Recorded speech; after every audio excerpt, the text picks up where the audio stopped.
Hello, and thank you for choosing this clean historical Western romance from author Indiana Wake. Before we begin, don't forget to hit that subscribe button. Your support allows us to keep sharing more wonderful stories for free.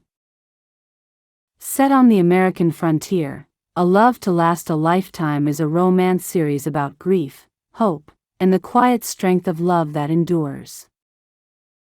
Copyright Indiana Wake. The Second Chance Bride by Indiana Wake. Grace Salter's heart felt as if it were shrouded in a heavy fog. Each beat was simply an echo of the life she once knew.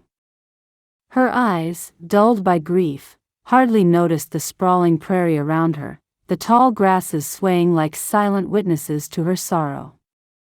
The myriad of wagons, oxen, horses, and people stirred up the dust as they trundled forward. Each weary, each with their own story as they spread out before her. It was like a dream. The world, once vibrant and full of promise, now seemed muted, the colors drained away by the loss of her beloved Peter. Pain lanced into her and nearly brought her to her knees. She clung to the harness and held herself upright as a gasp of pain was ripped from her. "Grace, I don't know how you're still standing." Laura Price's voice broke through her reverie, tinged with a mix of admiration and concern. Laura, with one hand still on the oxen harness, gripped Grace's hand briefly, a small gesture that spoke volumes of the solidarity among the women of the wagon train. Grace attempted a smile, a fleeting ghost of her former warmth. "You've been so kind to me, Laura. And your ma and pa, too. I wouldn't be here now if it weren't for them agreeing to help me along." Her voice, once melodious and lively, now sounded foreign to her ears, as if the grief had woven itself into her very words. Laura Price, a sturdy woman with hands calloused from hard work, gave Grace's hand a reassuring squeeze. "There's nothing to thank me for. It's not the oxen nor me that's keeping this wagon moving. It's your spirit, Grace. It's you who's moving us forward. Truly, you have been a godsend in this terrible time," Grace said. "Thank you." Laura shrugged off the thanks with a self-deprecating smile. "There's nothing to thank me for. All I'm doing is holding this here harness. I reckon the oxen would just go right on pulling this wagon whether I was here or not. They just follow the ones in front." The plain stretched endlessly around them, a vast canvas of greens and browns, under a sky that threatened rain. Grace's eyes trailed over this landscape, feeling an eerie detachment. The death of Peter had left a void in her world, a gaping wound that seemed to swallow all sense of reality. She remembered the moment she had been told of Peter's illness, a swift and merciless bout of cholera that had seized him and taken him so quickly. The world had spun, her knees had buckled, and yet, somehow, she had not fallen. She had stayed upright, a feat that seemed miraculous in its impossibility. Now, she wondered if falling might have been kinder. Some days, she wished she could be allowed to succumb to the crushing weight of her grief. The days since Peter's passing had been a blur of motion and numbness. Grace had found herself fluctuating between a hollow emptiness and a burning anger. Anger at the cruel twist of fate, anger at the world for continuing to turn, and even, in her darkest moments, anger at Peter for leaving her. How could he leave her alone in this cruel world? Her steps faltered as a wave of grief crashed over her, the pain as raw and sharp as the day Peter had slipped away. A sob tore through her, racking her body with a force that left her doubled over, hands clasping at her waist as if trying to hold herself together. Laura's voice was soft, a whisper against the howling wind of Grace's sorrow. "Oh, honey. Let's just stop for a few minutes." She guided the oxen to a halt, her hand moving to Grace's back, offering a steadying presence. The sobs that racked Grace's body were uncontrollable, each one a testament to the depth of her love and the enormity of her loss. She was vaguely aware of the wagon train fanning out around them, the other families giving them space, a silent acknowledgement of her pain. The memory of Peter's burial surfaced unbidden, the hastily arranged service by the minister, the men who had dug the grave, their faces nothing more than blurs in her memory. She had stood there, wrapped in a shawl, feeling every shovel of dirt as if it were being piled upon her own heart. The whole thing had taken no more than a few minutes, and the men, adept at digging a grave at the side of the trail, had clearly performed the task more than once as the mighty wagon train made its way from east to west. A few people stopped with her, but the train had to keep moving, and throughout the entire service, Grace had the awful and inappropriate feeling of holding everybody up. Her world was ending, and yet she couldn't escape the sense of urgency, of hurry, of being a burden. She had to hurry to bury and leave behind the only man she had ever loved, the man she should have spent the rest of her life with. In one moment, she wanted to throw herself into the grave and cling to the body that no longer contained her love. If Laura had not been there, she might have done so. Driven mad by grief, fatigue, and fear for the future. It was selfish, she knew, but what did she do now? Grace's grief was a tangible thing, a dark cloud that enveloped her, and yet, through the fog of her sorrow, she heard Laura's steady voice and felt the warmth of her hand. It was a reminder that she was not alone, that even in her darkest hour, there were those who would stand with her, who would help her carry the burden of her loss. In that moment, Grace realized that her journey was not just about putting one foot in front of the other. It was about the strength found in shared sorrow, the bonds forged in the face of adversity. And perhaps, in time, it would also be about finding a way to remember Peter not with tears but with a smile for the love they had shared, however brief it may have been. She stumbled and hit the ground. The feet of the oxen so close. The wheels of the wagon ever moving. Was this how she would join her beloved? Crushed beneath the wagon on the lonely plain. Chapter 2. Laura's quick reflexes pulled Grace away from the perilous path of the wagon wheels, jolting her back to the harrowing reality of the Oregon Trail. "Grace, are you all right?" Laura's voice was laced with concern, her eyes searching Grace's face for signs of injury. Grace, her hands trembling like autumn leaves in a storm, stumbled as she struggled to compose herself. The brush with danger had rattled her deeply, awakening a tumult of emotions she had been struggling to keep at bay. Sobs escaped her as she clutched to the wagon that Laura had eased to a halt. "There now, you let it all out, Grace," Laura urged gently, her hand a comforting presence on Grace's back. Grace allowed a few more sobs, but the rumbling of the wagon train was an ever-present reminder of their position. The danger might have passed, but the need to keep pace with the rest of the caravan pressed upon them.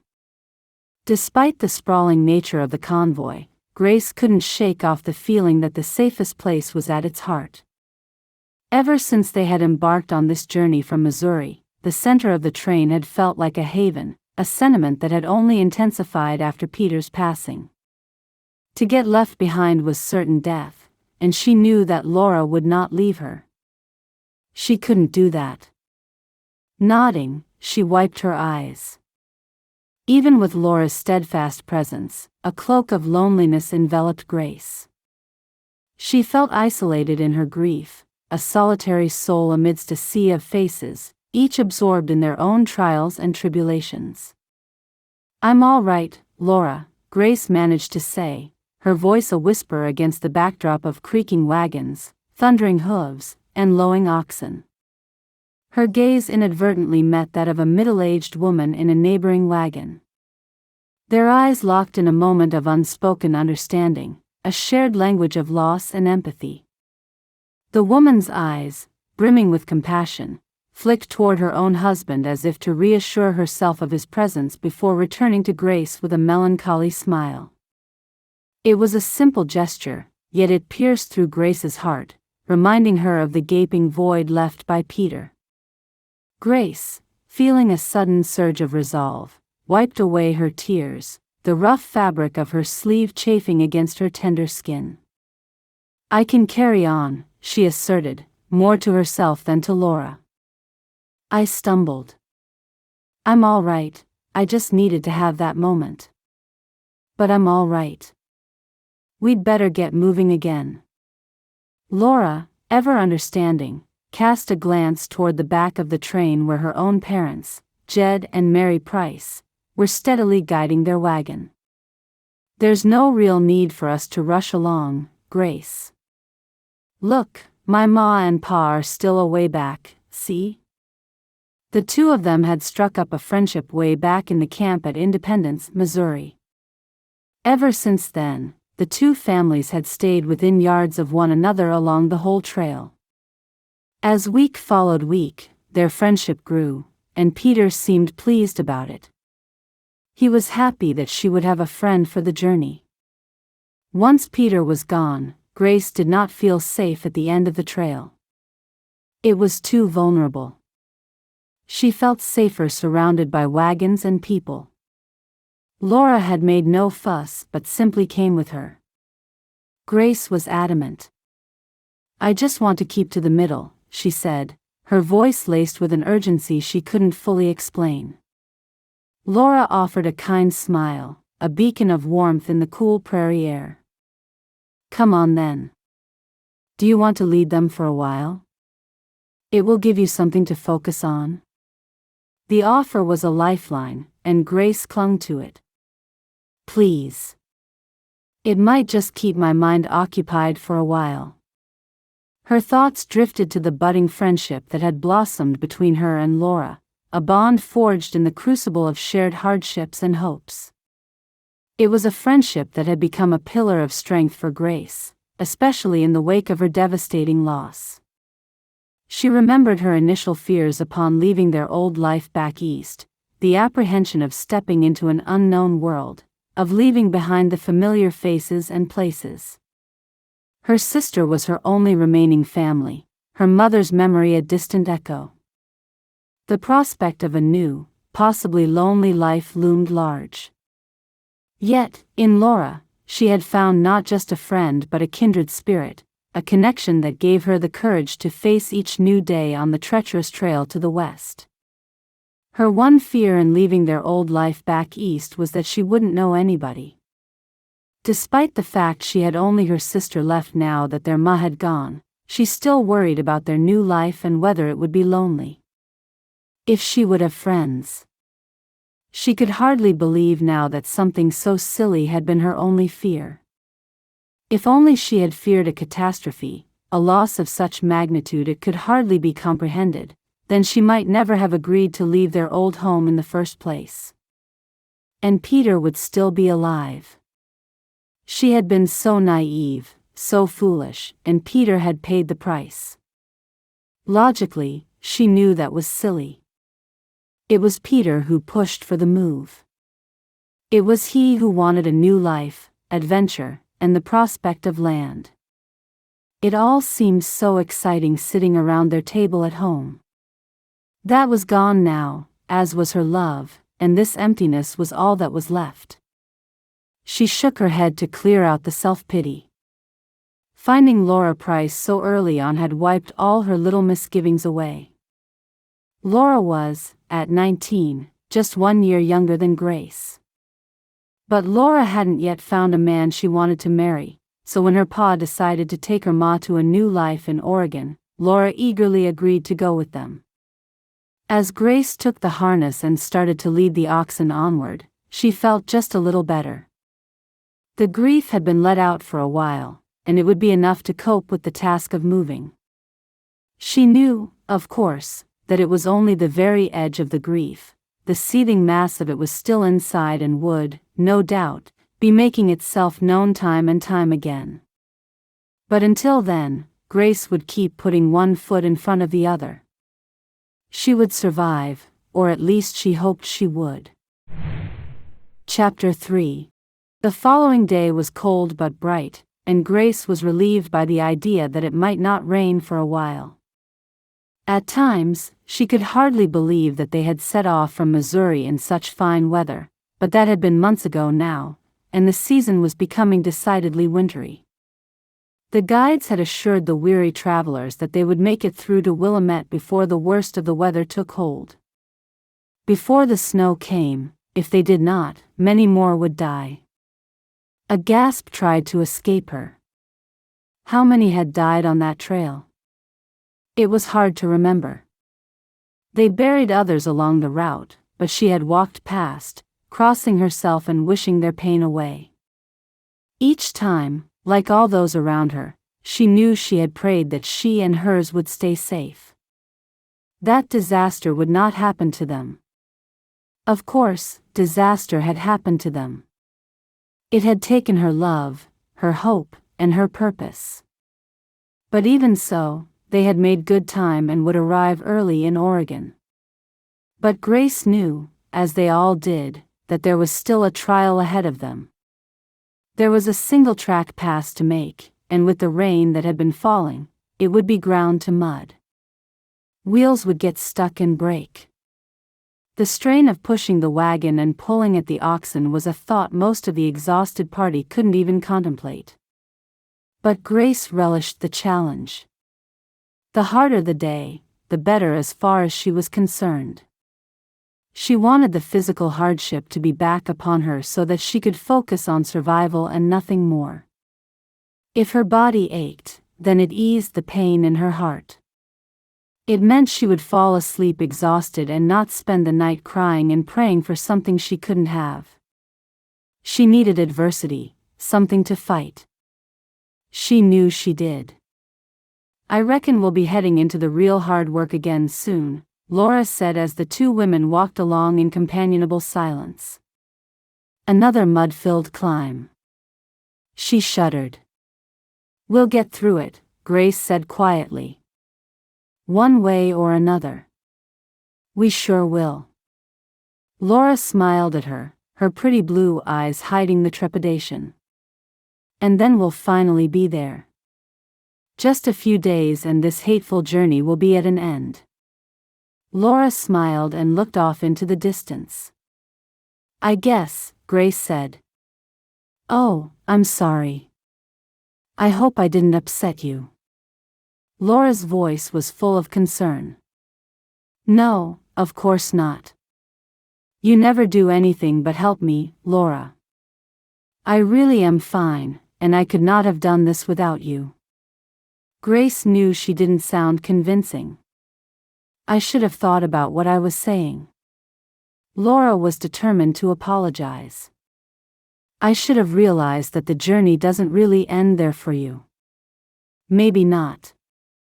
But at least the traveling will be over. At least I can take stock of everything and think straight enough to make a plan." But what plan would that be? She had little money, no husband, and no idea what she would do or where she would live. The thought of a bed and a hot bath was enough to make her smile, but would that be for her? There was no man to build a house, no man to give her the right to land. She would have to find a job. Would there be any? If not, would she starve? "Do you know what you'll do? I mean, have you thought about what you might do first?" Laura spoke with caution. "First of all, I will need to sell this lot." Grace tipped her head to indicate the wagon as the thought came to her mind. "All of it?" Laura sounded a little surprised. "The farming equipment and the oxen will do me no good now. I had no idea how to use any of it, and I couldn't think of trying to set up a farm on my own. I'd never make enough to be able to buy the land at the end of the 14 months as Peter had planned. He was the farmer, not me." Peter had known by heart all the provisions of land claims before they had even set off. He had a clear plan in which he was certain he could claim several hundred acres and farm it efficiently enough to have earned the money to buy the land after 14 months of residence, as was the system. It was going to be hard work, and Grace had fully intended to be at his side throughout, helping him build a house and learning the skills required to run the farm. But who was there to teach her now? She would never manage the heavy farming tools alone, and even if she could, she had no idea how to use them. It was hopeless. I have only ever known how to teach, Grace went on sadly. I have only ever worked in a schoolroom with the little ones, showing them how to read, write, and count. Now's not the time for me to be learning how to farm. Peter could have taught me, and I would have worked as hard as I could, but I have no idea how to do this without him. Her voice caught as a lump formed in her throat, and tears filled her eyes. She bit them back. She had to survive to remember Peter. I know I have no skill for it, even if I was once so sure I could have learned. But there's nobody to teach me now.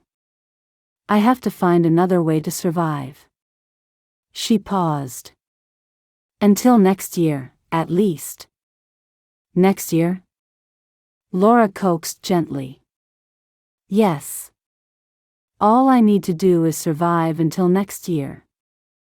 Then, when the weather changes and it is safe to do so, I'll head on back east with the guides in spring when they go back for the next lot of folks coming from Missouri. You're going to go home? Laura said, and the regret in her voice was clear. I don't blame you at all. After all, your sister is there, but I will miss you. That is so kind. But she sure is, Grace said without enthusiasm. Grace's sister was a good deal older than she was. She was already married with children of her own before Grace was out of the schoolroom herself. The two had never been close, although they had never been enemies either. And Grace knew her sister would help her no matter what.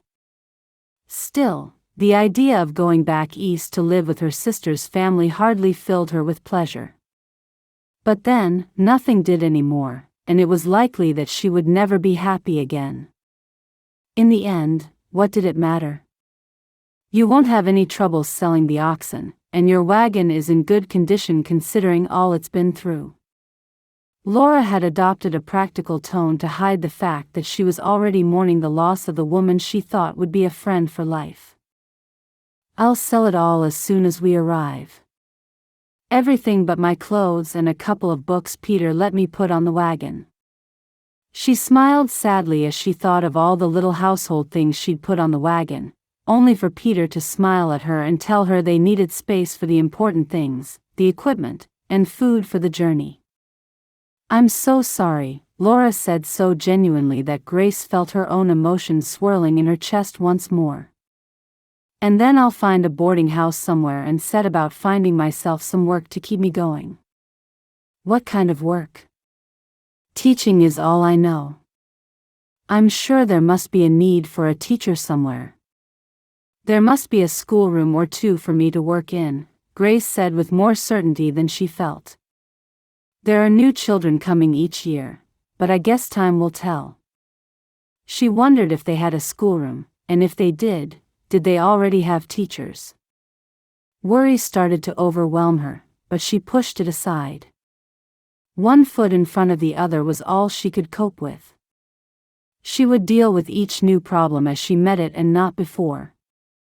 No sense in worrying about it before you even get there. Just one day at a time. Laura nodded reassuringly.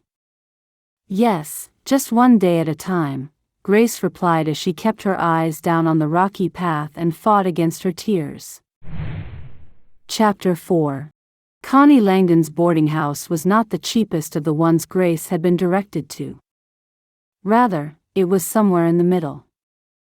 But it was small, neat, and clean, and there was something about Connie that seemed to settle Grace's nerves a little. Maybe she was so tired that she couldn't look further, but she felt drawn to the neat and smiling woman. Connie was somewhere in her early 60s, a rotund woman whose fair hair was finally giving in and fading into gray. She wore a pleasant smile and had kind eyes. The boarding house looked clean and homely. Others had been in a state of disarray or looked like a place where you couldn't breathe. Some catered only for men and were rough and ready. This was in the middle, and there was something motherly about the woman that drew Grace somewhat, certainly enough to stop her from looking anywhere else after she had met her. "I know it's small here, honey, but it's room enough for one." Connie showed Grace into the little room that was to be her home, for now at least. "It's very nice, Mrs. Langdon," Grace said timidly. She had never stayed anywhere alone, or with Peter for that matter, and she was not sure what to expect. "It's a real pretty room." And the truth was, it really was a pretty room. There was not much by way of furniture, but as Connie had said, it was certainly enough for one. The thought of sleeping on a real bed instead of the hard and recently cold earth was something she was looking forward to. But when Grace eyed the small wooden bed, the mattress only wide enough for one person, she felt a lump appear suddenly in her throat. Everything seemed tight and painful, and she could hardly swallow as she looked down at the little bed and felt the stark, painful reminder of her recent widowhood. But she had to live somewhere. She had to rest her head at some point, and she had a feeling that this would be the best place for her to do just that. "You'll get used to things in time," Connie said, clearly perceiving Grace's upset. "It sounds like you have been through an awful lot, and I am so sorry for your loss." "Yes," was all Grace could say through a tight, painful throat. When she had first approached Connie Langdon, disheveled from the long journey as all the travelers were, she wanted to give a good account of herself. As quickly as she could, she gave Mrs. Langdon the details of her circumstances, of what had happened out on the Oregon Trail. Grace had felt the need to explain herself, to have the woman know exactly why it was she had come to Oregon alone. She was a respectable woman, and she wanted Connie to know it. She wanted her to know that she had started off with every intention of having a good life when she arrived. That she was a married woman with plans and common sense, not a lone woman who would set off and let the future fall as it would. Not a woman who would be bringing shame and disrespect to the household.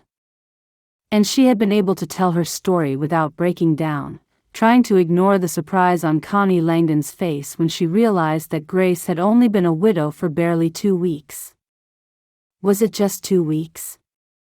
It seemed like a lifetime already.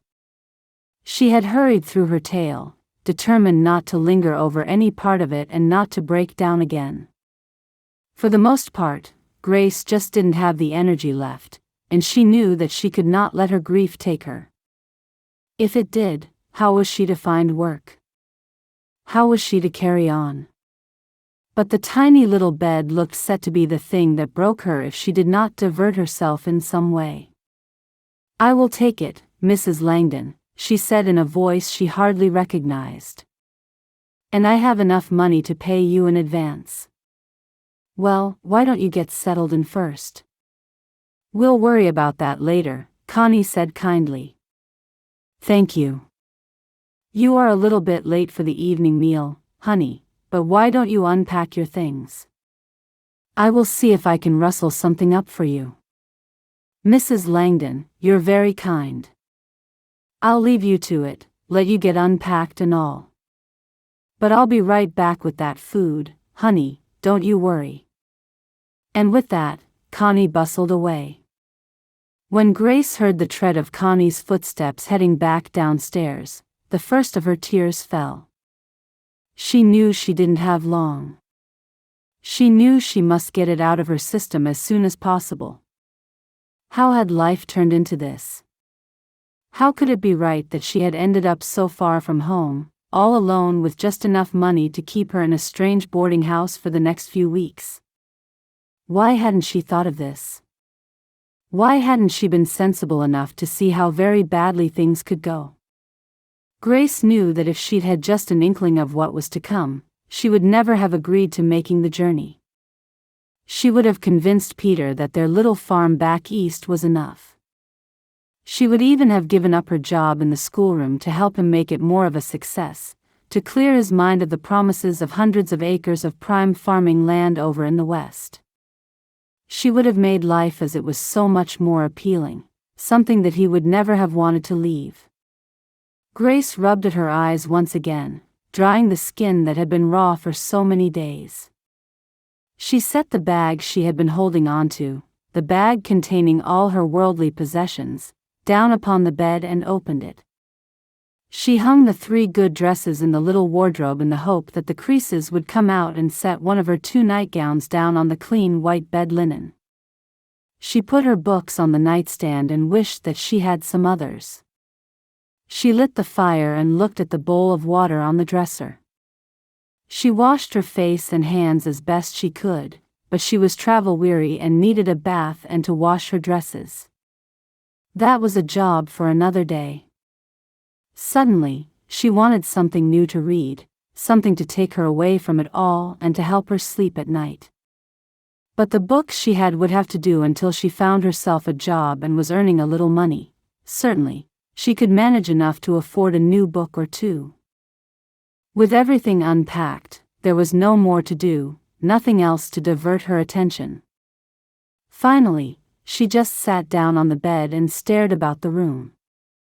The drapes were pretty and had been made from a fresh-looking floral fabric, and there was a little pillow in the same pattern on a small white wooden chair at the end of the bed. For those few moments, Grace truly felt alone. How she wished that Laura Price was still with her, her constant chatter and her kindness making Grace feel cared for. But Laura and her family had their own life to see to, land claims to make, and a home to build. Grace knew that she couldn't make demands on Laura's time, not any more than she had done already. Her ma and pa would need her now more than ever, and Grace would have to get on with things as best she could. But Laura had promised to meet her at the end of the week in a little diner just a short walk from Connie Langdon's boarding house. She had that much to look forward to at least, and she would hold on to the idea that she might very well have found a friend in her new landlady also. And no sooner had she thought it than Connie returned with a plate heaped high with cold meat, bread and butter, a small piece of pie, and most importantly, a friendly smile.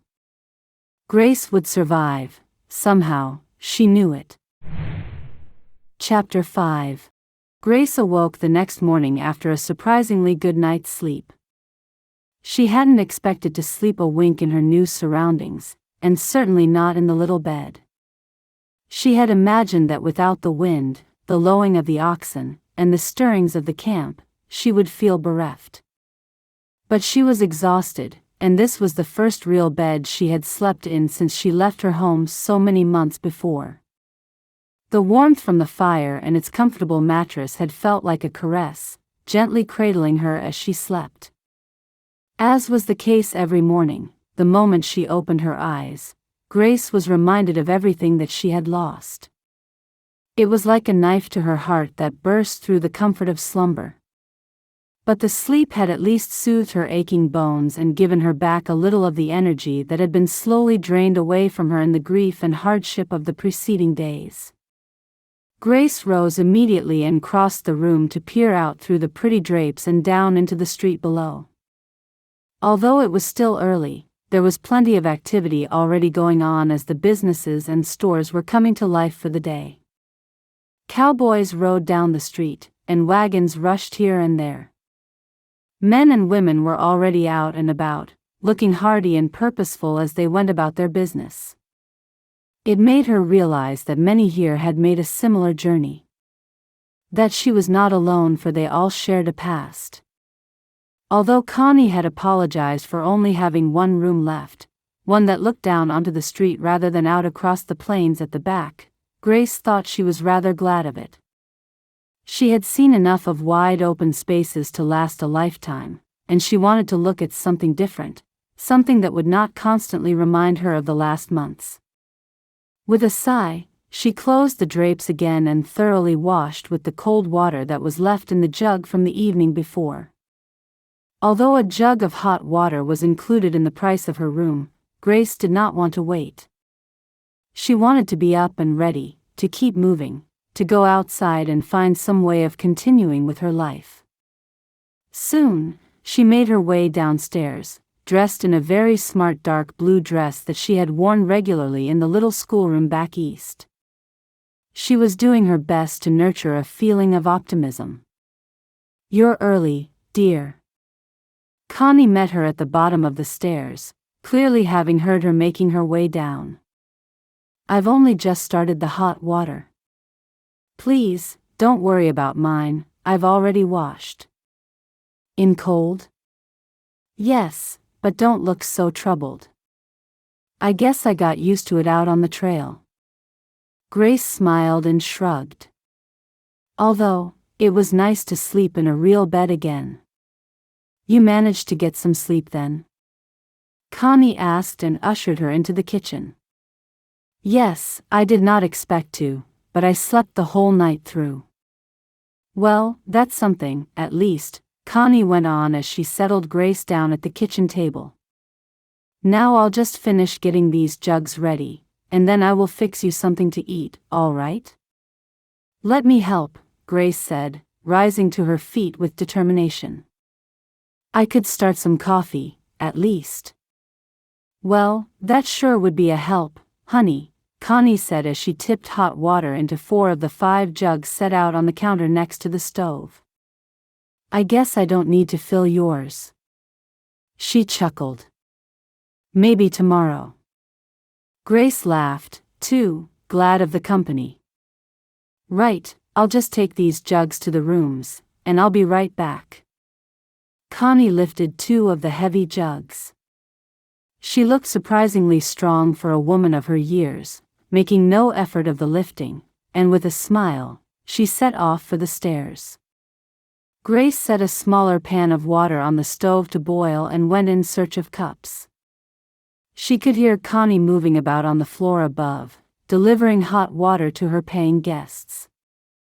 She smiled to herself in relief that it was a small boarding house with only room for 5 boarders. Otherwise, Connie might be carrying jugs backward and forward all morning. By the time Grace had the coffee ready, Connie had already delivered the water and set some cut bacon in a frying pan on the stove. It smelled wonderful to Grace, and she realized just how hungry she was. She had only picked at her food the night before, apologizing heartily for the waste, but now her appetite had come back to her almost as if it knew that she had a long day ahead. The bacon was soon cooked and served with fresh eggs. Grace tucked into it with a gusto that left her a little embarrassed, but Connie just smiled. The 2 women continued to sit in the kitchen and had finished their breakfast before any of the other guests had come down. It was still early, but Grace could hear the movement above, which suggested that they would not be alone for very much longer. "I normally feed everyone in the little dining room, Grace, but since it's just the 2 of us, I reckon it's a little warmer here in the kitchen." "It sure is cozy in here," Grace said, and knew that she would feel the shock of the cold when she finally made her way outside. The fire in the room was wonderful. "I wasn't at all cold in the night." "I suppose you're hardened now, sleeping under waxed cotton these last months." "It's only been the last weeks that it began to get cold." "But you're right. You quickly get used to it." "And you'll get used to it here too, I reckon," Connie said kindly. "Do you know what it is you're going to do?" Grace swallowed. Her body wanted to curl up next to the fire and cry, but that would not put food on the table. "I'm going to go out today to look for work," Grace said firmly. "That's why I'm up and about so early." "You're not giving yourself a day or 2 to recover?" "I mean, after everything you've been through." "Not just the journey, but everything." Connie looked as if she spoke reluctantly but out of necessity somehow. "You couldn't just give yourself a little time?" "I guess I just can't sit still," Grace said honestly. "You know, every time I stop, every second I stand with nothing to do, I feel like I can't carry on. Also, if there are jobs, I want to make sure I'm the first looking." There are many people who will need a little work. That makes sense, Connie said and nodded. I understand that. It's not easy to lose somebody. I know that much myself. But my husband had had a good deal more time on this earth than your husband did. I guess I know what you're going through and don't know what you're going through all at the same time. Thank you, Mrs. Langdon. The sweetness of the landlady's comments really touched Grace. Now, you just call me Connie, do you hear? We're going to be friends, you and me. She reached across the table and patted the back of Grace's hand. Thank you, Connie. Grace blinked hard, determined not to cry. So, what sort of work are you going out to look for? Connie changed the subject as if she realized instantly that the kindness and the emotion were all too much for Grace. Well, I always worked as a teacher back east. I was going to find the nearest schoolroom and see if they need any help. Grace spoke as brightly as she could manage. There are 2 little schoolrooms in the area. One is just down the road a piece, and the other one is about 3 miles away. Don't you worry. I'll tell you how to get to them both. But try the closest one first. You don't want to walk 6 miles every day if you can help it. Connie smiled. Now that's a fact. Grace managed a laugh. I reckon I've walked enough to last me a lifetime. I'll bet you have. Connie leaned back in her chair. But I reckon you'll need to set off soon if you want to speak to somebody at the school before the little ones start arriving. Yes, I suppose I had better get going. Grace rose to her feet. I'll direct you to the first one, and then, if you need, come back, and I'll give you directions to the second. Then you can tell me all about it, Connie said and took Grace's arm as she led her back through the house and out into the street to give her directions. I can't thank you enough, Connie, Grace said truthfully. Not at all, honey. Now, off you go. And good luck. Chapter 6. They have nothing at all? But I would have thought they would be crying out for teachers here. Especially as the new wagon train just got in, Laura said and was as dutifully outraged as any good friend would be. I know, but it appears that there is no shortage of young women who are well able and have already filled those spaces, Grace said calmly, even thought she was less than calm inside. She was glad that there had been some passage of time between her disappointment at each of the schools and her seeing her dear friend for the first time that week. Laura had mopped up enough of Grace's tears in the last weeks, and she didn't want her to have to do that anymore. She also didn't want her to feel as if she had to help. The woman and her family would be struggling enough with their own problems. The truth was that Connie Langdon had moved in and taken over right where Laura had left off. The older woman had amply consoled a very distraught Grace when she had returned to the boarding house after her second disappointment of that first day of her search for work. But are there no other schools nearby? None that wouldn't need me to move away to work at, and even then, there is no guarantee that I'll get a place. And I don't think I'm ready to be completely on my own in the world. It is such a comfort to me to know you're here too, Laura. And a comfort to me to have already found a friend before I even arrived here. Laura smiled, her pretty blue eyes twinkling. And I don't want you moving away. Not before you must, anyway. No, I don't think I'll be going anywhere until it's time for me to head back east. I'm here until the spring at least, so I need to do something. She needed to earn some money, or she would have nowhere to live. But, did you find anything else out there? Only this, Grace said and took a newspaper clipping from the pocket of her dress. Connie Langdon suggested that I look in the local newspaper for work. She said if I kept wandering from place to place, all I would be offered would be a great big pile of laundry to take in for somebody. She said that people who want real work doing advertise it in the local newspaper, and she was right. Let me see, Laura said excitedly, holding out her hand. What have you found?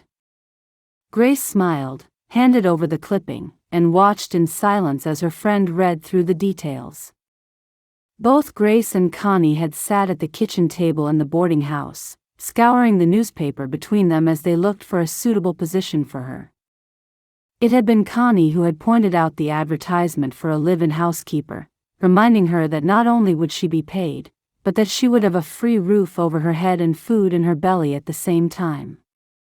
After laughing and saying that she would one day put herself out of business, Connie once again told her what a good idea, a prudent idea, it would be to at least go and speak to the man. So, Josh Lacey, whoever he is looking for a housekeeper to live in, Laura began uncertainly. But are you sure that he's a good man? Connie says he is trustworthy and a decent man. But are you willing to look after his daughter too? It looks to me like that's the larger part of the job if this advertisement is anything to go by. Well, she's not tiny, Grace said and then paused as a smiling young woman came over to the table in the diner to take their order. What can I get for you ladies?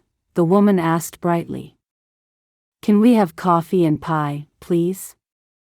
Grace asked and returned the smile. You sure can. It's apple and blackberry today. That sounds lovely, Grace said as the young woman walked away to deal with their order. How do you know?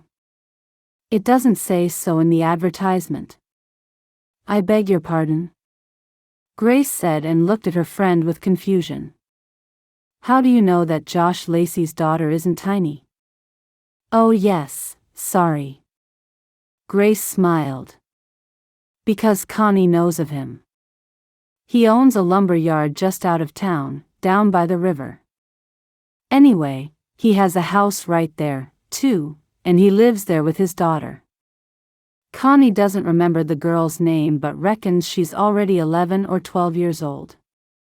Then why does he need help in looking after her? Connie says that her ma died a couple of years back, and the girl's getting a little wayward.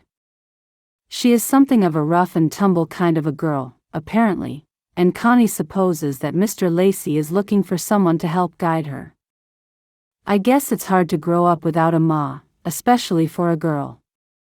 There's so much that needs explaining that a pa just can't get right. There'll be stuff that my pa doesn't even know, so you've got to feel for the girl. Laura smiled and rolled her eyes.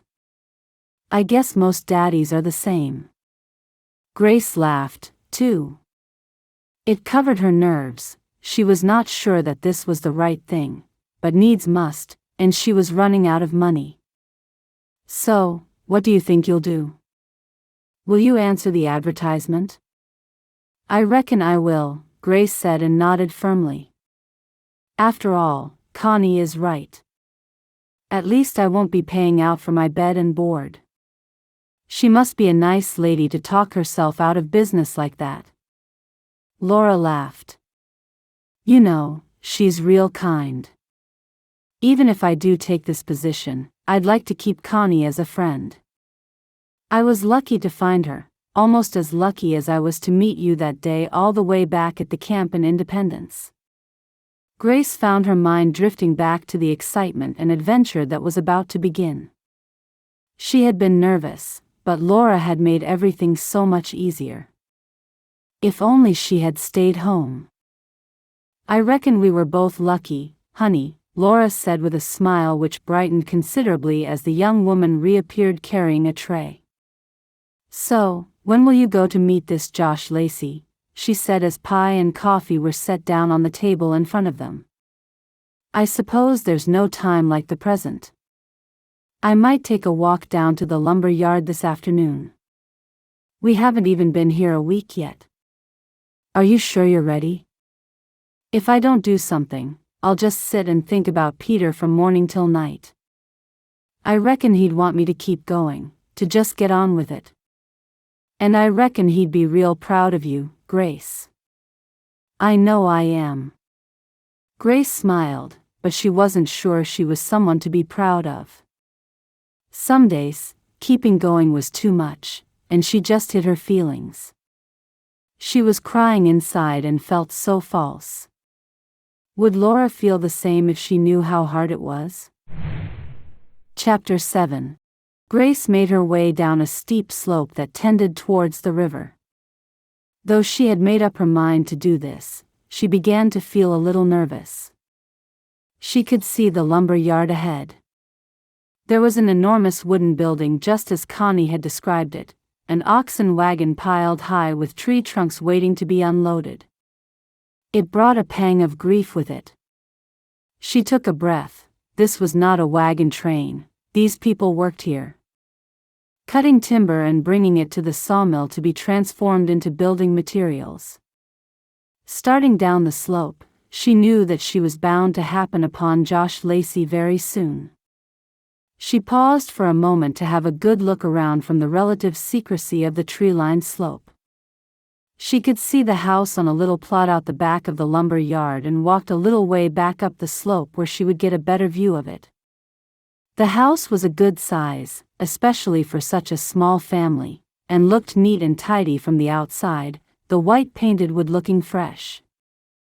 There was an equally white wooden fence enclosing the plot entirely as if to clearly mark the home as very separate from the sprawling lumber yard. Grace could see that some attempt had been made with the garden, but it had a look of abandonment. It wouldn't take much to make it as neat as the house looked, just a few hours of pulling up the weeds, all brown from the ravages of winter. Grace could almost imagine the garden full of pretty flowers in the summer and tried to imagine herself taking on the work and, more importantly, enjoying the distraction it would provide from her brutalized heart. The sound of movement from inside the lumber yard building brought Grace back to herself and reminded her that she would soon have to make her way down from her hiding place and find Mr. Lacey. She took a deep breath before setting off, judging that he would more likely be in the lumber yard rather than inside his house. But she felt nervous as she made her way down, wondering what sort of man he might be or if he had already filled the position and she was wasting her time. That thought was not a welcome one. What if she couldn't find a job? Fear stroked an icy finger down her spine, but she pushed it aside. Just keep moving forward, and the answer will find you. She had always believed that, and with faith, it had always come true. Until you lost Peter. Of course, she would only find out if the job was still open if she continued to put one foot in front of the other. And she knew she wasn't just putting one foot in front of the other to make her way down the tree-lined slope but to make her way into the rest of her life. As she finally reached level ground and began to walk toward the large building, Grace was startled by the sudden appearance of a man driving a horse and wagon from around the back. She vaguely recognized him as somebody she had seen out on the trail, another traveler who had made that arduous journey and lived to tell the tale. He clearly recognized her, too, nodding his head and smiling but choosing not to stop. Grace could see that his wagon was full of timber, long timbers, the sort of thing that would be used in house building.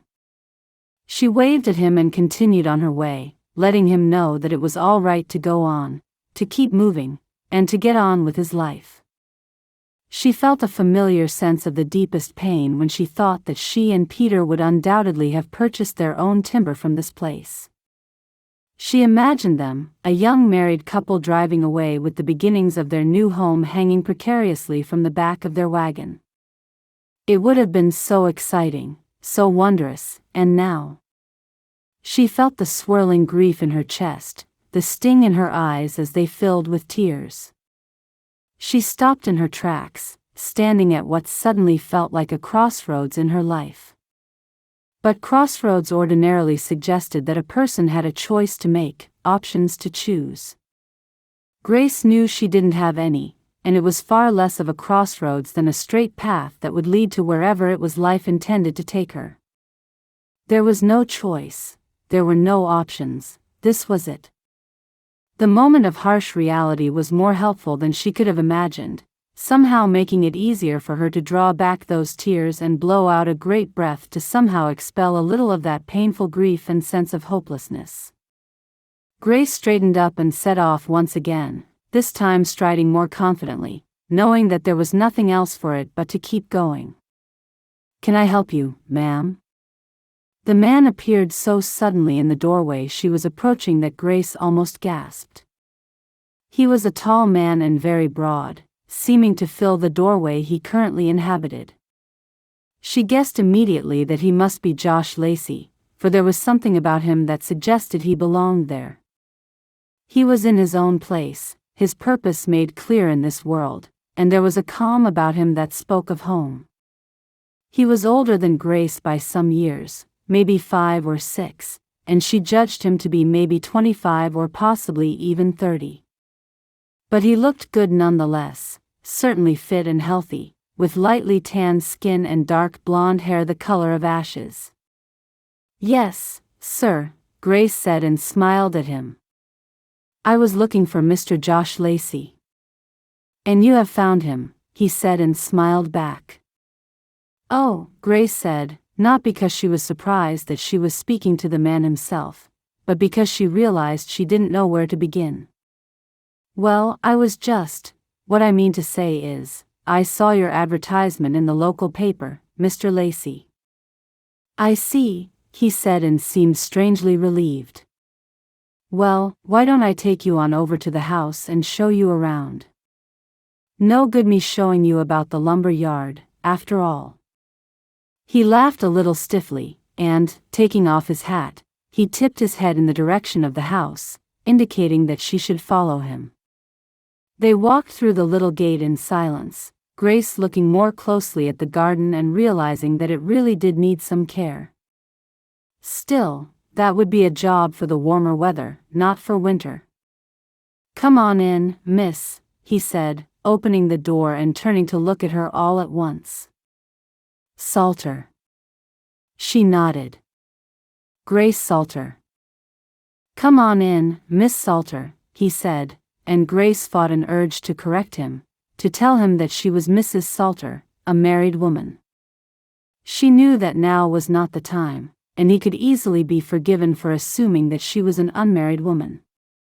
She was young, after all, at just 20, and a married woman would hardly be looking for work as a live-in housekeeper. "Thank you," she said and walked into a wide entrance hall. Was she making the right decision? Just for a moment, it felt claustrophobic, and she wanted to turn and run. Chapter 8. "Are you all right?" he asked. Grace nodded and realized that she was probably looking a little pale and had stopped. She swallowed and forced the feeling of panic down. That was when she realized then just how large the house was, remembering that her own home back east had a door that opened straight into a little sitting room. But despite the fact that the house was clearly well built and of a good size, Grace could see signs of neglect even there in the hallway. The place was dusty, not terribly so, but enough to give it that unkempt feeling. There was a well-made wooden table with various dusty trinkets on it and a glass jug full of green-looking water with long-dead flowers hanging uselessly over the rim. The flowers looked like a mixture of wild ones, possibly from the overgrown little garden, but given that they were now in the depths of winter, Grace realized just how long the jug had been there. And the flowers had been so inexpertly arranged that she wondered if Mr. Lacey's daughter had put them there. Josh opened the door from the wide hallway, and she followed him into a large sitting room. It was nicely set out with some very fine furniture, and the drapes and little pillows were made from some very beautiful fabric of a delicate floral design. Somebody had put a good deal of effort into making those things, into arranging everything in that special way that made a house into a home. But there was also the same dust and feeling of neglect that had been evident in the entrance hall, and the whole thing made her feel suddenly a little sad. From what Connie had told her, Josh Lacey's wife had died some 2 years before, and it was clear to Grace that the woman had made a very nice home for her husband and daughter. And while it was still a very fine home, the signs of neglect seemed to serve as a reminder that somebody was missing, somebody who ought to have been there but no longer was. She suddenly felt very sorry for Mr. Lacey, knowing that he had undoubtedly suffered as she had, albeit a while back. "Did you ever get over such a loss?" "I guess the place needs a little attention," he said with a shrug, and she noted that he didn't seem embarrassed, just weary somehow. "Not a great deal, Mr. Lacey. Just a little dusting here and there, but otherwise, you have a very fine home, sir." "Thank you," he said and nodded in appreciation. "I guess my wife kept things going, kept everything nice. And Janet tries her hardest, but she's not had it easy these last couple of years." "Janet, is that your daughter?" Grace asked, relieved to finally have the child named. "Yes, Janet is my daughter. She's down at the schoolhouse at the moment, and I don't suppose she'll be back for an hour or so." "What a shame. I'd like to meet her." Grace smiled and followed him across the hallway and into the kitchen. The kitchen was big and square. It was spacious in the way she had imagined her own kitchen being when she and Peter talked of the wonderful house they would build on their hundreds of acres of land. And of every room she'd seen thus far, it was certainly the cleanest. There was a hand pump and a stove. It was very modern, and though she had dreamed of such facilities, she knew it was unlikely she would have had them. "And there are 4 bedrooms on the other side of the house, just through this door here," he went on, leading her through the door from the kitchen into a long corridor from which the bedrooms could be accessed. "And this room here would be yours if you choose to take the job, Miss Salter," he said, leading her straight into a large guest bedroom that was neat, tidy, and absolutely spotless. No doubt, he had taken some pains with this room, determined to have it nice in the hope that he would soon have a caretaker not only for his house but his daughter, too.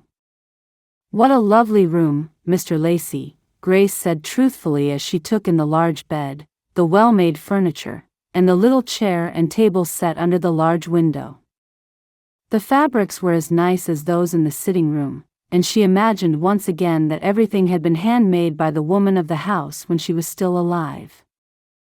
"I guess there's not much else to show you. I know you'd have your work cut out for you getting the place straight, but do you think it's something that you would be interested in?" He led her back to the kitchen and pulled out a chair for her to sit down at the large rectangular wooden table. There was something in his air that seemed hopeful, almost desperate, although he had the sort of steady facial features that hid it well. "I don't think it would take very long to get things in order here, Mr. Lacey," Grace said with a reassuring smile, but something was making her nervous. Why was the job still available? But what about Janet? Is she looking forward to having somebody coming to live here? It occurred to Grace that he had said very little about the daughter he had been keen to point out in his advertisement.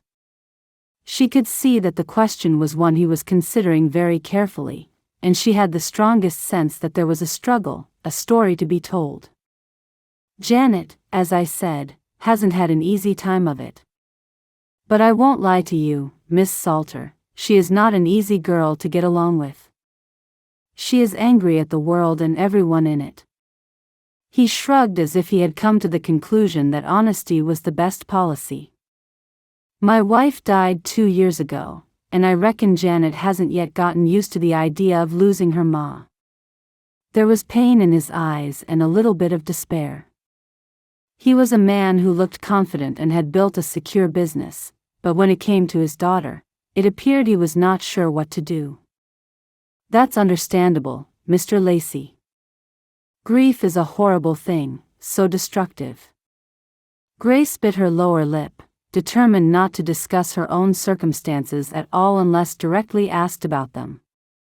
He nodded. "I will be honest with you. And to answer your question, no, she's not looking forward to having somebody coming to live here. I've tried more than once, you see, and it's never yet worked out. Janet has a habit of chasing everyone away, and I haven't managed to keep a live-in housekeeper here for more than a few weeks. So, I guess you probably realize that keeping the house straight is going to be the easy part. I understand if you don't want to take on the position." He shrugged again, and there was such resignation in it that Grace wanted to cry. She had the idea that Josh Lacey didn't expect the situation to ever improve. No housekeeper had ever stayed, and experience clearly told him that none ever would. Something about the idea made Grace suddenly determined to take on the challenge. She knew what it was to feel like a lost cause, but she couldn't help but wonder how awful it would be to feel that way 2 years from now. The last few weeks had been hard enough, but for it to go on and on was an idea that frightened her. If she could somehow do something to end that state for this man and his daughter, would she somehow manage the same thing for herself in the process? "Well, Mr. Lacey, I used to work as a school teacher back east and I do have some experience of dealing with difficult children. I reckon a little perseverance, a little determination, might be the answer. It's certainly worth a try, isn't it?" She smiled at him and saw him suddenly relax entirely, as if the strain of it all was evaporating off him like steam from a wet blanket in front of a fire. Grace silently prayed that she would somehow be able to get through to the little girl she had yet to meet, knowing that, of all things, she did not want to give the man sitting across the table from her any false hope. Only time would tell if Grace would be able to help them both and, in so doing, help herself. Chapter 9. The first few days in the Lacey household had been tough, and Grace had found herself greatly relieved that Connie had promised to keep her room at the boarding house empty for a full week before renting it out to another boarder. Grace had been sad to leave Connie, even though she had only stayed with her for a matter of days, and when the older woman had bid her something of a tearful farewell, she realized that she had truly made another friend. With a promise to return to her whenever she had time off to give her all the details of her new life at the Lacey homestead, Grace had hugged Connie tightly before leaving. In some ways, it felt as if she was always saying goodbye, and it hurt. Still, she was making a new life and helping a family heal. That was a good thing to do. However, by the third day in her new job, Grace wondered if she might see dear old Connie rather sooner than she had imagined. Janet Lacey was not going to be an easy child to reach if reaching her was even possible. She was a pretty girl with blonde hair that was so much lighter than her father's and so curly that Grace was sure she must have inherited it from her mother. But the little green eyes, bright and clear, were exactly like Josh Lacey's own. But whereas Josh had a steady, almost unreadable character, his daughter was anything but.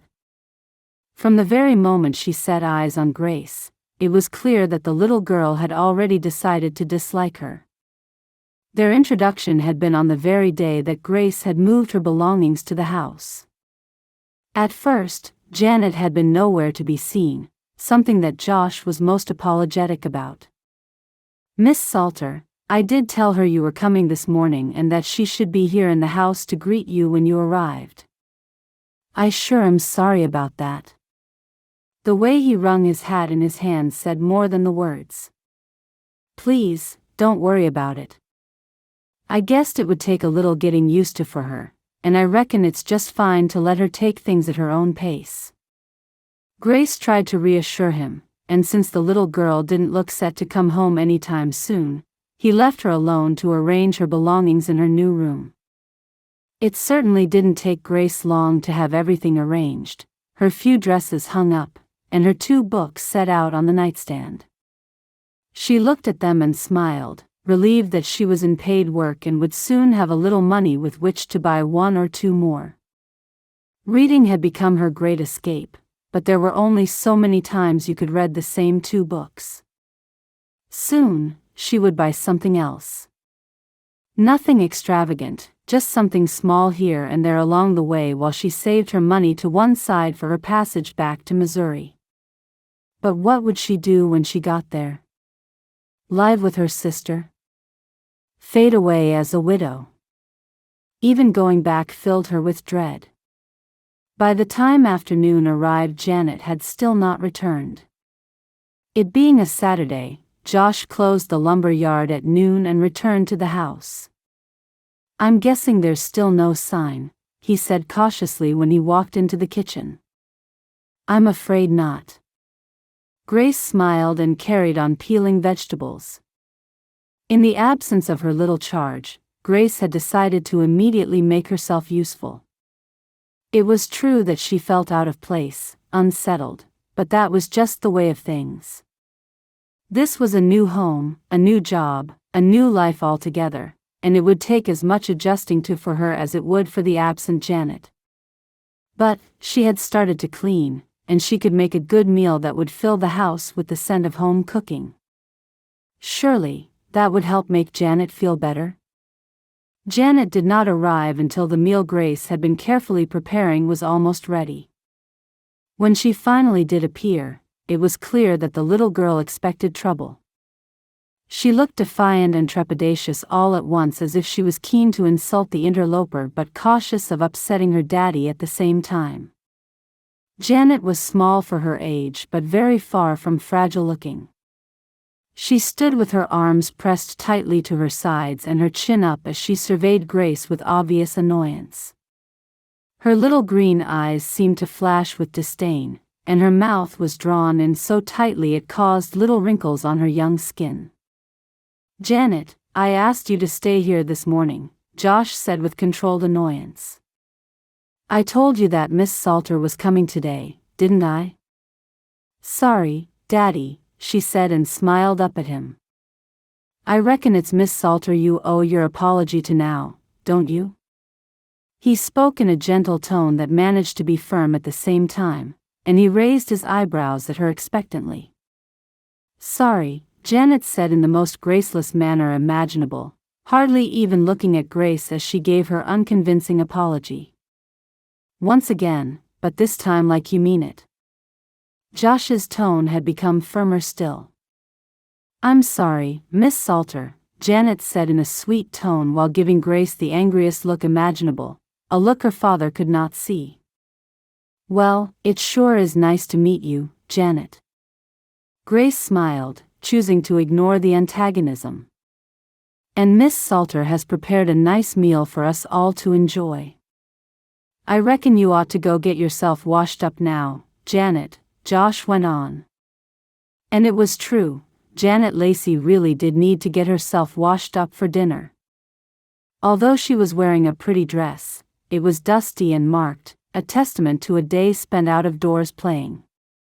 Her hands were dirty too, as was her forehead, which had become streaked with dirt, probably as she had continually pushed her long and untamed curly blonde hair out of her eyes. "I'm not hungry," Janet said defiantly. "If you've been out all day, I'm sure you're hungry," Grace said gently, recognizing the determined little rebellion and trying to give Janet a way out of it. "I just said I'm not hungry," Janet said again, crossing her arms in front of her and raising her chin in defiance. It was clear that she was pushing her father as far as she could. Grace felt uncomfortable to be watching this. She could see the defiance was a form of protection, but how did she break through it? Could she break through it? Chapter 10. Josh's jaw tightened as his daughter continued to stare him down. "Janet, you will not speak to Miss Salter that way. She's worked hard this afternoon to prepare this food for us, and it's time you were a little more gracious." "I don't want anything to eat," Janet barked the words. "Very well, then, there's no reason for you to stay up. Go and get yourself washed and changed, and get into bed."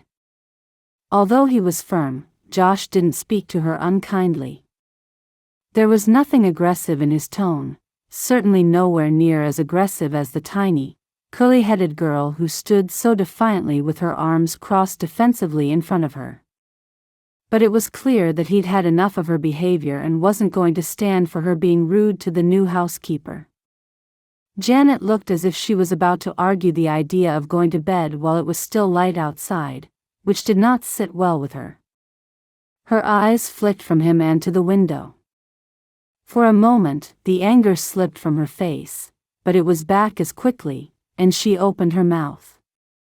But her father gave her such a look that she turned suddenly and marched out of the kitchen and away to her room. "Should I take something into her?" Grace asked, speaking lightly, trying not to make too much of it. After all, she might be rebelling, but I'm sure she really is hungry. "And I'm sure that she already had something to eat at Jimmy Dalton's house," Josh said and shook his head from side to side. "She's always over there because they indulge her." "Jimmy Dalton?" Grace said with interest. "Jimmy is her best friend. Actually, he's her only friend.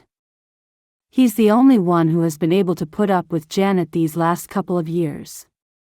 Grace realized that Josh's emotions were somewhere between sad and angry, and she truly felt for him. Well, at least she has a friend. "That's the main thing, Mr. Lacey. Please, just call me Josh. I'm not really used to being called Mr. Lacey." He sat himself down at the kitchen table with a sigh.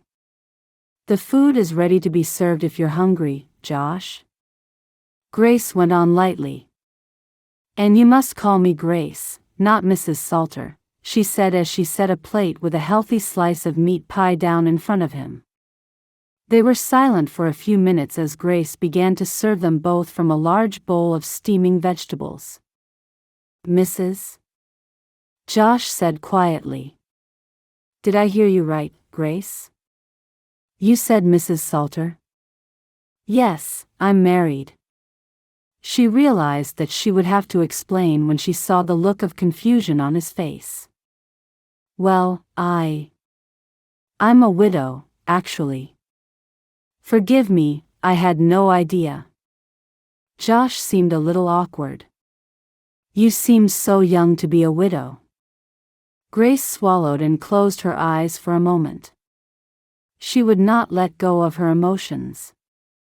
"My husband died just a few weeks ago, crossing the trail." She said the words out loud while trying not to think about their meaning. She needed that little bit of distance, the idea that she was telling a tale that did not truly involve her. It was her only defense against the grief that was always there, bubbling beneath the surface, waiting for its chance to strike. "You've only just arrived here in Oregon?" "Yes, with the last wave of travelers." "I'm so sorry for your loss. Where have you been staying?" "With Connie Langdon." "Oh yes, I know Connie. She's a real nice woman. Real kind." "She really is very kind, Josh. I wasn't with her for long, obviously, but she looked after me very well. In fact, it was Connie who advised me to look for work in the local newspaper. And I sure am glad that she did," he said, and the old anxiety seemed to be back upon him. "And I'm real sorry about Janet. I know it's not a great start, but please just give it time. Just see how things work out. I want to help her, and maybe you can understand her feelings." "I think so," Grace said and offered him a smile. Now her emotions were more under control. "You were very honest about the situation here, and I wasn't expecting it to be easy straight away. And don't worry, I've got no intention of giving up just yet." Grace smiled and, seeing their plates now full, sat down at the table herself. "Should we say, Grace?" He nodded, and they prayed over the bounty of food and the good they received before they set about eating. Grace prayed that she would not give in and that she would find a way to reach this girl. In the days that followed, Grace wondered if she would truly be able to fulfill the little promise she seemed to have made. Her determination to not give up on the girl was getting harder and harder to keep. In fact, the determination seemed to have deserted her. Janet was kept in check a little whenever her father was around. When he was not, she was even more willful and insolent than she had shown herself to be on that first meeting. It seemed that Janet had an amazing capacity to ignore a person and had been successful in making Grace feel most uncomfortable on account of it. Grace realized that she had never been ignored in such a way before, and it had not occurred to her how unsettling such a thing could be. But it was clear that Janet was a master of her craft and had likely used the little device more than once in the last 2 years.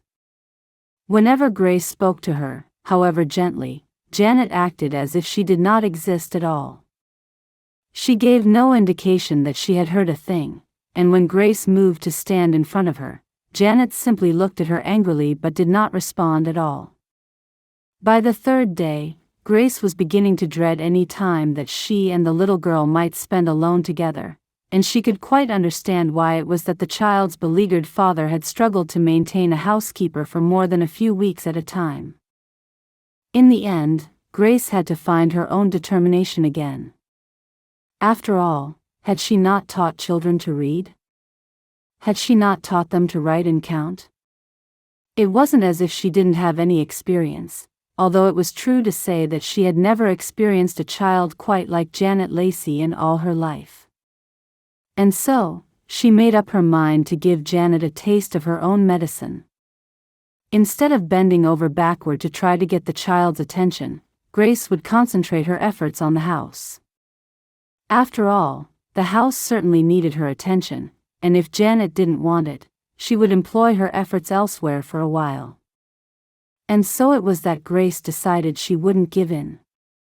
She would not go back to Connie before the week was up to reclaim her old room, the tiny bed, and the comfort of being welcomed somewhere. She would stay in Josh Lacey's house and let little Janet do her worst. Chapter 11. When the schoolteacher, Miss Martin, walked into Lacey's lumber yard, Josh felt his heart drop. He realized immediately that she was not there to buy timber.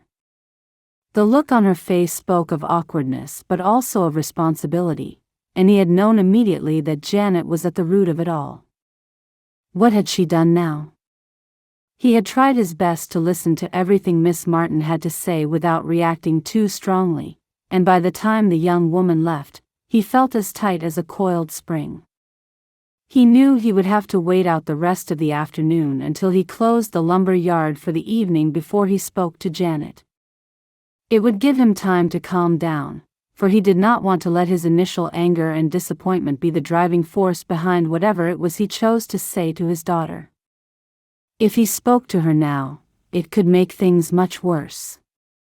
The truth was, by the time he had closed up and made his way into the house, he was feeling no better. Instead of calming down, he had brewed his anger into a storm. Grace was clearly putting the finishing touches on whatever meal she had prepared them for the evening. The wonderful aromas hit him as soon as he walked into the house. It made this even worse. Grace was a big help, and he got the feeling she needed this job as much as they needed her. Losing her was not something he wanted to contemplate, even so soon. He was surprised to see Janet settled at the kitchen table but soon realized that she was simply continuing in her determination to make the new housekeeper feel uncomfortable and, as they all did in the end, leave. Her eyes were like knives poking at the housekeeper. Her tongue was like a bullwhip lashing at every opportunity she got. Josh had to admit to himself that he had been extraordinarily impressed with Grace Salter from the very moment she had arrived. He knew it couldn't have been an easy thing for a woman, even one as well experienced in dealing with children as Grace was, to come across one as awkward and impossible as Janet. But Grace had quickly stepped back from his daughter, and although it had concerned him a little at first, Josh quickly realized that Grace was a woman with a plan. She was not going to indulge Janet and her behavior the way that every other housekeeper before her had done. She was not going to butt heads. She would let Janet fight and rail and, hopefully, run out of steam. He had to admit to a little silent respect for her ability to ignore the fact that she herself was being insulted or ignored. But it seemed that Janet was equally determined, choosing to sit in the kitchen and silently stare at Grace as she went about her work. Not for the first time, Josh wondered if there was anything he could have done differently in the last 2 years, or, worse still, if it was something that he had done which had made his daughter the angriest little girl he'd ever met. "Oh, Josh," Grace said, clearly engrossed in the meal preparation and seeming surprised to see him there. "I was just finishing up. Dinner shouldn't be too long now. I'm sure you're hungry after all your hard work." "I am. That works out just fine, Grace," Josh said and tried to keep his tone calm. "Because I have a few things to discuss with Janet before we eat." "Do you want some time alone?" "No, not at all." Whatever it was, Josh finally said to his daughter, he wanted to say it in front of Grace. She was the first of the housekeepers he had been entirely honest with from the start, and he didn't want secrets to start developing now. He realized that his openness had worked in his favor in so far as it had given Grace an idea of the challenge that lay ahead of her. With every other housekeeper who had attempted the task before, the initial shock at meeting such an antagonistic little girl had been obvious from the beginning and had never seemed to leave them. There was clearly so much more to Grace than he could have imagined when he first met her. But then, when he'd first met her, Josh had had no idea of her recent suffering. Given her calm, dignified manner, he would never have guessed that she had been so recently bereaved. That she had made that awful journey that he himself had made so many years ago. But Josh had made that journey alone, not meeting his wife until he had moved to Oregon itself.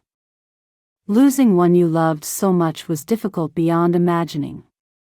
He knew her grief, but perhaps not quite as keenly as Grace herself had known it.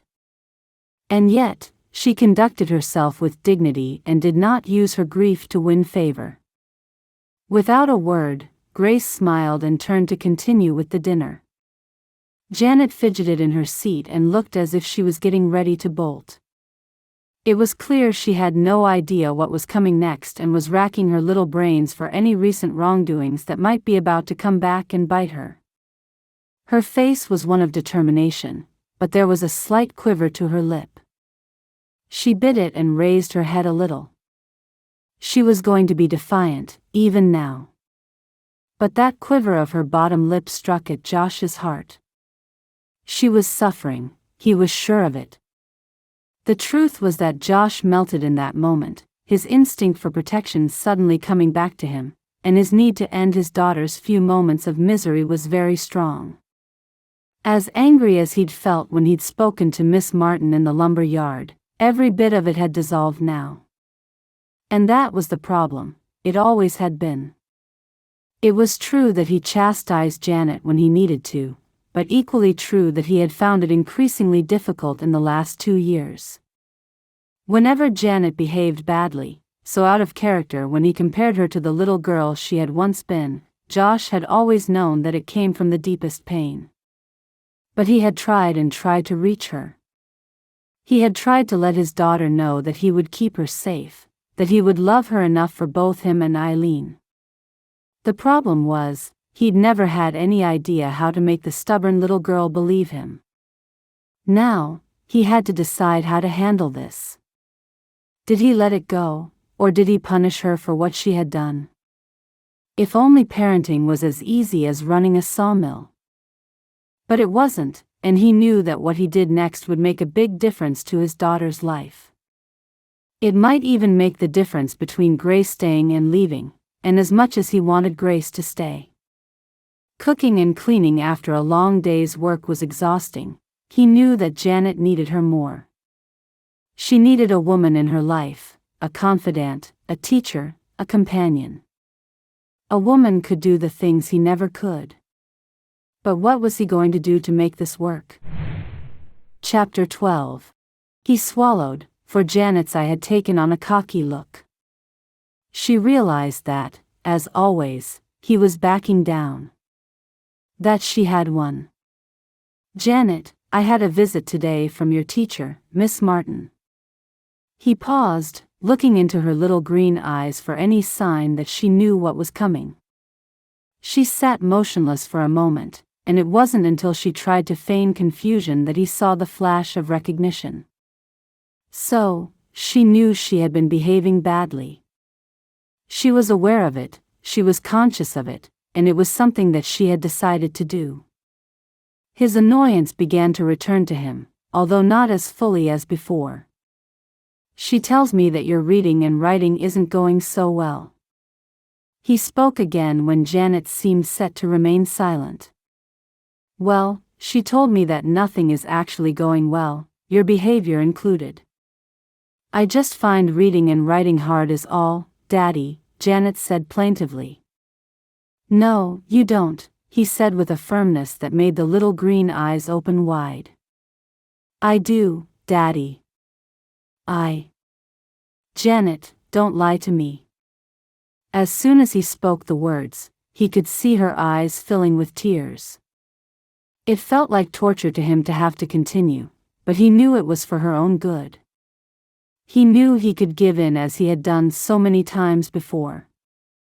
But it wouldn't help Janet, not in the long term, even if it would make him feel better in the present.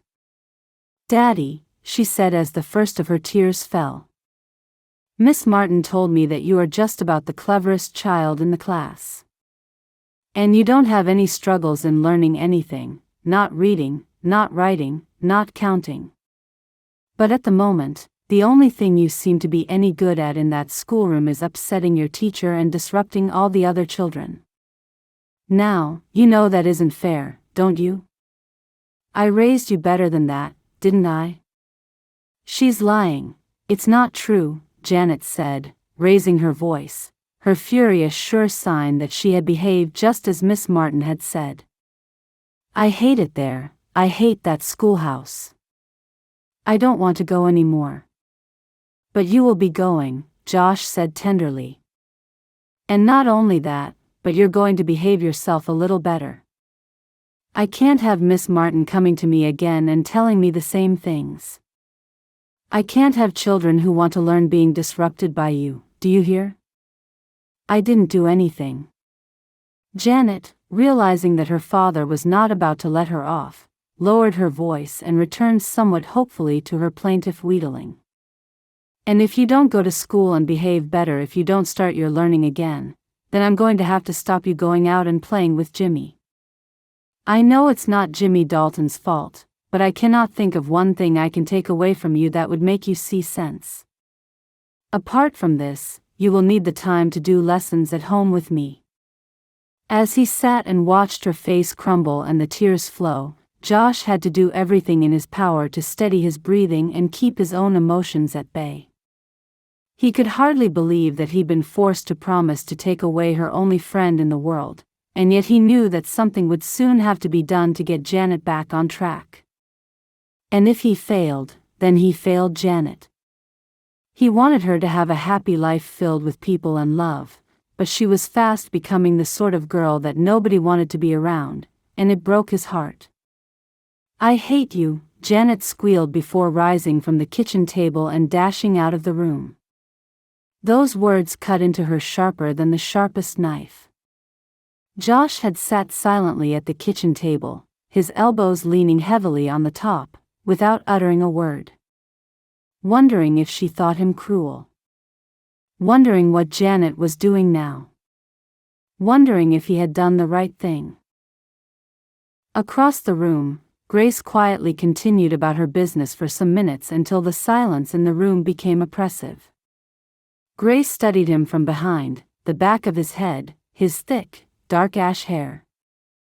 His broad shoulders had slumped, and she wondered just how many times he had sat in silence after failing to get through to the little girl he clearly loved so much. She understood how hard this was for him and also how much he must want her to stay. This had been support for her as well as a lesson for Janet. But now, he was punishing himself for it. She sure is a bright little girl, Josh, Grace said in as reassuring a manner as she could manage. And I reckon she'll knuckle down now that she knows the consequences. She continued to work away with her back to him, determined to give him whatever privacy he needed. When he began to speak, it was clear that he had complete charge of himself, and she was relieved to hear it. Yes, she won't want to lose her time with Jimmy Dalton. He gave a loud sigh. I sure didn't enjoy threatening it, but I'll do it if I have to. She knows, Grace said gently.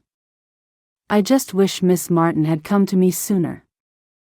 I mean, she sure is a fine teacher, but I think her kindness let it go on longer than it should have done.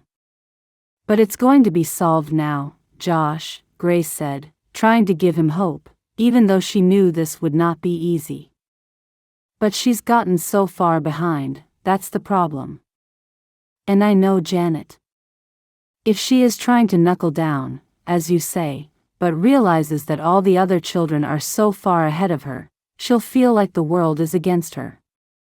That's just how she is. He sighed again. And she'll become more unmanageable than ever. You forget, I have already taught children to read before. There's no reason for her to stay behind for long. I'll help her out at home and get her back to where she ought to be. Grace suddenly felt a purpose again. She would take this opportunity to help the struggling little girl and, with luck, find some path to friendship with her. And it would allow her to teach again, if only for a little while. She would feel like her old self, a little part of her old life, could still be with her. That's if you can get her to accept the help, Grace. I know her too well, and, just like Miss Martin, I reckon I've let things ride too long.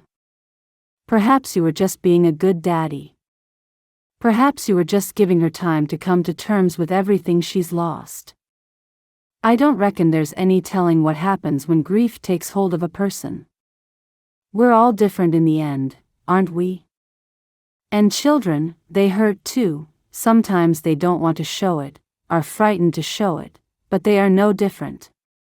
They're people just like us. I know. It's just that it's been so long, and I'm reaching the point where I don't know how to make things right for her. Well, why don't I try and speak to her now? I'll take her in a plate of food and tell her that I'll help her. Grace was already spooning meat and vegetables onto a plate, ready to take into Janet. Thank you, Grace. Josh turned in his seat finally to look at her, his gratitude clear. Just don't go getting your hopes up, and don't let her drive you away. Grace smiled. Little did he know that she needed this job as much as he needed her. She would do everything she could to help Janet, for that was her purpose in life. To help children be all they could be, but even if that wasn't the case, she needed a job, a home, and an income. The thought of Janet driving her away terrified her, not just for herself but for what would become of Janet if she didn't start to trust. Chapter 13. Grace tapped lightly on Janet's bedroom door but chose not to wait before opening it. She knew Janet's belligerence quite well by now and knew that waiting for the girl's permission would be to play into her hands. I brought you in a little dinner, Grace said gently and set the plate down with the knife and fork on the nightstand next to Janet's bed. Janet was lying face down, her head buried under her pillow as she sobbed. She gave no indication that she knew Grace was even in the room, although Grace was certain that she did. But this time, she would not be ignored, not when she knew that the angry little girl needed her. And so, she gently sat herself down on the edge of the bed and reached out a hand, which she laid in the center of Janet's back. Janet immediately twisted away, moving so sharply it was as if she had been burned. The reaction startled Grace, but she quickly recovered herself and began to speak immediately. I'm sorry, Janet, I didn't mean to make you jump, Grace began. And I know you're upset, but I'm here to help you. Janet said nothing. She simply stayed face down on the very furthest edge of the bed that she could manage to be without falling off entirely. And I don't know if your daddy told you, but when I was back east, I used to teach children your age. Everything, reading, writing, numbers. And so, you don't have to worry that you're going to be behind, because I can help you. We can work on your reading and writing in the afternoons, can't we? And on Saturdays, when you've finished playing with Jimmy for the day? Even on Sunday after church, I don't mind. Daddy said I can't play with Jimmy, Janet said angrily, and it was clear that she could think of nothing else to say. I think you know that he means that only as a last resort, Janet. He doesn't know how else to get you to listen to him. But he didn't say that he'd stop you playing with Jimmy right away. He only said that he would stop you if you didn't settle down better at school. So, it's in your hands, isn't it? It's up to you whether or not you keep your friend, isn't it? Grace smiled to herself as Janet slowly turned and started to sit up in the bed. She had finally done it, she had reached her. She had made an ally of her, she had promised to help. So, when Janet looked at her with the most furious little expression Grace had ever seen, it came as something of a shock. I don't want anything from you, Janet said angrily, the tears still rolling down her face. I don't want you here. I don't want any of you here. Why can't you just go like all the others? We don't need you here. We don't need your help. We're managing just fine. That's not really your decision, Janet. And your daddy asked me here because he needs the help. We don't need anybody. And I know you're only here to steal my daddy. I hate you, Janet said seriously. I hate you and your food and everything about you. Just go, get out. The words hurt, but Grace knew they were not aimed at her. She also knew there was no cutting through them, not at the moment. She must let this anger burn out on its own. By the time Grace made her way out of the room, careful to leave the plate of food in the hopes that Janet would at least eat something, she felt entirely crestfallen. What a fool she had been to think that she had triumphed, that something as complicated as a child's grief and inability to deal with it could be solved so simply. She had pushed too far too soon, and she knew it. She should have left things as they were. She should have kept her distance and let Janet get used to her slowly. Grace knew she had seen an opportunity to help herself more than Janet and Josh. She had wanted a new challenge, a sense of purpose, something to truly work toward that would help her feel differently and help her cope with her own loss. When she walked back into the kitchen, she could tell by the look on Josh's face that he immediately realized she had failed. He smiled sadly and shrugged as if to apologize, and she heartily wished that she had been able to do something to ease a father's worry, if nothing else. But she became more determined than ever at that moment that she would not give up on Janet Lacey. Somehow, someway, she would get through to the lonely little girl who missed her ma so much. Chapter 14.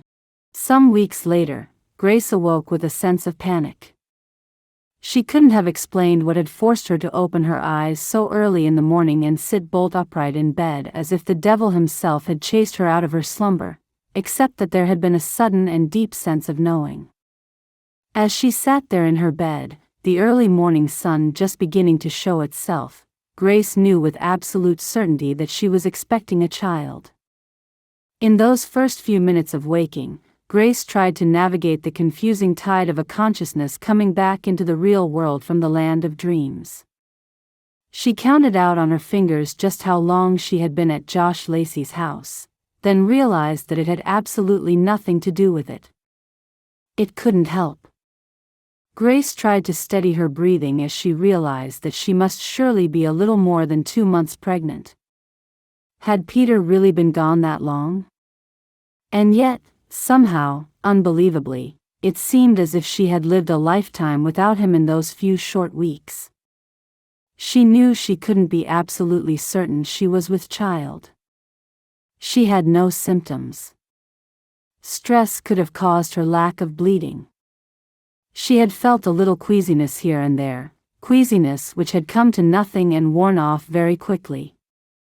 Grace had hardly given it a thought, and when she had simply put it down to the grief and hardships of the last months and the newness of her surroundings, not to mention her concerns that she would never make any sort of headway with Janet. But Grace didn't need symptoms, she just knew. There was something deep inside her that knew it was certain, the intelligence that lived within, the same intelligence that had woken her from her sleep to make her face the reality of her situation. Grace got out of bed and crossed the room to the window. She opened it wide, welcoming in the cold winter morning air in the hope that it would somehow make things clearer. All it did, however, was make her shiver, and it certainly didn't clear anything up. And what was there to clear up?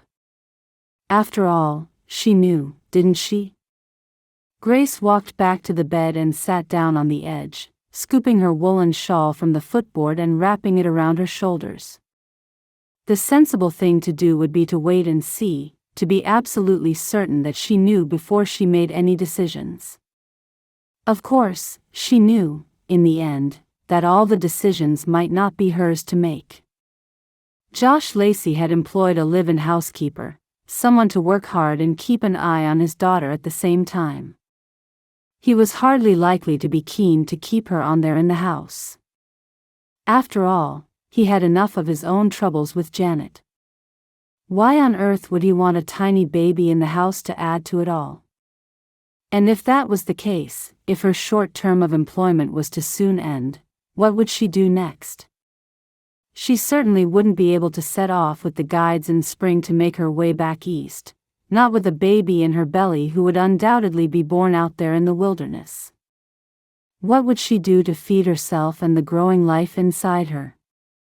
The idea of it brought tears to her eyes, and she instinctively laid a protective hand over her still rather flat stomach. It was the first inkling of an instinct for protection, and she realized that she would never set off with Peter's baby only to have it die out there just as he had done. She would have to wait another year, perhaps even longer. The idea made her feel a little trapped, as if she was fated to stay in Oregon forever. But if she was expecting a child, she knew that she would never make that perilous journey and risk its life. And, as much as she had wanted to close her eyes and join Peter in those first days after his death, she realized now that she would not risk her own life either. Childbirth was a dangerous enough occupation without embarking upon it for the first time out on the plains and making dreadful river crossings. And if she did have a baby coming, Grace realized that she had a purpose now, a reason to be. She would have to make life work, come what may, because she had the responsibility to keep more than just herself safe now. Realizing for the first time that she would truly have something left of Peter after all, Grace began to cry tears of joy. For just a moment, all the fears for the future melted away, and she realized that she had been truly blessed. Peter was not gone, not entirely, not if she truly did carry his child. She closed her eyes and pictured his face and wished, above all things, that she at least had a grave to visit, somewhere she could go to kneel and quietly tell him everything that had happened since he'd gone. But she would never have that. Not even if she went looking would she ever find that place he had been buried more than 2 months before. He was just somewhere out there in the vast expanse, an unmarked grave, his final resting place. Grace dried her eyes on the rough wool of her shawl and determined not to think of the sadness but to think of the joy, the love. Peter would have been thrilled to know that they were expecting their first child, and she would take it upon herself to be thrilled for the pair of them. She could pray, and she could talk to him, surely he would hear. But there were still things to be done, conversations to be had, and plans to be made. Sooner or later, Grace would have to tell Josh that his new housekeeper was perhaps not going to work out quite as well as he had hoped. The idea of letting him down affected her greatly. She hadn't known Josh for long, but there was something about his own plight that had touched her deeply, and she didn't want him to be alone with his worries anymore. There was something about giving an eye to somebody else's problems, which had made her own somehow easier to deal with. But she knew that if he did dismiss her, which was more than likely, her own problems would grow out of all proportion. How would she support herself? Even if she could get her room back at Connie Langdon's boarding house, how would she pay for it when the money finally ran out? And she would struggle to take in washing, for where would she do it? She couldn't take over Connie's kitchen, make life awkward for her, just to be able to pay the woman for the roof over her head. As kind as Connie was, Grace knew that she couldn't ask that much of her. Grace tried hard to think only of the joy of having something left of her and Peter's love. She didn't want to stare at a future full of mounting problems, not yet at any rate. Perhaps the best thing would be for her to keep it to herself for a while, to be absolutely certain of her circumstances, before she mentioned it to Josh. Surely, she could wait until she was 3 months, perhaps even more, before telling him about it. At least that would give her time to think, time to make a plan in case the very worst happened. And it would give her a few more weeks of work, of pay, and perhaps he would even allow her to work on a little longer until her time came. Perhaps that way, she would be able to earn enough money to keep a roof over her head at Connie's in those first weeks when she would be unable to work at all. That would give her time, wouldn't it? Time to work out what she could do next. Time to find another way to make a living. Fear and panic reared inside her, and more tears came. This time, they racked her body, but she took a breath and forced herself to stop. She had to be calm, she had to think and plan. Yes, there was time to plan, to save, to decide just how on earth it was she was ever going to survive long enough to get back east. With a sigh, Grace stood up and decided to get herself ready for the day.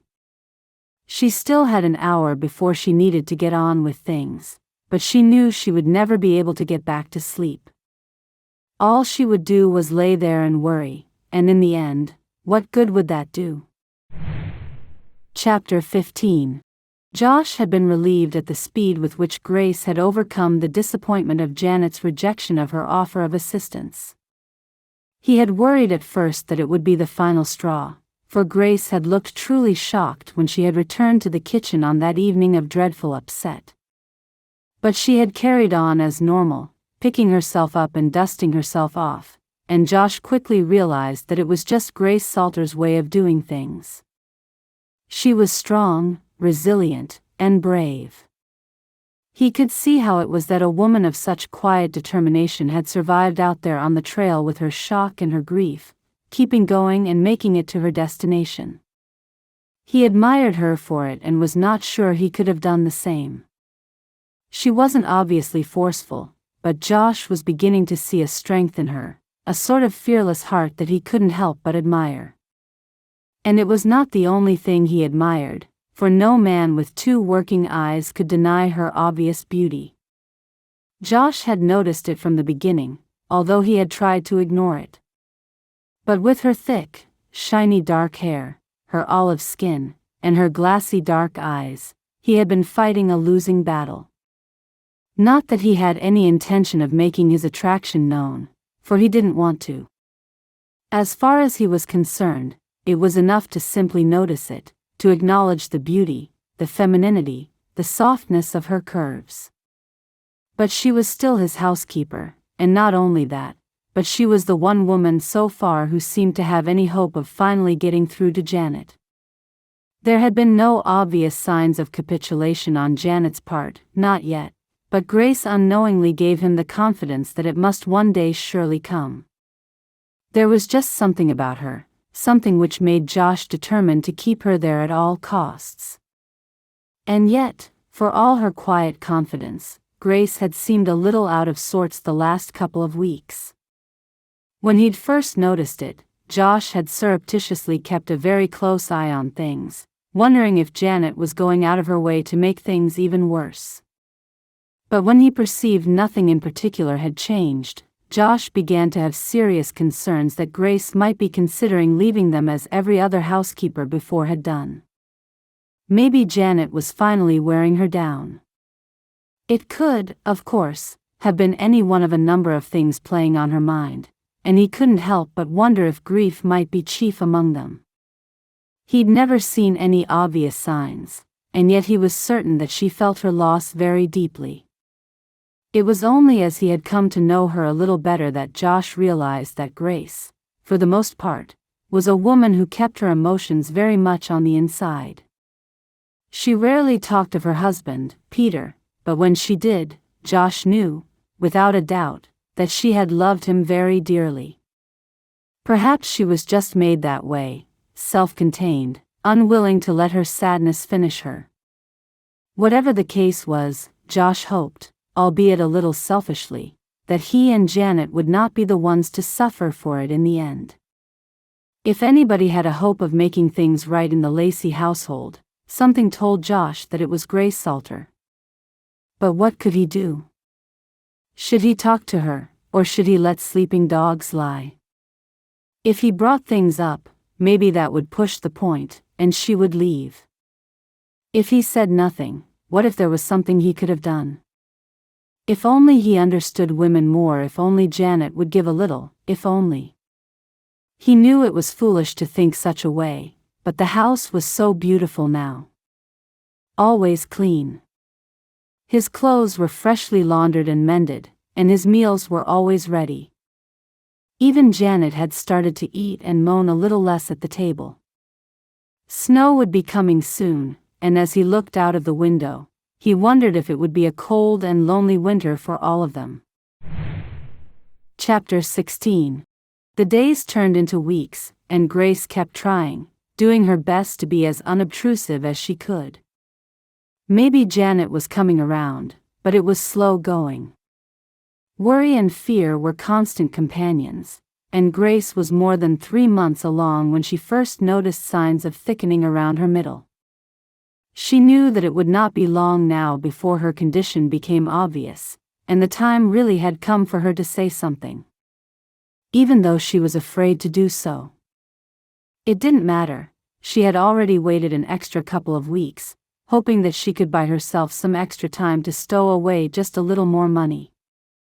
But if she wasn't careful, she was very much in danger of Josh pointing it out to her rather than the other way around. The trust would then be gone. Then, what hope would she have of him keeping her on a little longer, allowing her to work until she was nearly ready to give birth? Grace knew that it was not much to hope for, but she would hope and pray for it all the same. She had to make the best of every opportunity presented to her, whatever it was, to keep her and her baby safe. She had to admit to feeling just a little tired, although she knew it was more on account of lack of sleep through worrying than anything else. Whenever she had slept well, her day went well, and she often had a curious spurt of energy. But her morning's work had tired her out that day, and when Janet returned from school in the early afternoon, Grace had to admit that she was relieved that the child had chosen to stay outside and play. Jimmy Dalton had arrived with her.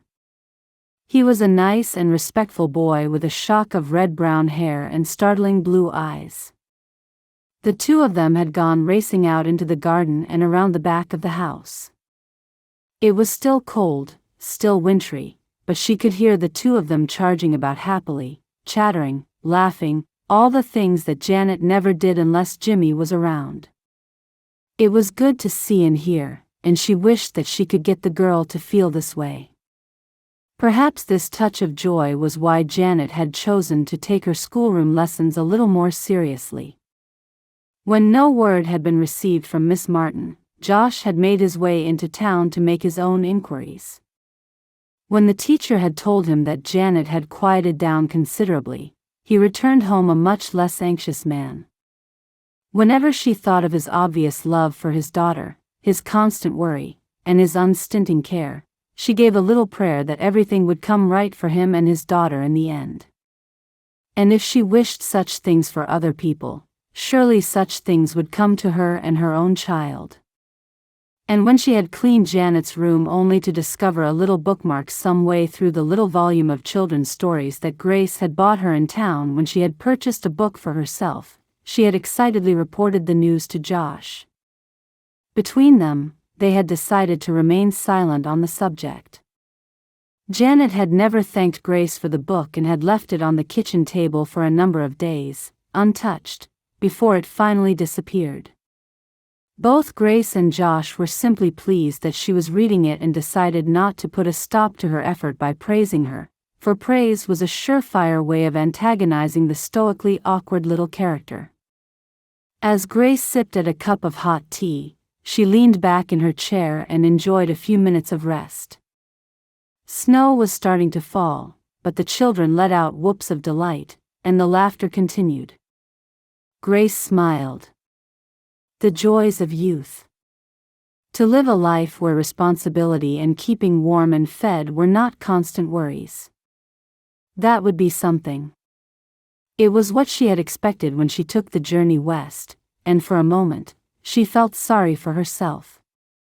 Then her hand strayed to her stomach, and she knew that she would keep fighting.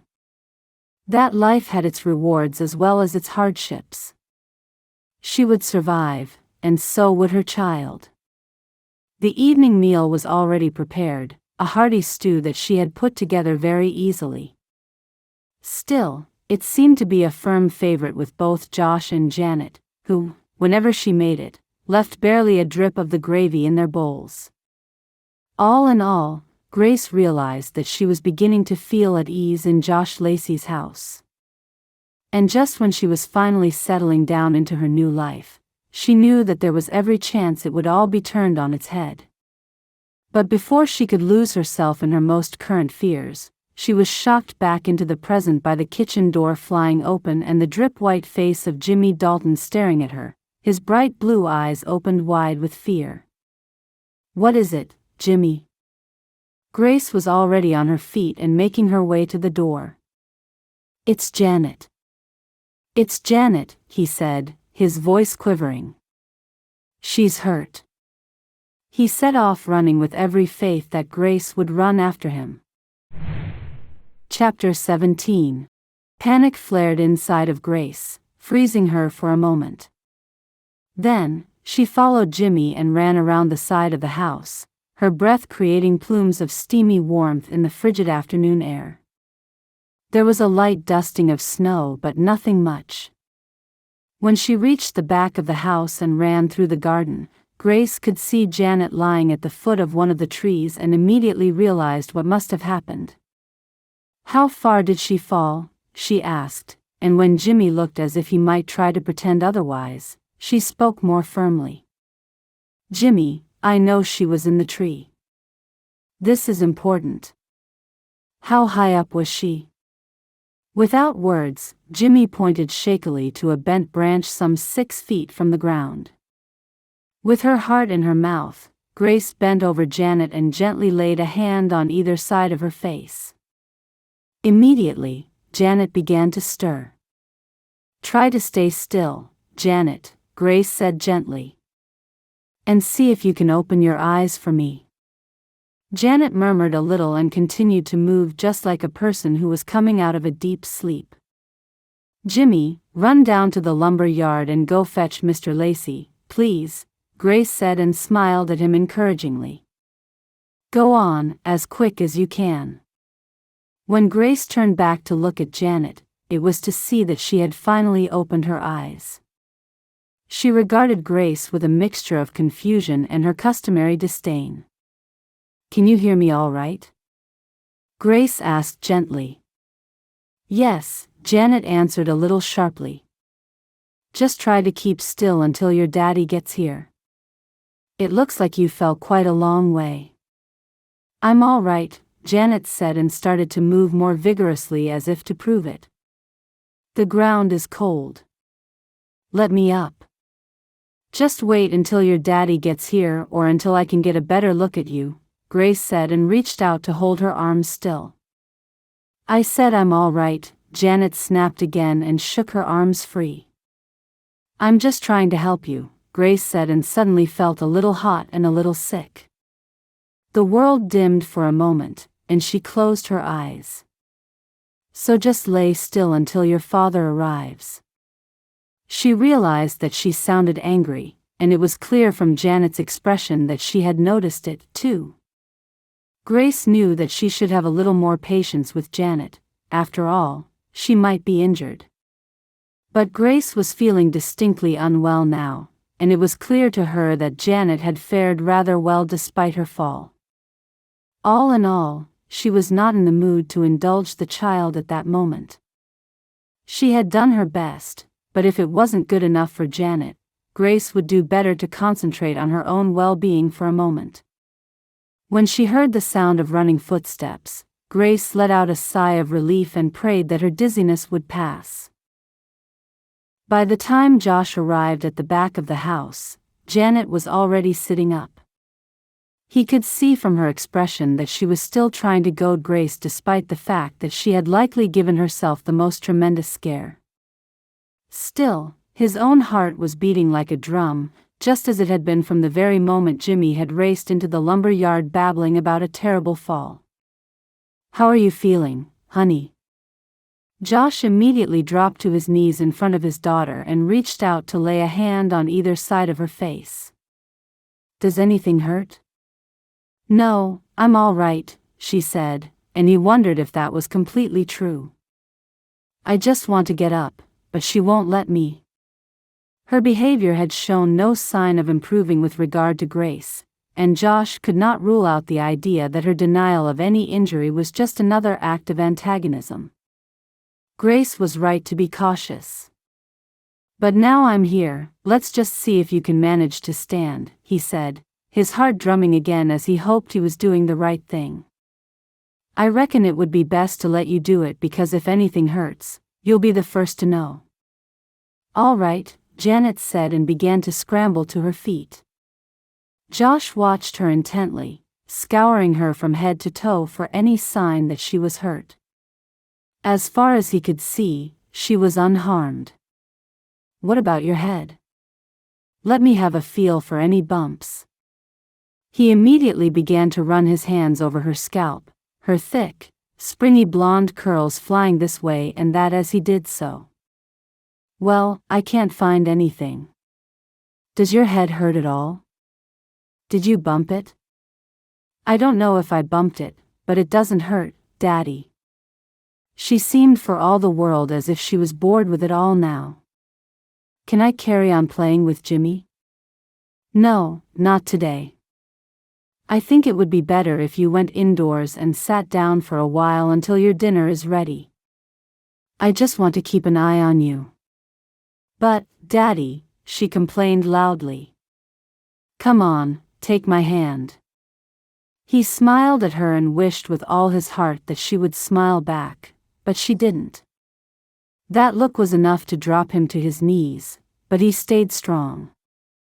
Grace looked so pale, but he could understand that. He was sure he must look the same.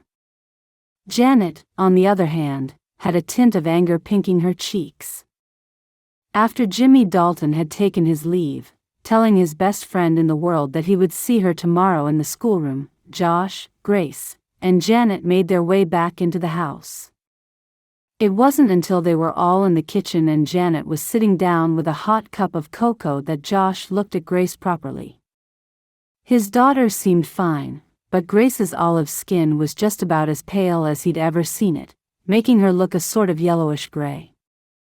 And, despite the coldness of the day, he could see a thin film of perspiration on her forehead. The skin around her eyes looked suddenly dark, almost giving her the appearance that she had not slept for a week. But he knew that couldn't be the case, for he had seen her at breakfast that morning and then again when he had stopped at midday for something to eat. She had looked perfectly healthy then, even though she had been quiet recently. He feared she was getting ready to leave. He realized that she must have been dreadfully shocked by what had happened, and he felt guilty, not for the first time, of everything that Janet seemed set to put her through. He loved his daughter with every fiber of his being, but he couldn't deny the fact that her behavior must surely have some effect on Grace. "Janet, why don't you go into the sitting room for a while and take a little rest?" Josh said, and seeing his daughter about to object, he took a firm tone. "Please, Just do it." Janet sighed expansively and marched off into the sitting room with her mug clasped between her hands. She walked fine and was clearly unhurt. "All right, sit yourself down, Grace," Josh said and pulled out a chair for her. She looked up at him gratefully and sat down heavily at the kitchen table. Her color did not seem to be returning, and she was perspiring even more than she had been. "Thank you," she said, and her voice sounded a little tremulous. "Just you wait here. I'll get you a glass of water." "Thank you," she said again. When he handed her the water, she took a few sips and then set the glass down on the kitchen table. She took a handkerchief from the pocket of her dress and mopped her face, breathing steadily until she began to look a little bit more like her old self. "I guess that was quite a shock for you," he said. "What with Jimmy panicking and Janet lying at the foot of a tree." "I'm so sorry, I really am." He looked into her shining brown eyes. "I think I'm going to have to sit her down again and have a good long talk with her. I don't seem to be getting anywhere, do I? And I really, really don't want you to leave us." Josh hadn't meant to be so open, so raw and honest. But he meant it. He really didn't want her to go. He didn't want to be left on his own again with a child he loved so much that she was breaking his heart. Grace was so young and had so much of her own pain to deal with, and yet she was the only one who had stayed, the only one who had put that much effort in. When she told him that Janet had silently taken the little book away, the children's stories that Grace had bought for her, Josh had felt so ridiculously happy. He had convinced himself that a corner had been turned, and in truth, that might still be the case. But if Grace had been shocked to the point of illness by Janet's antics, there was every chance that she would see things differently. "It's not her fault, Josh. Children play. Janet is probably a little more adventurous than most, but that's just the way it is. But the shock, Grace, you look so unwell. That's not Janet's fault. She might not have meant that to happen, but that's the result, isn't it? She has to know that there are consequences to her behavior, and not all of them to be faced by her. She needs to know what she did to you." "She didn't do it, Josh." "I was shocked, yes, but that isn't why I feel suddenly unwell." There was something in her eyes that scared him. She was hiding something. Was she ill, dying? Then what is it? What can I do? He looked at her with concern. "Shall I go and fetch the doc?" "No, I'm not ill, Josh." She looked down at her hands for a moment and let out a sigh. Then she looked up at him, and the strength in her eyes was admirable. "I'm expecting a child." Josh's eyes flew wide open. "What?" Chapter 18. Grace could hardly believe that she had finally spoken the words aloud. She realized immediately that Josh was the first person she had told when she might easily have confided in Laura Price or Connie Langdon.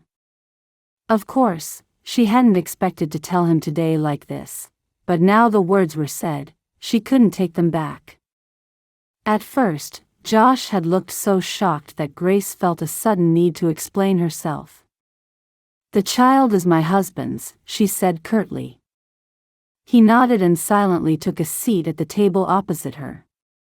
"Of course," he said and looked for all the world as if he had never considered that it could be anything other. "I'm sorry. You might think that I got my job here with you under false pretenses, but I assure you I didn't. I truly didn't realize that I was expecting it all when I took the job. With everything that had happened, I don't know, I reckon I've been in shock for some good long while. Anyway, it just didn't occur to me until I had already been here a couple of months that I could be. I've been trying to find some way to, well, to tell you, to explain." "You don't have to explain, Grace." He smiled at her. And I don't think you lied about it to get a job here, not at all. Thank you. That was a big relief, and so far, he did not look angry. But what would happen now? Would she lose her job? Would she be without a home? Look, why don't you go and take a lie down? You look exhausted and not real well at all. We don't need to talk about this now, do we? No, I don't suppose we do. She rose to her feet. The dinner is ready, Josh. All you need to do is ladle it into bowls. It should be warm enough. Do you not want some? He asked with concern. No, thank you, I'm not hungry. I'm a little queasy, if I'm honest. Grace made her way to her room and lay down on top of the bed. It was strange to her that she felt both relieved and worried all at once. In some way, she was glad that she had, in the end, been forced to tell him. It was the right time. She knew it. If she had chosen not to tell him then, it really would be obvious at a later time that she had purposely kept him in the dark. That would not have been a good thing to do. But all the worries that had swirled about her mind for the last weeks would not give her peace. It was as if her admission had given them free rein and let them know that their time had come to thrive. Her mind would not stop thinking of the worst that could happen. It was kind of Josh to let her get away with it for a while, to give her a little time before they sat down and discussed her position there in his household. But he certainly hadn't assured her that she had a definite place there, and she couldn't help but fear the worst in that regard. He would not keep her on, could not do so even if he wanted. One thing she had not considered was the wagging of tongues. This would ruin his reputation and hers. Oh, why did such a joyous even have to come with so many problems? Of course, there was every chance that Josh hadn't even thought that far ahead. After all, that was the very first he had heard of her condition, and he had looked so surprised by her news. But now he was out there on his own in the kitchen, setting out bowls for himself and his daughter, quietly eating the meal that he enjoyed so much. And thinking, he was very likely thinking quite seriously. Grace hoped against all hope that he was considering her small amount of success with Janet. She knew that the book of children's stories was hardly a victory, but it was a tiny battle won, and she knew it. She only hoped that he knew it too, that he would think of it now as he sat opposite his daughter in the kitchen. That it would be a bridge not only to Janet but to her future. But she also knew that there was a good chance he was thinking of an ineffective housekeeper, one who grew more and more ineffective as time went on and her belly grew bigger and bigger. And then what? A screaming baby in the house and a housekeeper who was still, to all intents and purposes, ineffective. Not to mention running the gamut of gossip in town.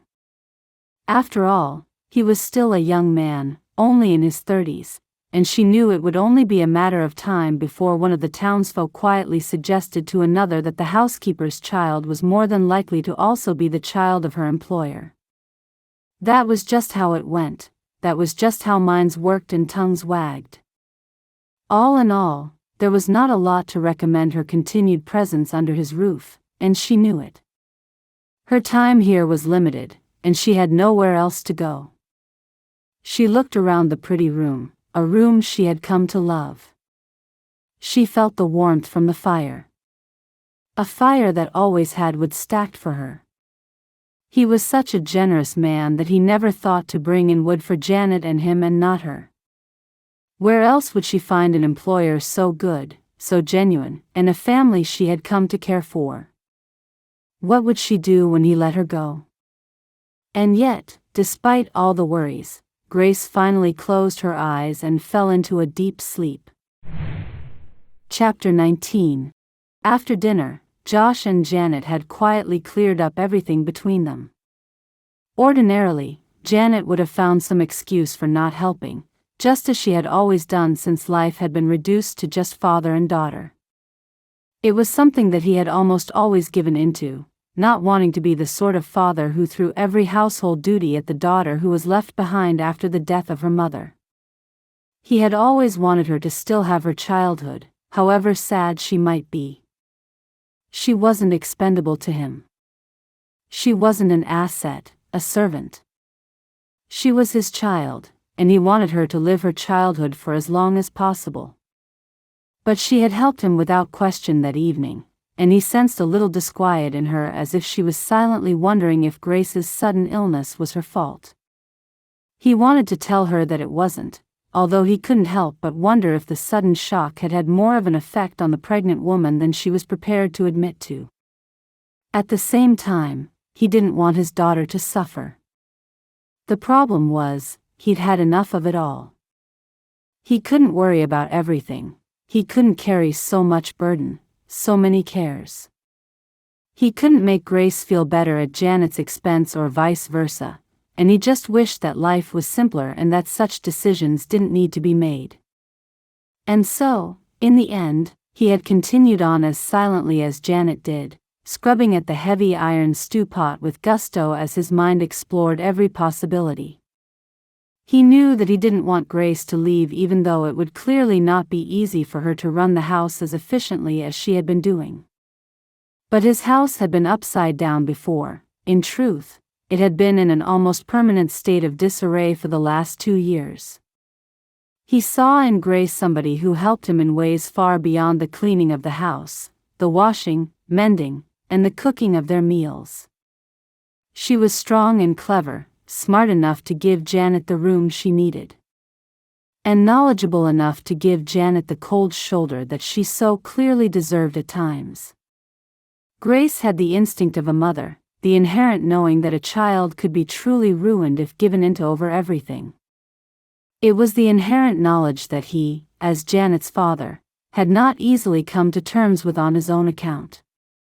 He knew he had indulged Janet too much and for too long, but he couldn't pull back from that. Grace could, and it was beginning to work. Janet would not have helped like this before Grace, of that he was sure. And, more than that, Grace did it gently, without fuss, without aggravation. Grace understood children, even if Janet was still proving to be something of a trial to her. And yet, explain it as he might, Josh knew that there was more to his wanting her to stay than simply Janet's best interest.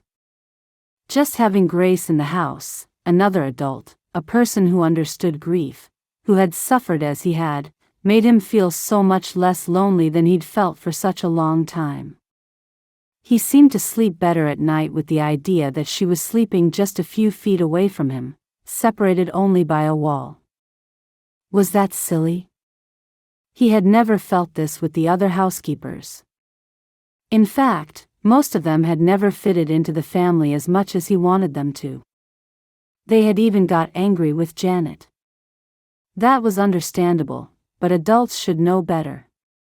But Grace made life feel better for him, especially the cold and lonely midnight hour. He could hardly explain to himself why her being there was such a comfort to him, and he had never once considered overstepping the mark. It had never occurred to him to find some way to her, to convince her to open the door to him. She was a young widow, a woman who was still grieving, and Josh felt strangely protective of her tragic status. He would never have done or said anything to make her uncomfortable, to imply that she was somehow beholden to him now that she was under his roof, as many a man might have done. Even if she had not been a young woman still so in love with her deceased husband, he would never have made such a move. "Daddy, I'm sorry," Janet said quietly, shaking him out of his reverie. "I didn't mean to fall out of the tree." "I'm not angry with you for falling out of a tree, honey." He smiled at her. "But I'm not real impressed that you climbed up into the tree in the first place." He rolled his eyes and shook his head, pleased to hear her relieved little chuckle. "Am I still allowed to play with Jimmy?" "Yes, but no more trees." "All right," she said, and then looked down at her feet awkwardly. "Is there something else troubling you?" Josh asked knowingly. Is Grace going to be all right? Yes, she just needed a little rest. Is she sick because of me? She felt sick already. Josh was suddenly painfully aware that he was doing what he always did. He was letting her off the hook. But the shock of seeing you laying there didn't help. I'm real sorry, Daddy. It's not really me you should be apologizing to. He raised his eyebrows at her. Janet didn't reply. She just nodded her head thoughtfully. Josh wasn't going to hold his breath waiting for his daughter to apologize, and he certainly wouldn't force her to give an apology she didn't mean. Grace was an intelligent woman, and she would see right through it.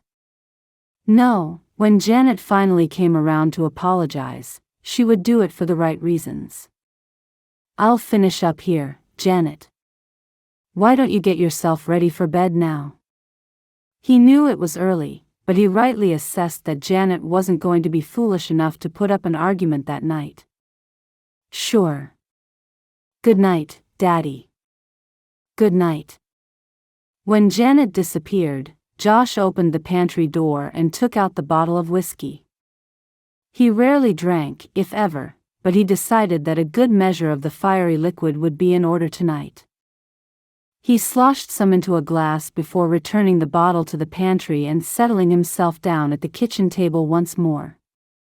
An idea had been rolling around in his mind, or on the edges of it at least, ever since Grace had told him she was expecting.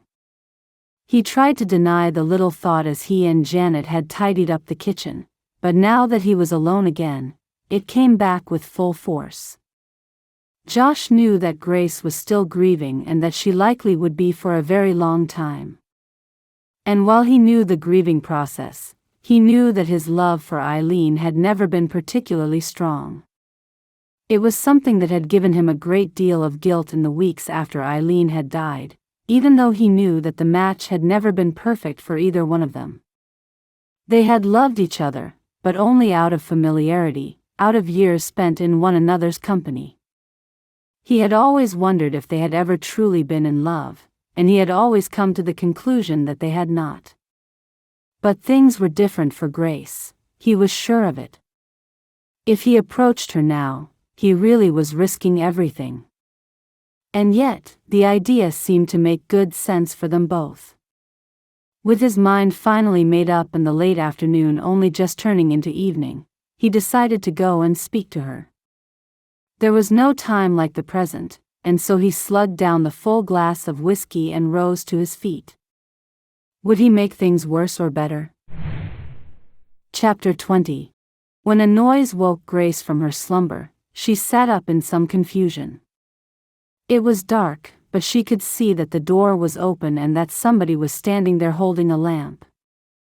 She squinted at the dark figure behind the lamp, but the brightness of that little light turned the figure into nothing more than a silhouette. Josh? She asked inquiringly. Yes, may I come in for a moment?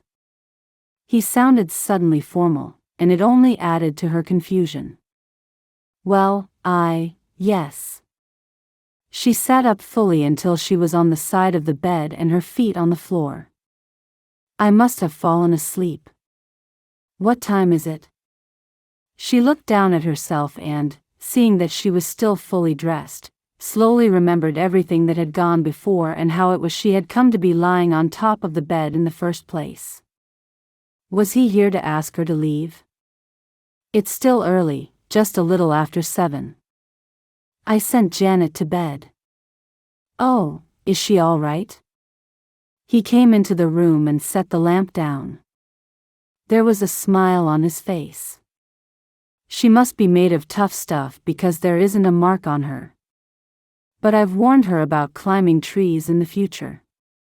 She sure is made of tough stuff, Grace said, remembering the child's determination to display her customary disdain even when she had fallen from such a great height.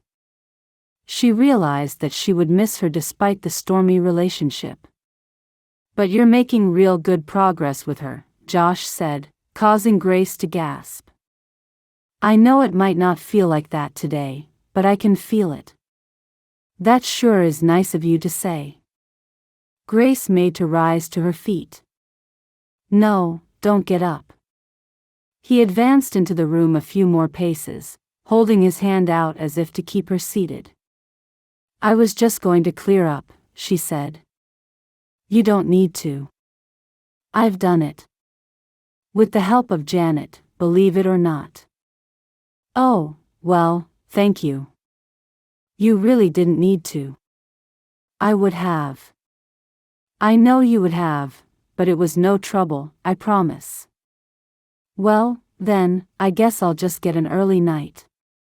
She felt suddenly unsure of herself and wondered what on earth was coming next. Was this the moment he told her to leave? If so, he was unsure about it, or he would have come straight out. His standing there was like torture, and she wanted the moment over and done with. Maybe she should just say she understands and offer to go. I know you must be feeling kind of turned upside down right now, Grace, but I wanted to ask you something. Well, offer you something, I guess. The look on his face was strange. The usually confident man was unsure of himself. She gulped. Offer me something? Grace couldn't begin to imagine what he was talking about and could only hope that he wasn't about to end her employment there and then. Maybe the offer was a payment, but despite her pride, she wouldn't turn it down. Maybe she should say something. She had been thinking about it. She could still work hard. She had hardly got straight in her mind all the things she wanted to say to him, all the pleas she had wanted to make, and the promises that she would work hard every day up until it came time for her to leave.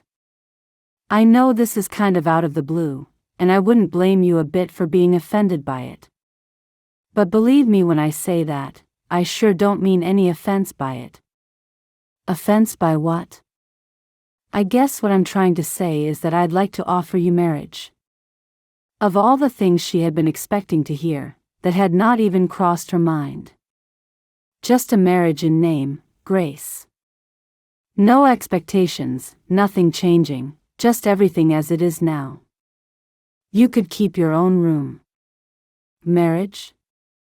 Grace said. She could hear the wonder in her voice and knew that he must surely hear it, too. I understand how you must feel, he said, and the concern in his voice was touching. She believed he really did. I just think it might work out well for the both of us. I know I need you here for Janet. You're the only one who's come anywhere close to getting through to her. And honest to God, I just don't know what will become of her if she and I just carry on the way we have done for the last 2 years. He stopped and looked so large with the lamp casting his shadow across the wall behind him, and yet he looked vulnerable, too. I see, she managed, unable to think about the offer as her mind was back on the trail where Peter had been buried, and then it raced to the birth of her child and the uncertainty that lay ahead. It was too much to even think about.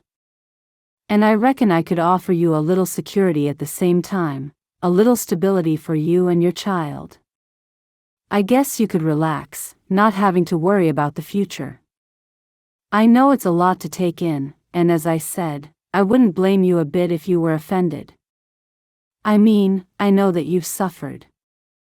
I know what you've lost so much. And I'm not intending to replace your husband, not for a minute. Like I said, a marriage in name only. A partnership, I guess. Thank you. She realized it sounded somehow bizarre. The truth of the matter was that she was by no means offended by Josh Lacey or his offer of marriage.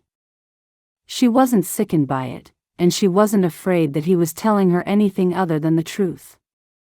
And if her mind would sit still long enough to consider it, it did make sense, for she knew, she was absolutely certain, that she would never love again for as long as she lived. Peter had been the one, the only man who would ever hold her heart, and she knew it. So, what was the sense of saying no? She wasn't holding out for true love anymore, she'd already had that. If he was offering a marriage in nothing but name, a partnership as he had called it, wasn't that the very thing to keep her and her child safe? Wasn't that one of those opportunities she had sworn to herself she would take to see that her child had a good life? I guess I should give you a little time, a little privacy, to think about it. He nodded his head slowly before turning to leave the room. I accept, she said before she had even thought about it. It was as if a primal instinct had said the words, and though she felt relief, she also felt as if she was cut to her very heart. He stopped dead in his tracks, turning back to look at her, his face curiously lit by the lamp he was holding. And you're right, it does make sense. And I'm very appreciative, really I am, she said, the words little more but a whisper. The lamp flickered, and the shadows danced around the room as if in celebration. Right, he said and sounded taken aback as if he had fully expected her to say no if she answered him at all. Right, he repeated. Well, good night, he said and nodded again before turning to leave the room, closing the door behind him. Good night, she said in a whisper to the closed door, and then the tears began to fall. Chapter 21. So, Grace, how's married life treating you? Connie asked with a broad smile. Grace returned the smile. It wasn't really a marriage, but Josh had been such a gentleman. He had arranged a new dress for her and the church ceremony. Janet, of course, had been nowhere to be found. Apart from the security the marriage had given her, it had given her one other thing. Laura and Connie had met. I know it's only been a few weeks, but you must have stories to tell, Connie said, taking a sip of tea. I still can't believe it, Laura Price chipped in. The smile fell off her face. I'm not judging. I understand how difficult it is, but you look happier. We both wanted that for you. Was she happier? It had been an extraordinary comfort to Grace that Laura and Connie had taken to one another like old friends. The three had been meeting regularly around Connie's kitchen table since they met at her quiet wedding ceremony at the tiny church not far from the boarding house. It's funny, but things haven't changed at all. I mean, nothing has changed. I still do my work about the house and do what I can to make friends with Janet, same as always. That seems even harder, but I understand. It will take time. Josh keeps the yard running and sits down at the kitchen table for 3 meals a day. I guess the only difference is the safety, you know? The safety of knowing I have a home and my baby is going to be well provided for. Grace shrugged and reached for her cup. So, he's not bothering you? Connie asked cautiously. Laura let loose a high-pitched giggle. Connie. Laura squeaked when she had calmed down a little. Well, he is a man. You know what they're like. Connie shuddered amusingly. My Bart was a nightmare, I can tell you. She winked and took another sip of her tea. With that, the 2 younger women laughed until they cried, with Connie thoroughly enjoying having their full attention. Grace felt elated by the laughter. It was a true moment of forgetting her old sadness, and she was made as joyful by the act of laughing as by Connie's raucous comments. As she slowly pulled herself together, breathing hard and wiping at her tears of mirth, Grace had a sudden sense of belonging. This room was so warm and comfortable. She was feeling better, not just with her 2 friends, but with life just as it was. It wasn't what she had planned or expected, but somehow, life had seen to it that she was safe, that she wasn't alone, and that she had found herself in the home of a good man. No, he's not bothered me at all, Connie. Grace, still gently chuckling, shook her head. Well, that's something at least. Connie nodded firmly. I guess the truth of it is, he's a good man. A man of his word, Grace went on. I reckon they are few and far between, Laura added. They're pretty rare. Connie patted Laura's hand. However, you're too young yet to be jaded by the ways of men. Wait a while, and that will come naturally over time. It does to all of us. Connie pulled a face and shuddered before smiling at them. Once again, the younger women laughed. Oh, how glad I am that this is where I came when I first arrived here in Oregon, Grace said truthfully. I know I was only here a short time, but look at us now. I'm glad you girls are here too. You liven up my lonely little life. I'm not sure you needed much livening, Connie. Grace smiled again. The woman always seemed to be happy, and that was a lesson Grace was trying to learn. That we should make the best of what we have. It was difficult, impossible after Peter's death, but she knew he would want her and the baby to live. To have a good life, and she was going to do her best to make that happen. It sure is nice to see you smiling, Grace, Laura said a little more seriously. It's been a real long road for you. It has, but I'm managing now. You always did manage, Laura said with admiration. Even out there on the trail, you kept yourself going.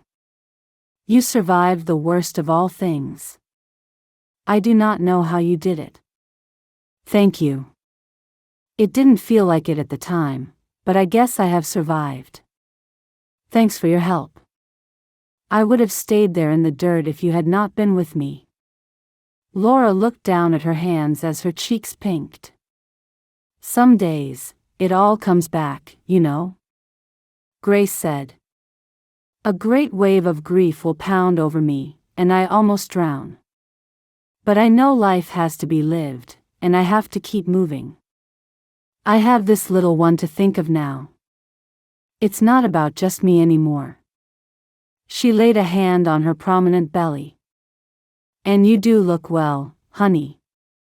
I don't think I ever saw a woman who seemed to have child-carrying suit her like it does you. Connie rose to set the pan of water back on the stove. More tea? Yes, please, Grace and Laura spoke as one. I must say, I do feel real healthy.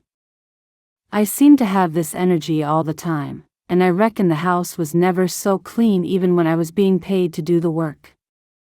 She opened her brown eyes wide as if amazed by it all herself. Josh keeps saying I need to take things a bit slower, but I honestly don't know what else I'd do with my time. He really is a good man, Connie said and whistled through her teeth.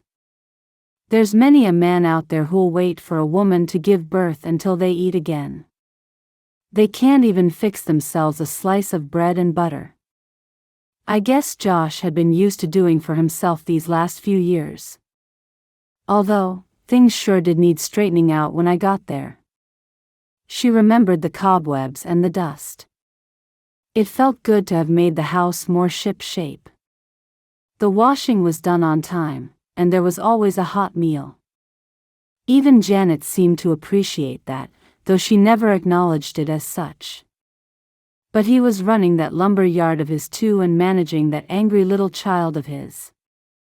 Connie looked full of admiration. True. He did as well as he could, and I truly admire him for that. There's a lot about Josh Lacey to admire, Connie said.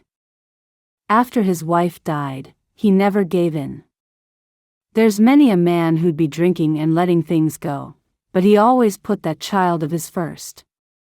He was never out of that schoolhouse speaking to Miss Martin when Janet first lost her ma. He wanted to check on her all through the day. He drove poor Miss Martin to distraction, bless her. But I don't know how he had the strength when he had the house and business to run, too. I reckon I have a lot of respect for that man. Connie nodded firmly. And he's kind of a handsome one too. Now, that doesn't harm his cuz one little bit. She raised her eyebrows and wiggled them.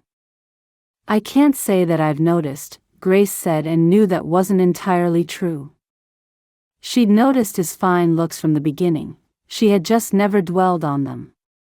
To appreciate him in that way seemed like a sure way to disrespect Peter's memory. She couldn't do that to him. Do you think you'll ever feel that way again? I mean, maybe one day in the future? Laura was clearly interested to know but cautious about asking at the same time. More color flushed her cheeks, and she nibbled at a cookie. I can't imagine that I will, Grace said with such speed she wondered who exactly she was trying to convince. I guess that's why I readily agreed to the marriage. He was offering security, and he made it really clear that was all there was to it. Just two people helping one another through life. I knew that I would never love again, not after Peter, so there was no sense in turning down Josh's offer. I knew I would never find anybody else, I wouldn't even look. Josh is such a good man. It was all for my baby, for our baby, and I know Peter wouldn't mind. She hoped with all her heart that this was the truth. Peter had been a good man, and he had loved her. The fact that he wouldn't see their son or daughter hurt her so much, but the child went some way to keeping him alive. Just don't rule anything out, honey, Connie said sagely. We never know what's around the corner in this life, and that includes how our feelings slowly change with the tides. There's no guilt needed for that. Life has a way of healing our ills. And maybe the good Lord wanted you to have happiness and love as well as security. I hope you didn't mind me asking, Grace? Laura said shyly. Of course, I don't. Grace reached out to take Laura's hand. I would never have made it this far without you by my side. And I know that you both care about me, and it sure does mean a lot. What do you say I cut up that apricot pie before we all turn to crying? Connie said and instantly lightened the moment. I reckon that sounds like a fine idea. Grace smiled broadly. She needed time to think, to grieve, and the conversation was poking at wounds she would rather leave alone. Chapter 22. By the time Grace returned home, Josh had already closed up the yard for the day and was sitting in the kitchen.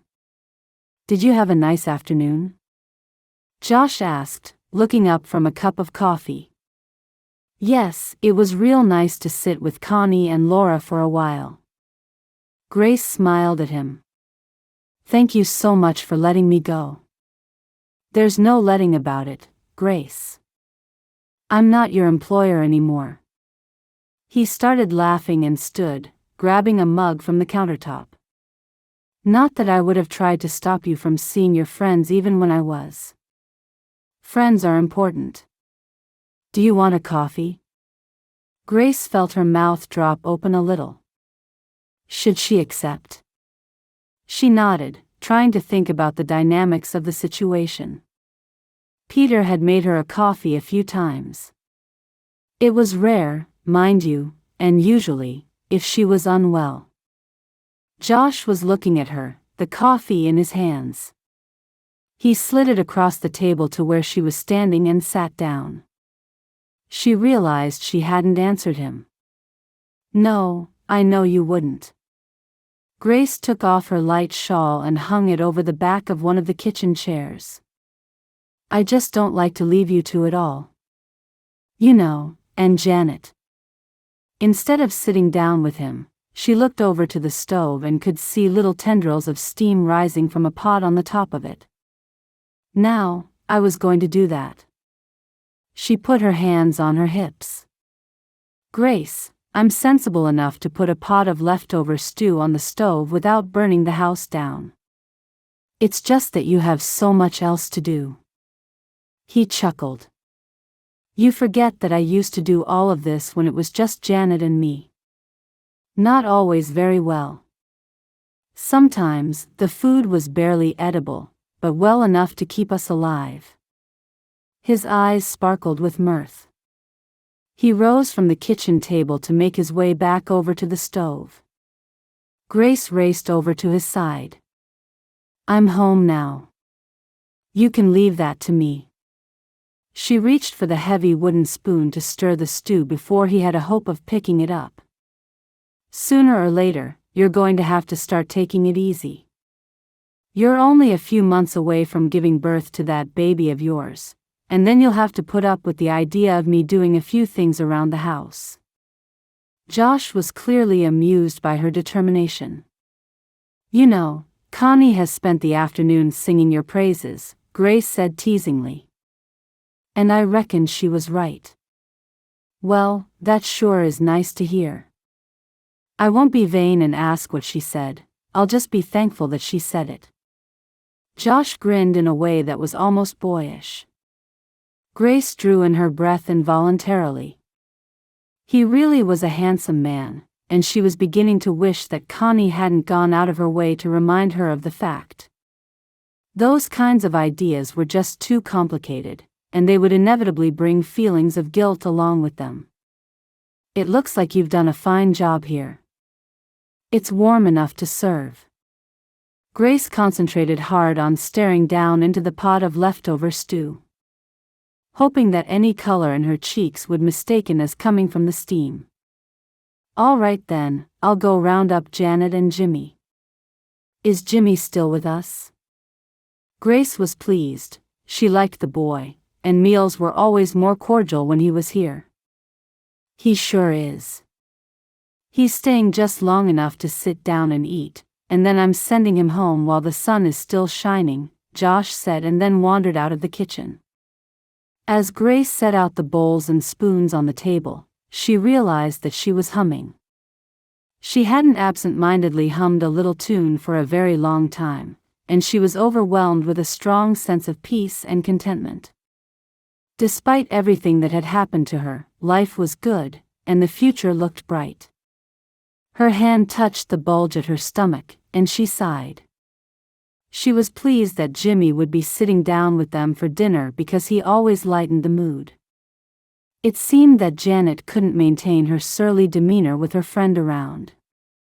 It was just too much of an effort for her.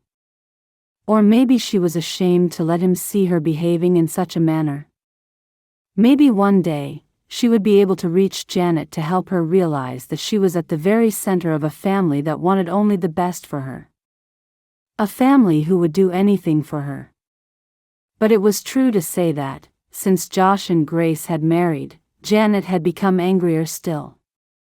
She had been furious from the very moment that her daddy told her that he was to marry again. Grace had known it would come, and it was hardly a shock when it happened. She just hoped that things might improve even just a little before her baby arrived. She did not wish to bring the child into such an atmosphere, and she worried about how Janet would behave. If it had been hard for Janet to cope with the idea of her father marrying again, Grace couldn't help but wonder how she would manage when there was another child in the house. Would she feel even angrier, even more betrayed, or would her temper get even worse? It was a horrible thought and one that Grace didn't want to contemplate. All she could do was offer love and support to Janet if she wanted it. To be there for her and to pray that the girl would one day see the truth. However, she knew that only time would tell and how Janet would behave. Chapter 23. The following Saturday, Janet had seemed to hover about the house all morning. Grace was surprised, given that Janet was normally nowhere to be found on that particular day of the week. Most other Saturdays, she and Jimmy would be out somewhere exploring, playing, and probably still climbing trees. She had been as non-communicative as ever, barely answering Grace's occasional questions with a grunt or single-word answers. Tossing her hair and turning her back was her more normal response, but today, there was none of it. So, Grace couldn't understand why Janet was hovering in the house, currently looking out of the kitchen window, but she was certain that there was a reason for it. And, just before Josh was set to come back at midday after closing the yard, Grace decided to find out just what it was. Is something troubling you, Janet? She asked in a calm and neutral voice. You're normally out with Jimmy on a Saturday, aren't you? Janet didn't respond and didn't even look around. Grace continued. You haven't had a falling out, have you? No, I haven't fallen out with Jimmy. We never fall out, we're best friends. Janet's eyes were wide, and she was instantly defensive. Then is he away somewhere? Are his family off visiting or something? Grace persisted. No, I just wanted to keep to the house today. That's nice, Grace said, and decided that she had done everything she could to open the door, and it was now up to Janet whether she walked through it. Well, I'll just get some bread and butter ready with a piece of cheese and ham. Your pa will be in from the yard in a minute. Grace smiled airily and carried on about her business in a nonchalant fashion. She was aware the whole time that Janet was still in the kitchen. She could hear the scrape of the chair as she settled herself down at the table. But it didn't feel quite as oppressive as it usually did. Although it was true to say that Grace was well used to Janet's attempts to intimidate her with silent staring, it certainly didn't have the effect it used to have. Maybe the security of marriage had eased that problem, but she thought that she was getting used to Janet, and the girl was getting used to her. Sometimes, she thought that Janet's behavior was now a habit. She wished she could break it. Today, Grace could sense an air about Janet, the feeling that she had something she wanted to say, and her usual attempts to create tension between the two of them were somehow playing second fiddle. Whatever it was, Grace hoped that Janet would have the sense to get started on it before Josh came in. Undoubtedly, if she had anything of importance to say to Grace, her father coming in at the wrong moment would inhibit her. I need you to help me with my reading and writing, Janet said in a flurry as if the words had simply been expelled with her breath. Yes, of course, Grace said without breaking her stride. She didn't want to make something big out of it. She didn't want to ask Janet why she had suddenly decided to turn to her for help after so many months of stoically refusing it. All she wanted was to find a quiet road which led to the little girl who needed friends more than she would admit. I just haven't caught up yet, and Miss Martin told Daddy. I'm just worried that he'll stop me from going out to play with Jimmy. Well, we'll just have to make sure that doesn't happen. Grace turned around and smiled at Janet in what she hoped was a conspiratorial way. She wasn't foolish enough to wait for Janet's response, knowing full well how the girl would often choose to trip herself up on her own pride rather than admit defeat of any kind. At that moment, the kitchen door opened, and Josh walked in. Catching his attention immediately, Grace motioned to him with her eyes that he should continue on through the kitchen and into the sitting room to give her and Janet a few more moments alone. With a half wink, Josh did exactly as she had hoped. I sure am tired out. I'm just going to take a little nap in my chair for a few minutes, ladies. He performed a funny little bow before continuing on to the sitting room. Grace noted how he left the door wide open and knew that he wouldn't be able to help himself from eavesdropping. The chair he ordinarily sat in was out of view, and she hoped that Janet would soon forget he was there. Grace continued to work in silence for some minutes before speaking again. We can get started just as soon as you like. Grace did everything in her power to keep her excitement out of her voice, wanting the whole thing to seem normal and natural. She couldn't help but think that dealing with Janet was like dealing with an unbroken horse.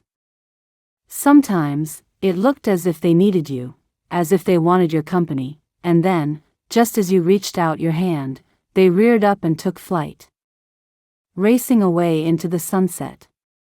Yes, Janet said in a flat tone. We can take a little time this afternoon if you like. After we've eaten this bread and butter, we can get on with it. Yes, Janet repeated in an equally flat tone. We can either sit here at the kitchen table or go into the sitting room. I don't mind either, Grace continued. If it's just reading you want to do, we'll be more comfortable in the sitting room.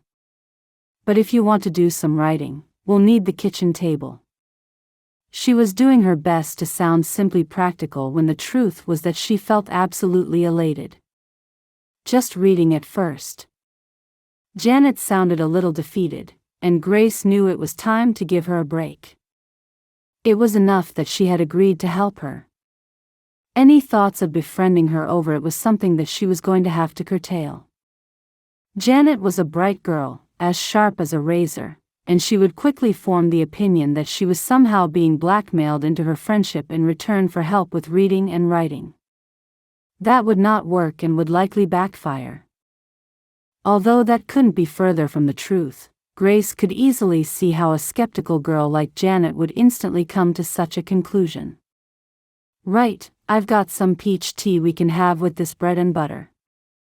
Grace was trying to return to normal. Janet had returned to her silent world, and Grace decided it would be best to leave her there for a while. She set the large plate of bread and butter down in the middle of the table, along with some ham and cheese and glasses of peach tea. Janet sat impassively staring at it all, her face a picture of misery as if she had just lost the greatest battle of her life.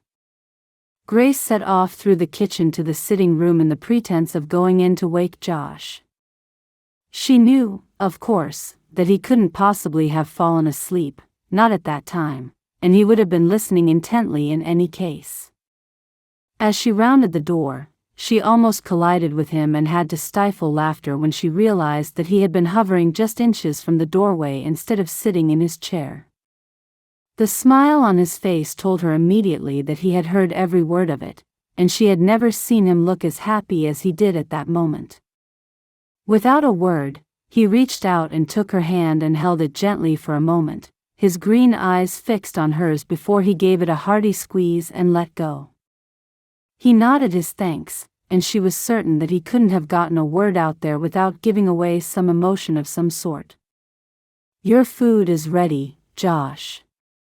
Sorry to wake you so soon, she said and raised her eyebrows. Josh made a great pretense of mumbling some response or other and shuffled into the kitchen with a little too much realism to be entirely believed. As they all sat down to eat, Josh began to chatter about the customers he'd had that morning and any one of a number of other trivial points of conversation. Neither of them mentioned the reading and writing, and as Janet quietly munched on her food, she seemed to return to her normal self. But Grace could see that Josh was struggling to contain his happiness, and throughout the meal, he repeatedly caught her eye and smiled at her. Grace just hoped that this really was a turning point. She wanted to temper his joy, for there was a long way to go. Chapter 24. For some days, the reading and writing lessons went well enough. Grace was careful not to try and force too much ordinary conversation between the two of them.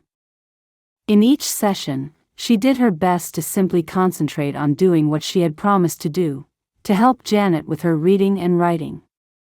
In only a few sessions, Janet had improved no end, and it became clear to Grace just how clever the child really was. No doubt, it had been her own pride and annoyance that had stopped Janet from progressing and catching up in the schoolroom itself. Still, in its own way, her attitude had helped to bring her onto Grace's path for a while, and so she decided not to question it too deeply. And then, the horse walked, th. Janet paused and looked up at Grace for help. All right, just say it slowly. Look at all the letters and try to remember how each one sounds before you put it together, Grace said gently. Th. Janet's voice was a whisper. Through. She stopped in annoyance. What sound does the G and the H make again? Grace did what she could to answer the peculiarly difficult question. In the end, she made a sort of grunting sound to represent the G and H before laughing. Amazingly, Janet also began to laugh, and Grace felt as if she were walking on eggshells, trying not to stand too heavily and break them all. Through? Janet tried again. Yes, it sure is. Well done. Grace continued to laugh gently. Very well done, considering my attempt at making that sound. I guess some things don't make sense until you fit the whole thing together. I guess not. Janet had stopped laughing, but her demeanor seemed easier somehow. Why don't we take a break for a minute? Grace rose from the kitchen table where they had been leaning in over the book of children's stories. Do you want a slice of pie? Grace asked, her breath held. Yes, please, Janet said cautiously as if she was being lured into danger by the Pied Piper himself. Grace cut the pie hurriedly and, in silence, and poured each of them a small glass of fresh milk. She set it all down on the table before sitting and taking a forkful of the pie. I like apple pie best, Grace said, cautiously trying to open up the conversation. Janet didn't respond. She just pulled the little plate toward her and began to eat. However, as they continued in silence, Grace realized that Janet was staring at her belly. I guess I'm getting kind of big, Grace said and laughed gently. And it's certainly not the apple pie. She looked at Janet cautiously and could see that she was still transfixed. Do you have any questions? She coaxed gently. Is the baby going to be that big when it comes out? Janet looked dubious. No, this isn't all baby. Grace touched her stomach. There's a lot of water in there as well. Water? But why? Janet's eyes were a little wide and filled with interest. Grace noticed that, as always, when there was something to interest Janet, she seemed to forget her preferred antagonism. I guess it's kind of like a pillow to keep the baby safe. You know, if I fell over for any reason, something like that. Like if you fell out of a tree? Yes, just that. But being this big, I reckon I'd find it hard to get up into a tree in the first place. Janet suddenly burst out laughing, and it was the first time that she had ever been truly, spontaneously, pleasant to Grace. Something about it touched Grace deeply, and she laughed herself to try to chase away the little stab of emotion that the young girl would very likely not understand. She guessed the thought of her climbing the tree with such a huge belly was rather funny. When is it going to come? Janet had become serious again, although she was still interested more than anything. I think it's just a few weeks away now. And with the hot weather we're having, I sure will be glad of it. Why? Because it's not easy to carry this big lump in front of me everywhere I go, especially when I'm feeling so hot. How long does it take to grow a baby? Janet narrowed her eyes. About 9 months, Grace said and realized that Janet probably knew very little about it. Do you know where babies come from? Of course I do, Janet said in such a surly way that Grace wondered if that was the truth. Because if there's anything you ever want to ask me, I'll always tell you the truth. We girls always go through changes, and sometimes, it can be a bit confusing or even frightening if you don't know what is going to happen. You'll be changing a little yourself soon, and you can come to me anytime you want to know something. It was something that had occurred to Grace more than once. A motherless child, especially a girl, could end up not knowing a thing about the world. Without a mother to explain, they were reliant upon stories, often from other children, and these were often muddled and incorrect. I know where babies get started, Janet said a little defensively. Jimmy's sister told me, and I know that she knows because she's got one of her own. Oh, well, that's good. Grace smiled but wondered why Janet was asking so many questions if Jimmy Dalton's sister had already furnished her with all the information she needed. Why did you marry my daddy? Janet asked so suddenly that Grace was taken off guard. So that we could help each other, Grace said truthfully, although she realized that it wasn't the fullest explanation. And does the baby belong to my daddy? I mean, did he make it? Janet's gaze narrowed accusingly. No, he did not. Grace tried not to sound offended. After all, given that Janet seemed to know a thing or two already, it was quite natural for her to wonder. I was already married before I came here, Janet. And I was already expecting this baby. But my husband had died just a few weeks before I met you. I see, Janet said. Grace wasn't sure if the child was relieved or not. And will you have other babies? Babies with my daddy? No, that isn't the plan. That isn't how things are with me and your daddy, Grace said, and realized that the thought of having just one child wasn't entirely a happy one. Still, that was a thought for another day, certainly not one to grapple with when she had Janet and her questions to satisfy. I suppose we'd better finish the story, Janet said, pushed her empty plate away from her, and took up the book once again. With their conversation over, Grace wondered if she had really made any headway at all. It was clear that Janet wanted to satisfy her curiosity, and Grace didn't mind that at all.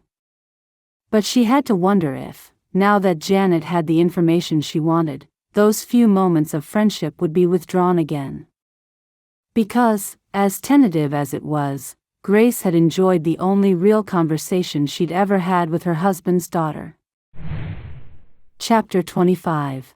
Grace still felt surprisingly energetic for someone so heavy with child. With Janet down in the schoolroom and Josh hard at work in the lumber yard, she found herself tearing about the house in a cleaning frenzy. She laughed, remembering how Connie had described her activities as nesting. The idea that she was a bird making her nest ready for when her eggs came was probably not quite as ridiculous as it had first sounded to her. The truth was that Grace didn't know exactly where all this energy was coming from. She hadn't really felt tired at all throughout the last few months, and she hoped that it would continue right through the birth. She tried not to think too much about the birth and its inherent dangers. After all, what good would it do to worry about it? She was going to have this baby no matter what, and let the anxieties of everything that could go wrong take over her would make everything harder, not easier. Women died in childbirth, she knew that, but she was strong, healthy, and had a home. She knew the midwife, and that was all she could control. With her chores all done, a meat pie slowly cooking on the stove for dinner, and a small amount of laundry out on the line, Grace wondered what she would do next. She thought about taking an hour's rest, perhaps reading for a while, but it felt somehow uninspiring. She still read, and often, but it was mostly at night as a means of getting to sleep. She had many more books, and Josh was happy for her to buy one whenever she felt the need. She couldn't help but think that stopping and taking time for herself in the middle of the day would make her feel a little bit guilty. Even though Josh had been determined that she would slow down for a while, Grace couldn't help but still feel that she needed to earn her keep. She wasn't being paid any longer, and Josh had certainly never done or said anything to make her feel that way, but she was still struggling a little to see the house as her home. It was something she could hardly explain to herself because she didn't feel the least bit ill at ease there. The truth was, she felt at home without feeling she was home. It was ridiculous, but it was true. And yet, she knew that everything had worked out as well as it possibly could, given all that had happened to her. She could hardly believe that it had been almost 8 months since Peter had died out there on the Oregon Trail, and yet, when she thought about everything that had happened since, all the changes to her life, it seemed like such a long time ago. The seasons had come and gone, and yet, at times, it felt like the blink of an eye. This was her home, Josh treated her as such, and yet she felt different from how she had felt in her old home. Was it the lack of love? The love between her and Peter had covered every hardship. Everything felt easier with that love. As always, the thoughts of Peter reminded her of the life she was supposed to have. She knew she ought to have been sitting in a newly finished timber-framed house on a huge plot of farmland, making the place cozy with pretty fabrics and drapes while her husband worked long days trying to get their farm established. But she struggled to feel the same sense of anger and injustice that had always accompanied the thoughts of everything her life should have been. Perhaps it was because she still had a part of Peter with her when she had previously thought all was lost. Perhaps it was because she had safety and a secure future when she had never assumed for a moment that she would have such a thing again. For all the sadness and loss, Grace was coming to see that she still had things in the world to be grateful for. It was the idea that life went on, she supposed, and she realized that it was only natural that she wouldn't have believed such a thing when she had first arrived in Oregon, heartbroken, travel-weary, and alone.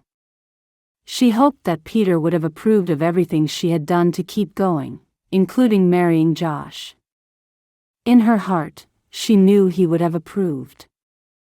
She was keeping his baby safe, after all, and her marriage to Josh was in name only. Well, not just name only, they were a partnership, just as Josh had said. Just two people with a child each, or one on the way, who wanted the stability of proper family life. But didn't a proper family include a husband and wife who loved each other? That thought was what she kept coming back to, not just for her but for Josh, too. And if she was honest, it was an example that Janet needed. Grace scrambled to her feet as if she had been slapped by her own thoughts. She needed to do something, to keep moving. She needed to use up some of the seemingly boundless energy, not to mention to distract herself from her own imaginings. Striding into the sitting room, Grace bent forward awkwardly over her enormous belly and lifted the smallest of the floor rugs. She knew she couldn't seriously beat the dust from one of the larger ones, and in truth, none of them particularly needed it. But everything else was done, there was nothing left to do until it was time to take the meat pie out of the oven. And so, with a grunt of exertion, Grace carried the little rug out to the washing line. It was a hot day. The washing would soon be dry, but for now, she could burn off some of her energy on the rug. Careful not to have it too close to her drying laundry, Grace draped the rug over the line and went off in search of the beater. By the time she returned, Grace was already going off the idea. Still, she was there now, all set up, so she thought she might as well take a few swings with the rug beater. The first hit was enough to tell her she would only need a couple more to get the barest amount of dust out. In this heat, it was hard work, but she hit the rug again, laughing at herself for not being able to find anything better to do than beat an almost dust-free rug into submission. But, as she took her next swing, Grace felt a sharp pain in her side and cried out as she dropped the rug beater and doubled over. The pain seemed to subside immediately, but she was too afraid to straighten up in case it returned. With the idea that she had done something to hurt her baby, Grace felt suddenly filled with panic. She could feel the telltale beads of frightened perspiration forming on her forehead in the moments before she heard the sound of hasty footsteps running towards her. Grace? Grace? She recognized Josh's voice and tried to straighten up. The pain had gone, after all, even if it had left the jolt of fear behind. Of all things, she didn't want to upset Josh unnecessarily. The movement took her breath away, but she did it and forced a smile on her sweating face. Hopefully, he would attribute that to the heat. Steady now. Just take it slowly. He was at her side so suddenly that she wondered how and why he was there. "You've eaten already, Josh," she said in as jovial a manner as she could manage. "Why are you back so soon?" "I wanted a drink. This heat is wearing me out." He put an arm around her back and rested his hand on what was left of her waistline. "Come on, let's get you inside." "Thank you." She was truly grateful that Josh had appeared when he did. Once she was walking again, she was certain she had done no more than strained herself. As foolish as she had been, it looked as if she had gotten away with it this time. "What I can't understand is how this heat doesn't seem to be affecting you. What on earth were you thinking dragging that rug out here? They're tough enough to beat in the first place without being in your condition." He seemed concerned and exasperated in equal measure. I know. I really am so sorry," she said as he walked her through the kitchen and into the sitting room, settling her down into his high-backed armchair. "You don't need to be sorry." "I'm not angry with you," Josh said gently. "I'm just worried, is all. I don't know much about this kind of thing, but I reckon there's no telling what damage you can do if you're not careful. You know, you are this close to having a baby." He indicated a space of about 1/8 of an inch between his thumb and forefinger. "I've got a few weeks left yet," Grace said, but immediately realized that she ought not to be arguing about it. "But you're right. It was a silly thing to do. It's just that everything is done." She looked all about her in the pristine sitting room. Right down to the laundry and the preparation for tonight's meal. Then what is wrong with taking a rest? Sitting down for a while, reading a book? "Reading a book isn't really what you pay me for," Grace said without thinking. "I don't pay you at all. You're my wife, remember?" He seemed a little bit offended and stepped back from her. "I know, I'm sorry. I didn't mean to." "Well, I'm sorry," Grace said, and she truly was. "I guess I just forget sometimes. I mean, everything is just the same as before, isn't it? I don't feel any different than I did when I was a housekeeper. Why don't I just get you a glass of water, and you rest here for a minute?" Josh said as if keen to end the discussion. "Thank you." She watched him leave. She hadn't meant her words to sound quite as they had, and she wondered if he had thought her to be complaining in some way. But her very reason for agreeing to the marriage was because it was in name only, and she realized that he might well have assumed her to be now looking for something more. With a sigh, she thought it was little wonder that he had left the room in a hurry. Josh Lacey wanted stability, a mother for the daughter he loved so much, not a wife in every way. And with her own heart in the state it was, she was certain that it was the last thing that she wanted too. Grace closed her eyes and realized that there was no way to explain her words, no way to take them back. All she could do was act just as normal and hope that he would forget all about it. Why was life so complicated? Chapter 26. Josh took his time getting the water. He wanted to put himself back on an even keel before he returned to her, and he needed time to think. He could hardly believe how her words struck him. He hadn't really contemplated how she felt about being there in the house now as his wife instead of as the housekeeper. Josh had known all along that it was the sort of thinking that would do him no good. But to discover that she felt no different now than she had then was peculiarly painful. He hadn't consciously hoped for her feelings toward him to change, but it was clear to him now that his hope had worked away quietly in the background. He wanted this to be more of a marriage but had never admitted it to himself. Of course, her words might have really had very little to do with his own thinking. She might genuinely not be quite relaxed enough to see the place as her home instead of her place of work. But still, he felt a little turned upside down by his own reaction to it all and wished that he hadn't been suddenly confronted with his own feelings. With her first husband not passed away even a year yet, Josh knew that it would be foolish to expect that she had ever thought of him in such terms. For one thing, she was a little younger than him. He was a man who would soon be in his 30s with a daughter who was slowly approaching womanhood herself. Why on earth would a young woman of not much more than 20 set her sights on somebody like him? Although he had asked her to marry him out of his own need, out of his own fear that she would leave him alone with Janet, Josh had to admit to himself that there was more to it. He had quietly hoped that she was slowly falling for him, that she would wake up one day with feelings for him that she couldn't deny. For that was what had happened to him. This beautiful, strong, and courageous woman had found a way into his heart. How could she not have after all she had been through and how she handled it? He loved to talk to her, to discuss the world and even his business with her. To talk about Janet and her future, all of it made him want to spend time with her. It seemed that was not what she wanted. As he made his way back to the sitting room, Josh silently cursed himself for his naivete and even more so for his continued and ever-deepening attraction to her. "Here you are, see if this cools you down a bit," Josh said with a forced bright smile as he strode into the sitting room and handed her the glass. "Thank you."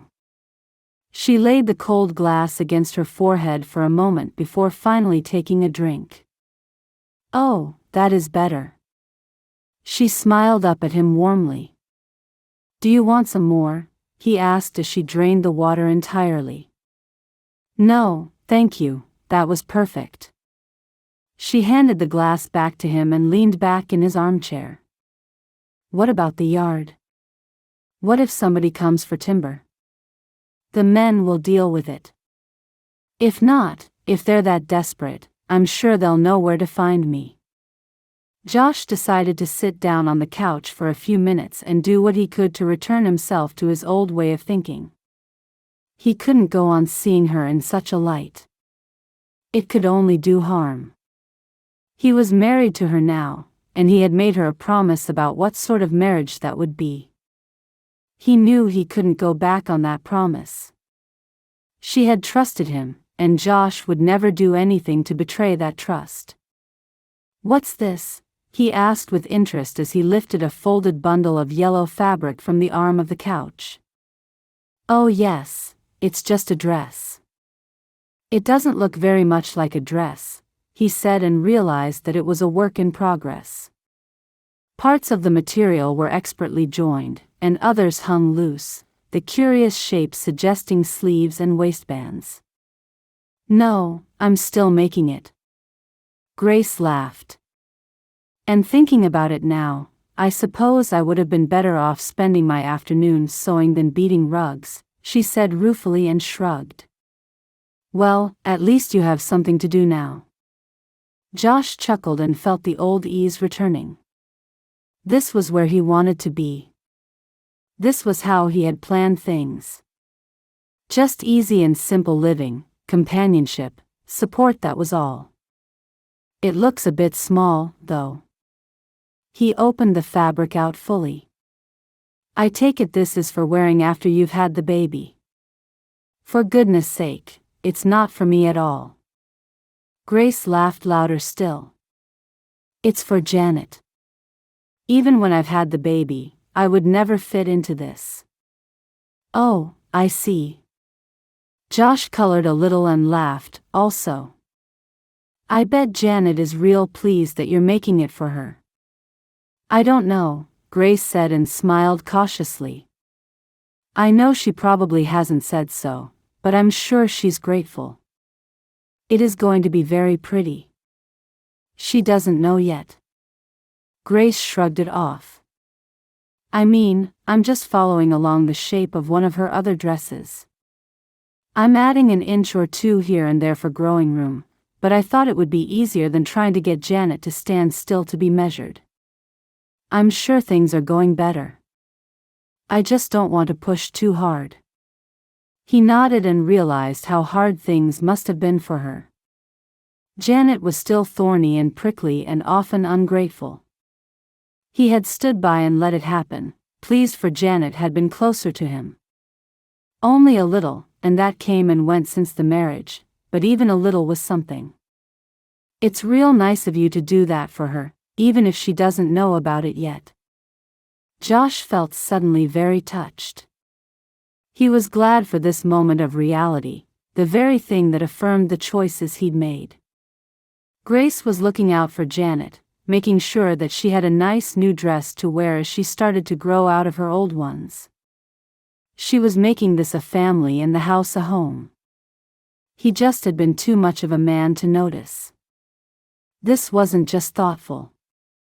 It was the work of a real mother. He realized then that Grace had taken on that challenge willingly, and even though she had the security of their marriage, she was still determined to make progress with Janet, to look after her in ways that the girl didn't even realize. He had the feeling that everything was going to be all right suddenly. He would, if he put in the effort, put an end to his foolish notions of romance with the dark-haired young beauty, and she would do everything in her power to help him get his heartbroken, anger-filled little girl on the path to happiness. Josh realized that if he never had anything else in the world, that this would be enough. I just hope it fits her when the time comes. A lot of guesswork has gone into it. Grace laughed. But it will give me something less energetic to do and keep me out of trouble, so even if it doesn't fit, it will have served a purpose. I'm sure it will fit, Grace. And I know that Janet will just love it. He gave her a friendly smile and was pleased when she returned it. Now, if you promise to behave yourself, I guess I'd better get back to the yard. He rose to his feet. I won't even bring the rug back in from the line, Josh. I'll leave that for you when you come back later. She laughed and reached out to take the bundle of yellow fabric from his hands. Chapter 27. Just a week later, the bundle of yellow fabric that Josh had lifted from the couch had been turned into a perfect little dress. That sure is a skill, Grace, Josh said as she held it proudly up in front of her for him to look at. That is a real clever thing to be able to take a bunch of cloth and make clothing out of it. And the truth was, he was genuinely impressed. Josh had only ever worked with wood and only then to cut it to length for other people. He was not particularly creative, and he knew it, although he appreciated it in others. Eileen was always good with a needle and thread, he said without even thinking about it. I can tell that her work is everywhere. Grace looked around at the drapes. And it is real nice work at that. You don't mind it staying? I mean, it's your home now. You can change anything you like. No, I wouldn't even think of it. Grace set the dress carefully down on the kitchen table before taking the seat opposite him. It's important to keep reminders. Even things which don't seem so big, drapes, cushions, it means something. I guess you're right. Josh had never particularly thought about it before. He had never really thought about the cushions and drapes. They meant little to him, but he perhaps should have. The truth was that, despite the slight mismatching of Josh and his first wife, her death had affected him greatly. He had loved her and cared for her very much, even though she had never been the love of his life, nor he hers. And while it was something he knew in his heart, he had never tried to explain it to anybody. After all, it would sound cruel and disrespectful, even though it truly wasn't. The gap between Josh and Eileen was something that they had both always recognized, something they had seen in the beginning and even discussed a little from time to time. Neither one of them had gone into marriage with their eyes closed. Neither one had been under any illusion. But they had both been happy with their arrangement, content in their own way, and Josh would have given anything to have been able to save her from the infection that had seemed to come out of the blue and steal her life away before he had even had time to contemplate everything he was losing. That was one of the things that made me feel numb when I was selling all our possessions. When I first arrived in Oregon, I guess I was just managing on survival instinct. I needed money, some way of supporting myself, and I had to sell everything.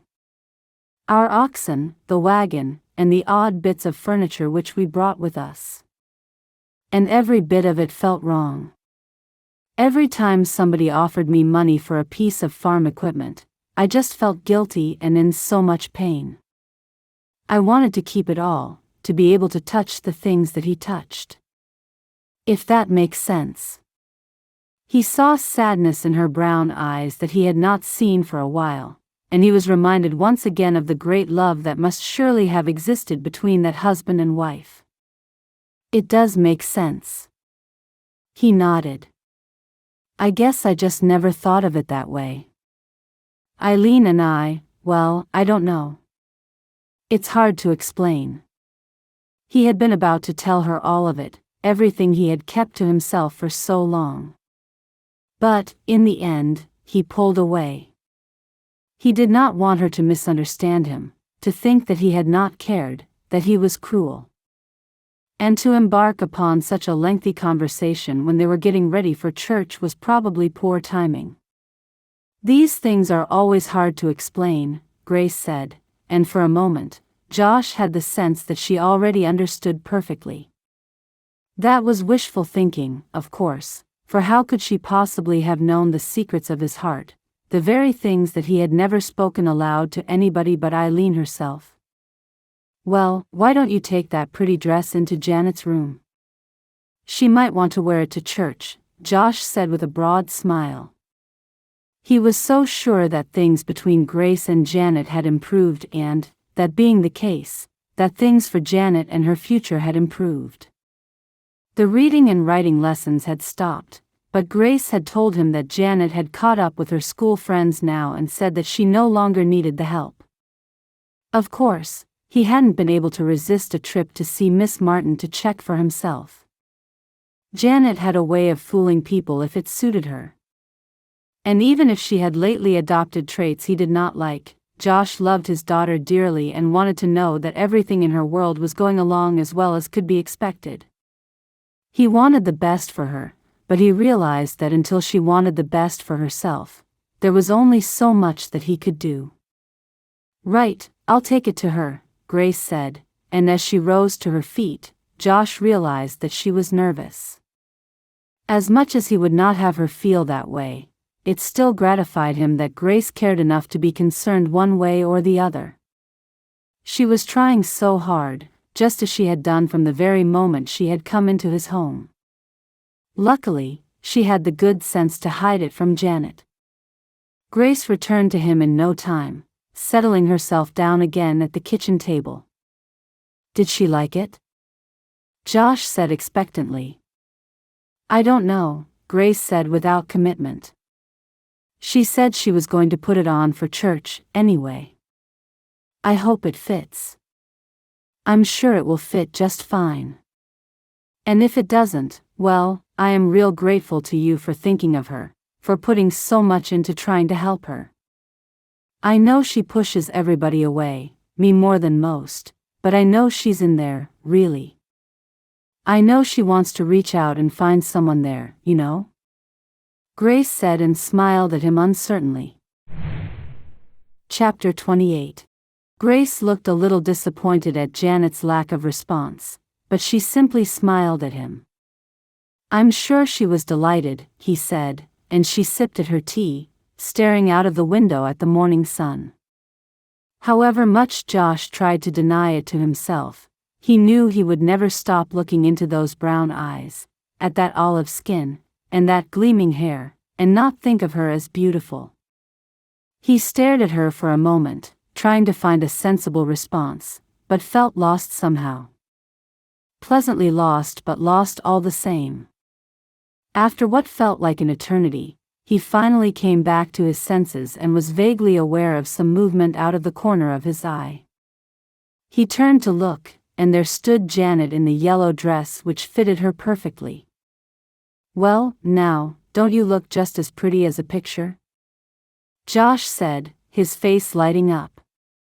I'd say that fits you just perfectly. Yes, it fits real well, Janet said and looked down at the dress and then back at Josh, her expression unreadable as it so often was of late. Thank you for making it for her, Grace. Thank you for taking the time, Josh said when it looked as if his daughter was going to give no thanks at all.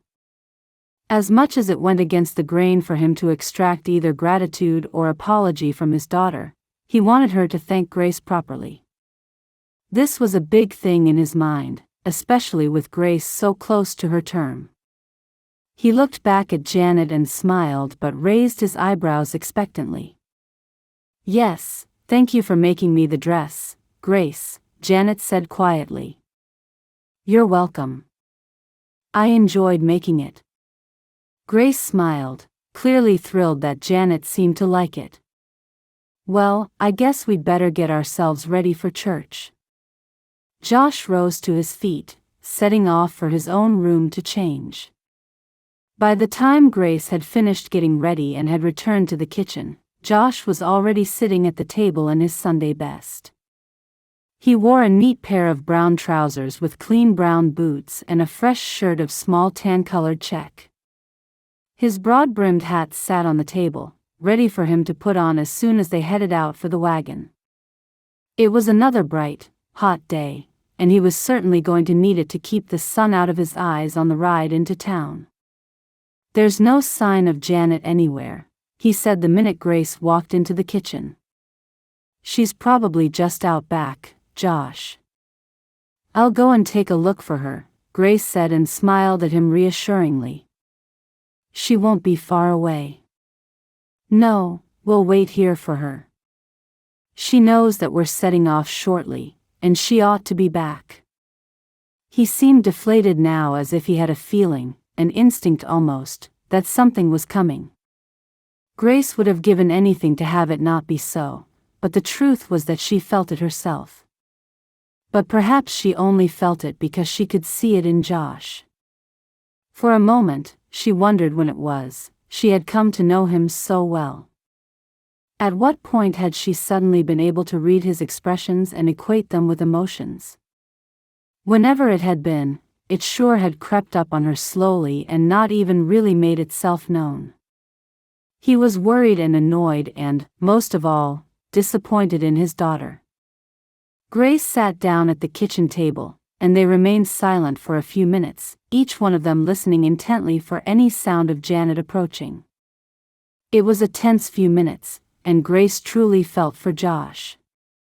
All she could do was hope and pray that Janet had just got distracted somehow, that she'd come tearing back in any moment, and the three of them would climb into the wagon and set off for church. No sooner had Grace thought it than Janet silently appeared in the kitchen doorway. She looked an absolute mess from head to toe, and the very first thing that Grace noticed was the disfiguring tear in the yellow fabric of the dress. "Janet Lacey, what have you done?" Josh was on his feet, and his expression was thunderous. "It wasn't my fault, Daddy. I fell down. And I'm really hurting," Janet wailed as if she already felt herself to be a victim of some injustice or other. "No, you didn't. You didn't fall down, Janet." Josh walked toward his daughter, and Grace felt her mouth go dry. "You're not hurt at all." He took hold of his daughter's wrist and turned her around, checking her over for injuries. "There's not a mark on you but dirt."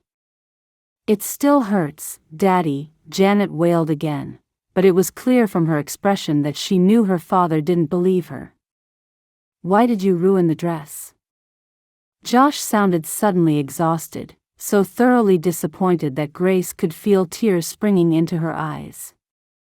She felt suddenly furious with Janet, so furious that she had to bite her bottom lip for fear of saying something that she would later regret. "I didn't do it. It just got torn when I fell down." "Janet, I can see with my own eyes that that isn't the truth. You took a hold of that fabric and you ripped it. It's a clean tear, not a jagged one. You did that on purpose."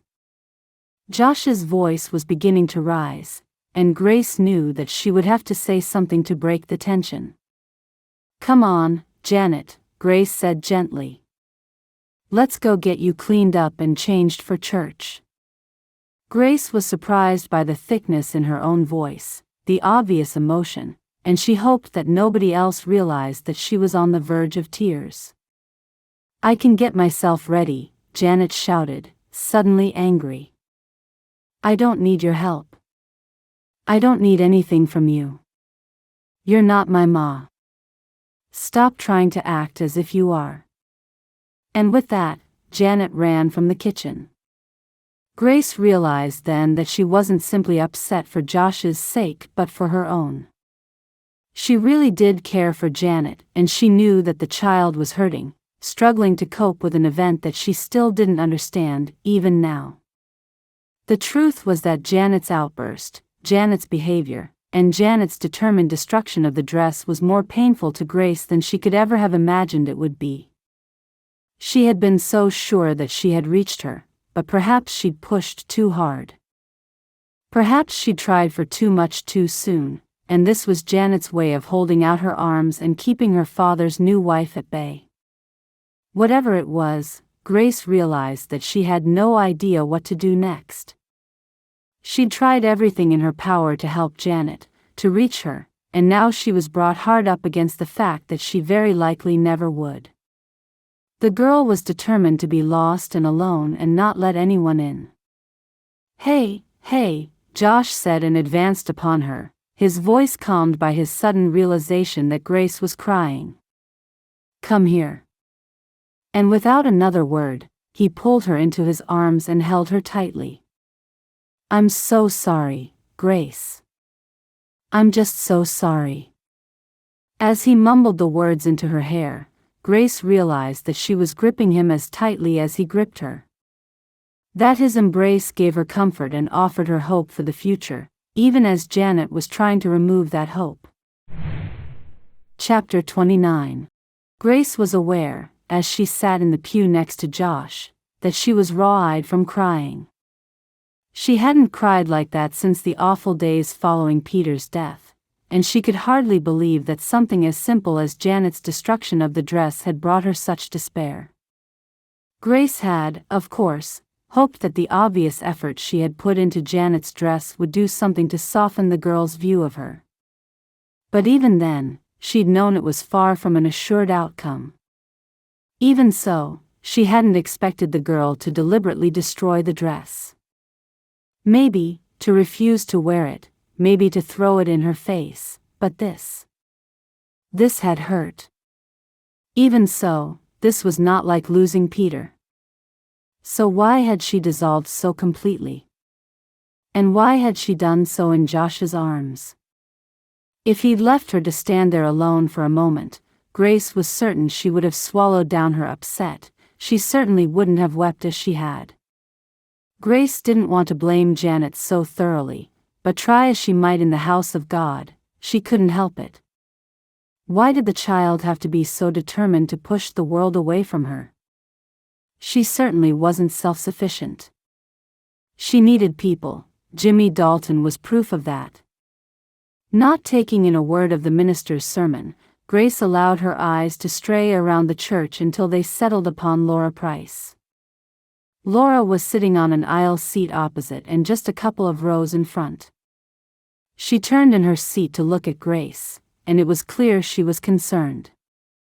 Grace blanched when she realized just how obvious her state of upset must have been. All she could do was force a smile and nod to Laura as a way of letting her know she was all right. Laura smiled and gave the briefest of nods in return before her eyes darted to where Janet sat on the other side of Josh. Her smile vanished immediately, and Grace felt so conflicted. Laura turned back to face the front, and Grace knew they would be having a word outside the church later. But she felt protective of Janet again, in spite of everything, and she wondered how she was going to be able to tell Laura the tale and still have her feel pity for the motherless child. Janet certainly wasn't making it easy for people to like her. Throughout the rest of the service, Josh turned to her at regular intervals as if to check on her. She smiled weakly each time, hoping to give him some assurance that everything would be all right in the end. But would it? If Janet continued this way just because her daddy had gotten married, how was she going to be when Grace's baby arrived? Grace hadn't spoken to Janet since she had returned in the torn dress. The wagon ride to church had been made in silence, and Janet seemed for all the world as if she now felt awkward. She couldn't look at Grace at all, choosing to stare down at her freshly scrubbed hands as they rested on her lap in the pristine pale blue dress she had changed into. But her contrition was never enough to stop her from doing the same things over and over again, although Grace truly believed Janet felt regret after the fact. She truly believed that Janet didn't have a great understanding of the true reasons for her behavior. It was almost as if she acted like a cornered animal, lashing out without realizing why she was doing it. Even so, that didn't lessen the undeniable fact that Grace couldn't take much more of it. She wouldn't, and she wouldn't risk her baby. With the service finished, the awkward little family of 3 began to make their way out of the church. It was a beautiful day, the sun shining, and there was a slight breeze that stopped it from being too warm. The blue sky above was dotted with fluffy white clouds, and the birds were singing in the trees around the church. It was clear that Janet wanted to be away from them for a while. She was quiet and could hardly even make eye contact with her father. But when she asked if she could go over to the Dalton place with Jimmy for the afternoon, she got a shock. "No, you won't be going today," Josh said with grim determination. "You won't be going for a good long while." "But, Daddy." She looked up at him, her eyes already shining with tears of desperation. "No, not this time. You went too far, Janet. It's time you learned that Grace is here to stay. She's tried to be a ma to you. I've seen that." He crouched low so that he was at eye level with his daughter. "But even if you don't accept her help and her kindness, you have no option but to accept her as my wife. That's the way things are now. Grace is my wife, and I won't have you treat her that way ever again. Do you hear me?" Despite the harshness of the words, Josh spoke them kindly. There was no suggestion in his tone that his love for his child had been withdrawn in any way. He rested his big hands on her thin shoulders and looked at her sadly as the tears flowed freely down her face. Grace felt emotional but was determined not to make eye contact with Janet.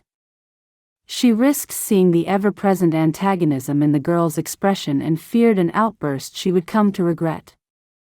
Josh was doing just fine. He was doing wonderfully, as a matter of fact. "Now, go and tell Jimmy you won't be seeing him today, then go get in the wagon and wait for us there." He kissed the top of his daughter's springy blonde curls before straightening up. Janet was defeated well and truly. Grace watched her walk away to her friend, her shoulders sagging in an exhausted way. "It's all I've got left to try," Josh said and sounded suddenly defeated himself. "I can't keep threatening it. I've got to go through with it this time." "I know," Grace said and had the sudden urge to take his hand. But she had barely moved an inch before she stopped herself. She was afraid at that moment, although of what she couldn't say. "Laura Price is waiting for you, Grace," Josh said quietly. "Go talk, be as long as you need." His smile was soft and encouraging. "Oh, yes, she was smiling over at me in church. Maybe I could have a minute with her before we go if that is all right?" "Sure, you don't have to ask permission. I'm only chastising my daughter today, not my wife." He smiled in an attempt to bring the world back to normal. "Look, why don't you have the afternoon with her? It would give you a break from the tension back home, and I reckon I need to sit my daughter down and have a good and deep talk with her." "Are you sure?" Grace said, hoping her enthusiasm to be away and spend the afternoon with Laura wasn't obvious. "I'll ride down later to collect you. I'll make it late afternoon, so you two can have a good talk." He smiled and waved over at Laura before turning to head for the wagon. Chapter 30. You keep making excuses for her, Grace, but that child is getting worse. Laura was clearly annoyed with the young girl and wanted her friend to take a stand. Her cheeks were red as she shook her head, placing a pile of pots on the counter before putting her hands on her hips. I know what Connie would say. She raised her eyebrows. So do I, Grace said, and they both laughed. But Connie would look at it just how you're doing. From the point of view of protecting me. Which is lovely, but I see Janet sighed, and it is hard for her. Grace smiled warmly and took Laura's hand. Jed and Mary Price had been pleased to see Grace and had easily made their midday meal stretch to accommodate an extra place at the table for their daughter's friend. They had been pleased to see her looking so well and asked all manner of questions about her new life. Grace was happy to answer and thought just how much things had changed. It was nice to have a conversation with people she had come to Oregon with that didn't include that awful journey. Something about that fact seemed to Grace like a symbol for the future. It was a sign that life went on, it kept going forward, and it was getting better. Though her grief was still there, it was no longer so visceral. She had been careful not to speak about her troubles, though. It was enough for her to keep her new family's concerns limited to just Laura and Connie. Josh didn't deserve to have the details of his daughter's behavior discussed any more widely than that. And so, when Mary had left the two younger women to the clearing up, Grace had been pleased. It would give her and Laura a good piece of time to talk while Jed and Mary dozed away their meal in the comfort of their porch seat in the shade. But you're right, Grace said thoughtfully as she dried the plates with a heavy cloth. Janet's behavior is getting worse. How she wished she knew what to do. I thought you'd turned a corner. I mean, with the reading and Janet asking all those questions about the baby. Laura looked thoughtful. Maybe she is rebelling against her own wishes. How so? Maybe she does want to get close to you, but she's angry with herself for it. You know, guilt is a strong old sentiment. Guilt? Guilt that befriending you might somehow be disrespectful to her ma's memory. She might not even know she's doing it. Or at least why she's doing it. As Laura turned back to scrub at the heavy pan, Grace smiled. She was pleased that Laura's feelings for Janet had softened again and become something much more rational than the protection of her friend. That's real wise, Laura. Grace settled herself heavily down at the kitchen table as she waited for the pan to be washed. I guess, when you look at it, it's the same old guilt as the one that keeps you and Josh Lacey apart. Laura turned to look at Grace with a mischievous glint in her bright blue eyes. What? Grace said, surprised by the sudden turn in the conversation. Now you know fine well it's not the same thing at all. Grace laughed. And we're hardly apart, as you put it, being married and all. You're married but apart and alone, Laura said and took the drying cloth from Grace. No, stay in your seat. I'll dry this pan. It's the last of them. She said about wiping the pan dry. As I was saying, you're just married. There's no marriage, and all about it. There's no and all at all. That sounds like a riddle, Grace laughed, but she knew she was diverting her friend and possibly herself. I reckon it is a riddle of sorts. With the meal cleared away, Laura poured them both a glass of peach tea and settled down at the table. I reckon you and Janet have a lot in common. Try telling that to Janet. Grace could sense that Laura wasn't going to give up easily. I don't know, Grace, but the way you talk about Josh sometimes. There's real care there. I know there is. Of course, there is. As I've said before, Josh is a real good man. And we have a lot in common, don't we? We've both got a child we want the best for, at least I will have soon, and we've both recognized that working together is the best way of securing that. We've also both lost someone and are not looking for love. I don't know, I think there's more to it. And maybe, just like Janet, you don't see how guilt is holding you back too.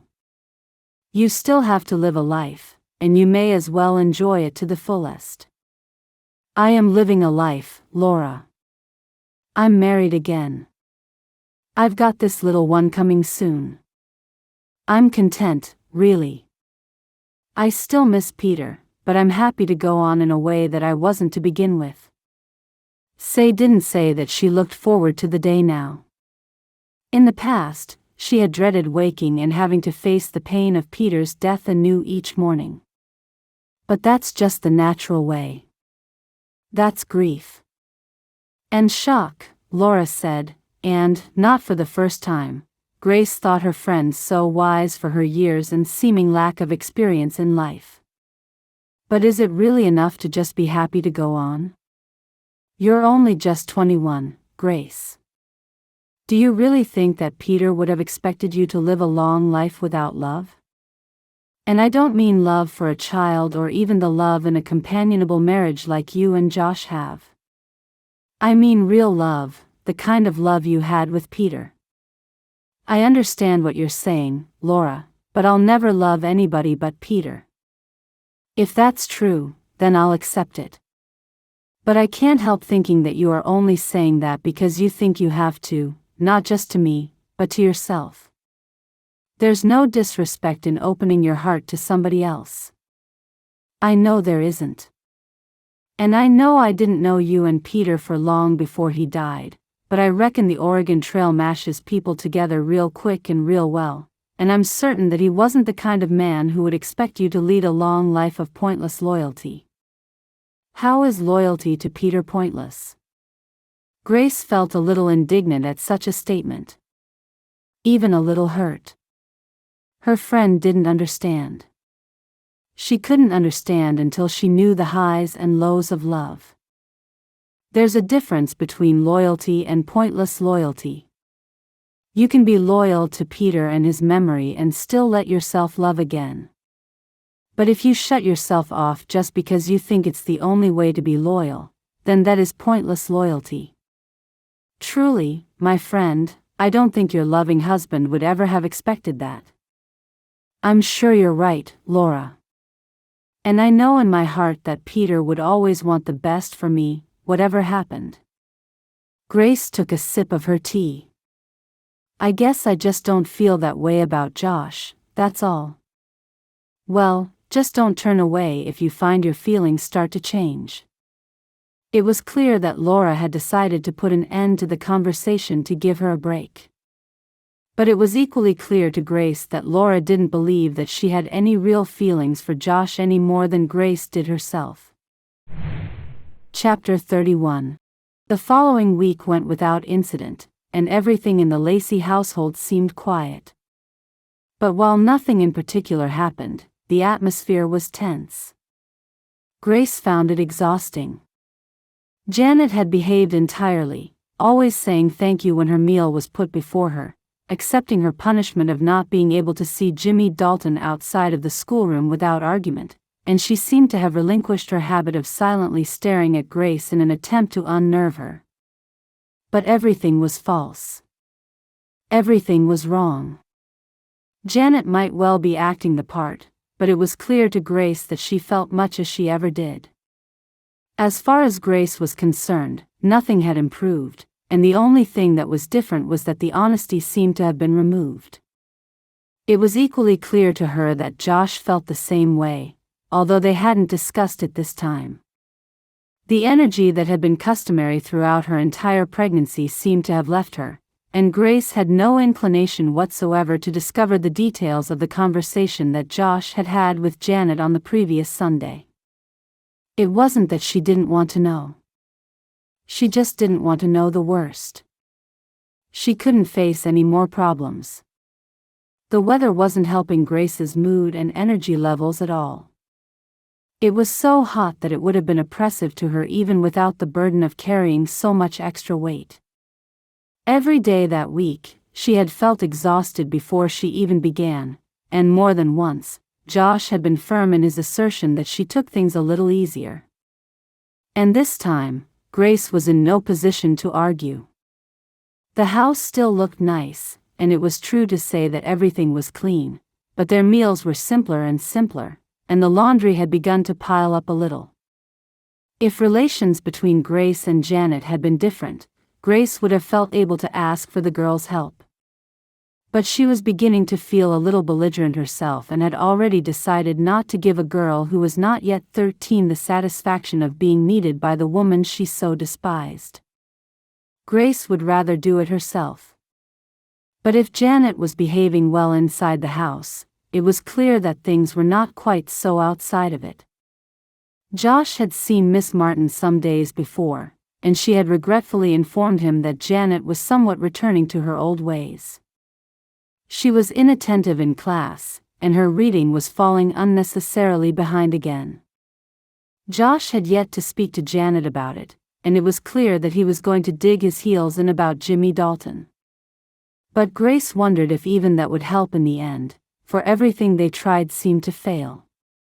Janet was damaging herself purposefully, and Grace, tired, hot, and truly enormous, no longer had the patience for it. It was late Saturday morning, and there was still a good hour before Josh closed up the lumber yard for the day and came in for his midday meal. As always, they were having something simple, and Grace had more or less prepared everything in advance. It was only bread and butter, a little cheese, and some fresh tomatoes. And so, Grace had decided to sit for a while and read. The day seemed airless despite the fact that she had windows open all over the house. But the book was a good one, and it distracted her well enough from her low mood. That was, of course, until Janet decided to turn everything upside down as always. It certainly wasn't the first time the two of them had been left alone since the incident with the yellow dress, and Janet had been quiet all morning, so Grace didn't have any particular concerns.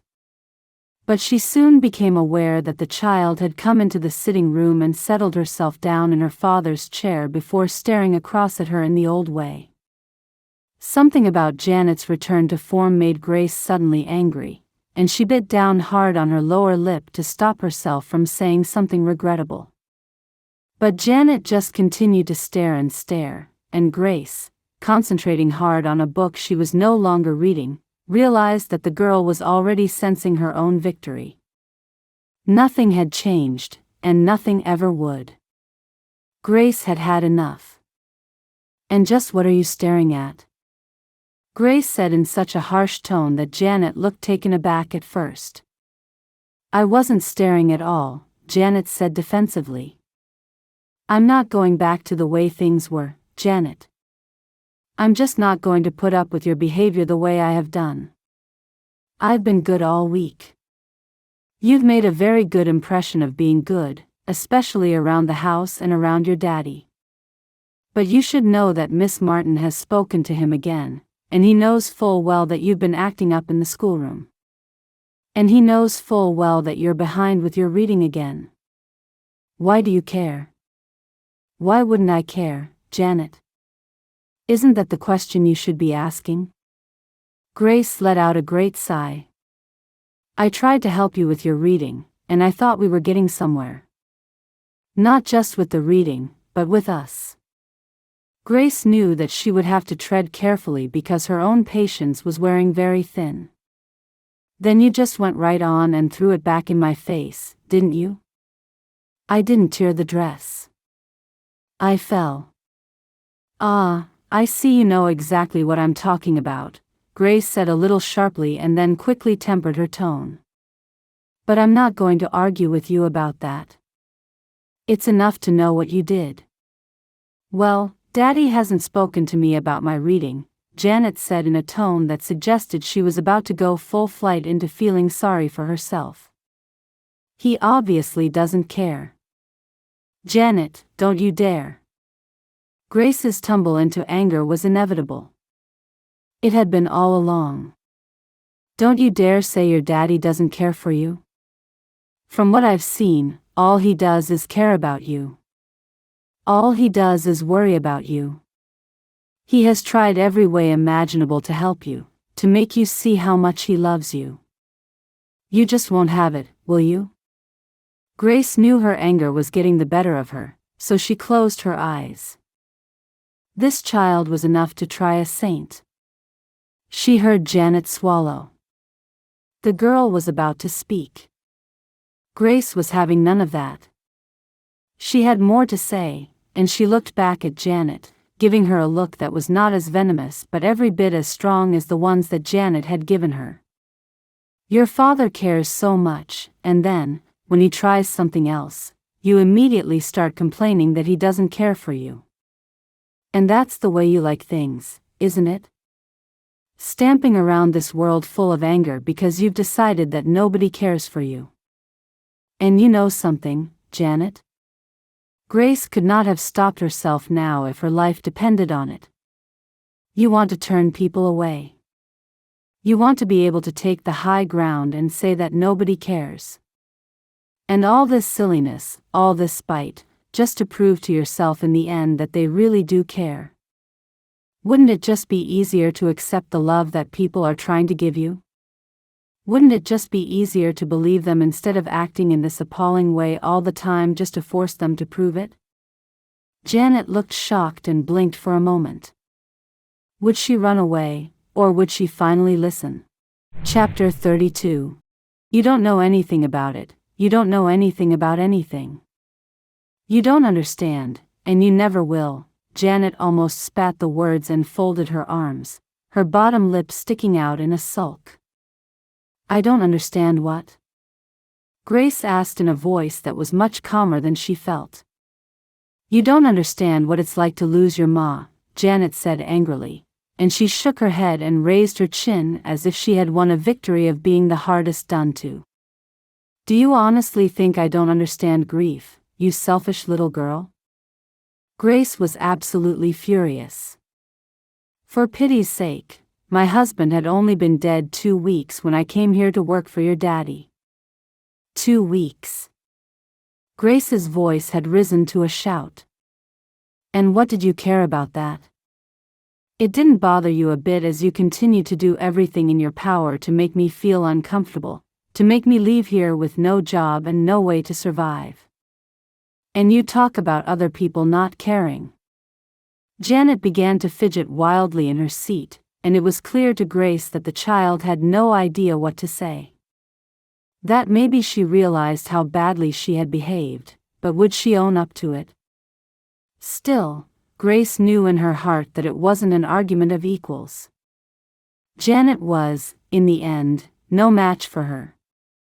She was a child, a grief-stricken, angry, frightened child, but still, Grace knew things couldn't go on as they had done. And still, she could not rein in her own anger at the thoughtlessness of Janet Lacey. So, you see, Janet, I do know what it's like to lose someone. When the people around me offered love and support, when they did everything they could to help me, I accepted it. I didn't blame them for what had happened. I didn't blame them for things outside of their control. I didn't say I blamed you. You didn't need to, Janet. Why else would you treat me the way you do?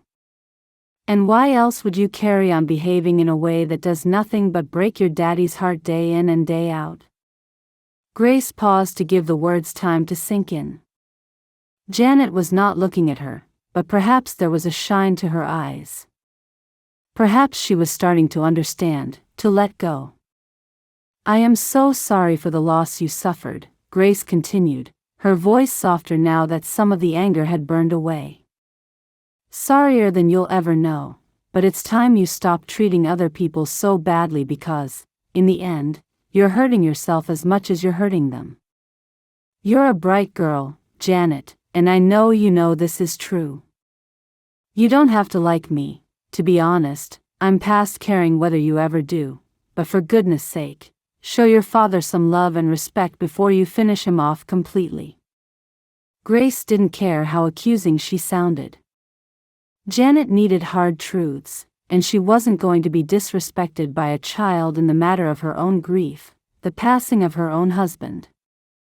But her words seemed to have hit home rather too firmly, and Janet, tears streaming down her face, scrambled to her feet.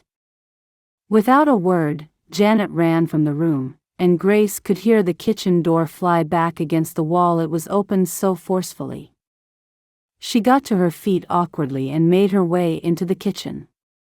Looking out through the open door, she could see Janet fleeing around the side of the house toward the back. Grace followed her slowly at first, but when she saw Janet clamber over the low fence at the back of the house and tear off north along the river, she knew she would have to go after her. The fence wouldn't ordinarily have been a problem, but Grace felt so heavy that she was exhausted by the time she stepped down on the other side of it. Janet was only barely still in sight, tearing along the river bank with her wayward curls flying out behind her. Grace quickened her pace, perspiring profusely, her heart already beating so loudly she could feel it in her throat. She ought to have stopped, slowed down at least, but she wanted to catch up with Janet. After everything she'd said to her, she knew she couldn't leave the child out there alone. Still, Grace didn't regret much of what she'd said. It was true, after all. But she did regret not waiting until she was in a better position to deal with the aftermath and realized, as her breath came faster and faster, that it had been a foolhardy thing to let her own emotions get away from her at such a time. And Janet, after all, was still just a child. The same child she had always been, the one who was in great pain. It wasn't an excuse, but it certainly was an explanation. As Janet ran, she looked behind her periodically to see if Grace was gaining on her. But the gap between them widened, and it was clear to Grace that she was never going to catch up with the child. But she couldn't just stop.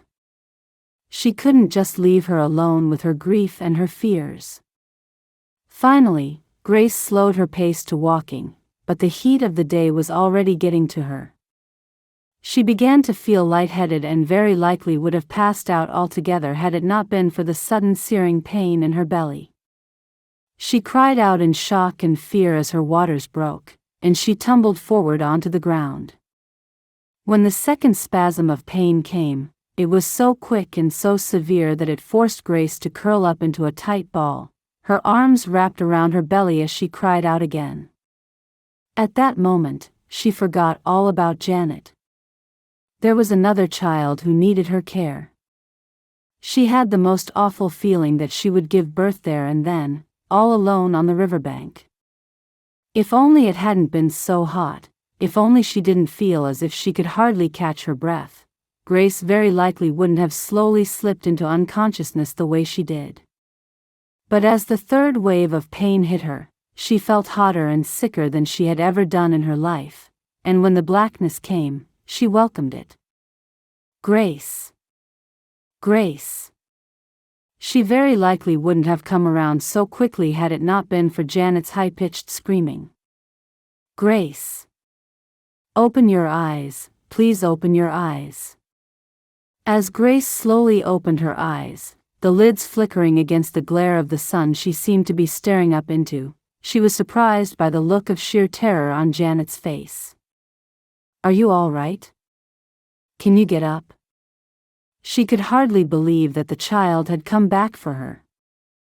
No doubt she had seen her tumble or had glanced back and seen her on the ground. But the way things were between them, Grace would have fully expected Janet to shrug her shoulders and keep running. All the time, she prepared her story for her father, ready to tell him that she had no idea that Grace was there, no idea that she was chasing her. But she hadn't left her there. She had come back for her. She stood over her, shaking, her eyes filling with frightened tears.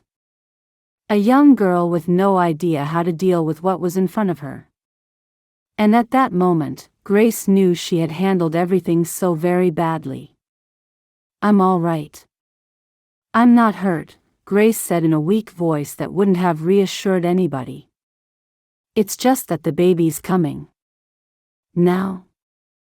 Janet's green eyes flew wide open as her fear heightened. Right this minute? No, but very, very soon. Grace tried to smile at her. I need you to run and get your daddy. Can you do that for me? Janet didn't say a word. She just nodded vigorously before turning to run back the way they had come. Grace closed her eyes and felt the darkness taking her again. It was better than the pain, and she relaxed into it. Chapter 33. When Josh saw the look on Janet's face, he knew something was very wrong. She was pale, and her eyes were wide and glassy, telltale signs that his daughter was in shock. Panic ran through him, and his heart pounded against his chest. What had happened, and would she survive? Where is she? He asked and began to move at speed. He knew it must be Grace. The riverbank, Janet croaked and set off at a run before he could ask her what on earth Grace was doing there. He ran fast, surprised by Janet's speed and agility as she tore along in front of him. They had run some way before he saw Grace lying on the ground in the distance. His mouth went dry, and he felt nauseous. Was she dead? Still running, he squinted hard, concentrating his vision in the hopes of seeing some movement from her. But she seemed to be entirely still, and he felt something dull and heavy in his stomach. He couldn't lose her, not now. Not ever. By the time he reached her, Josh was panting hard, every breath of dry, dusty air stinging his throat. He could see with relief that Grace had begun to move. Only a little, but enough to let him know that she was still alive. She didn't make a sound, and the only thing that Josh could hear was the pounding of his own heart in his ears and his daughter's frightened sobs. He dropped to his knees and leaned over her, gently stroking her face and praying that the brown eyes would open. I'm here, Grace, he said gently as she began to stir even more. Peter, she said before her eyes opened, and she blinked rapidly. He knew that she was confused, but when she truly needed somebody there for her, Josh Lacey was not the person Grace wanted. She wanted Peter, the father of her baby, not him. He pushed the disappointment aside. That was for another day. I'm going to need to pick you up, Grace. I need to get you back to the house. Josh knew he had to be practical. His own heart would have to wait. Grace and her baby needed him to concentrate, to do all the right things, and hopefully save both of their lives. The baby's coming, Josh, she said, and he was relieved to hear his own name spoken. I know, he said and laughed gently. Well, I guessed that much. Come on, let me get you up. He lifted her easier than he expected. Whether it was the panic, he was not sure, but the journey back seemed to take forever. It was so hot, and she was weak. By the time he had carried her into the house, Josh was exhausted. His shirt was soaked through with perspiration, and his eyes were stinging from the droplets which had fallen into them from his forehead. The heat was unbearable, and he couldn't imagine how Grace was going to manage such an arduous task as giving birth in such conditions. He carried her into her room and laid her down on her bed, all the while talking to her, trying to keep her calm. But this was her first child, her first birth, and he knew from experience just how frightening that could be for a woman. It was bad enough for him, and he prayed that they would both survive. Grace was wide awake now, and Josh could see that she did, indeed, look afraid, although it was clear that she was trying to hide it. More than anything, he wanted to sit on the side of the bed, to hold her hand and stroke her cheek and tell her that everything would be all right. He wanted to be her husband, really be her husband. He wanted to welcome the child into the world as if it were his own, with the same excitement he had felt when Janet was born. And the truth was, he probably would have done all those things without a second thought had she not spoken the one word that was certain to remind him that he was not the man in her heart. He was not Peter, and he never would be. Josh? Grace looked up at him expectantly when he had stood still and silent for some moments. It's all right, everything is going to be all right.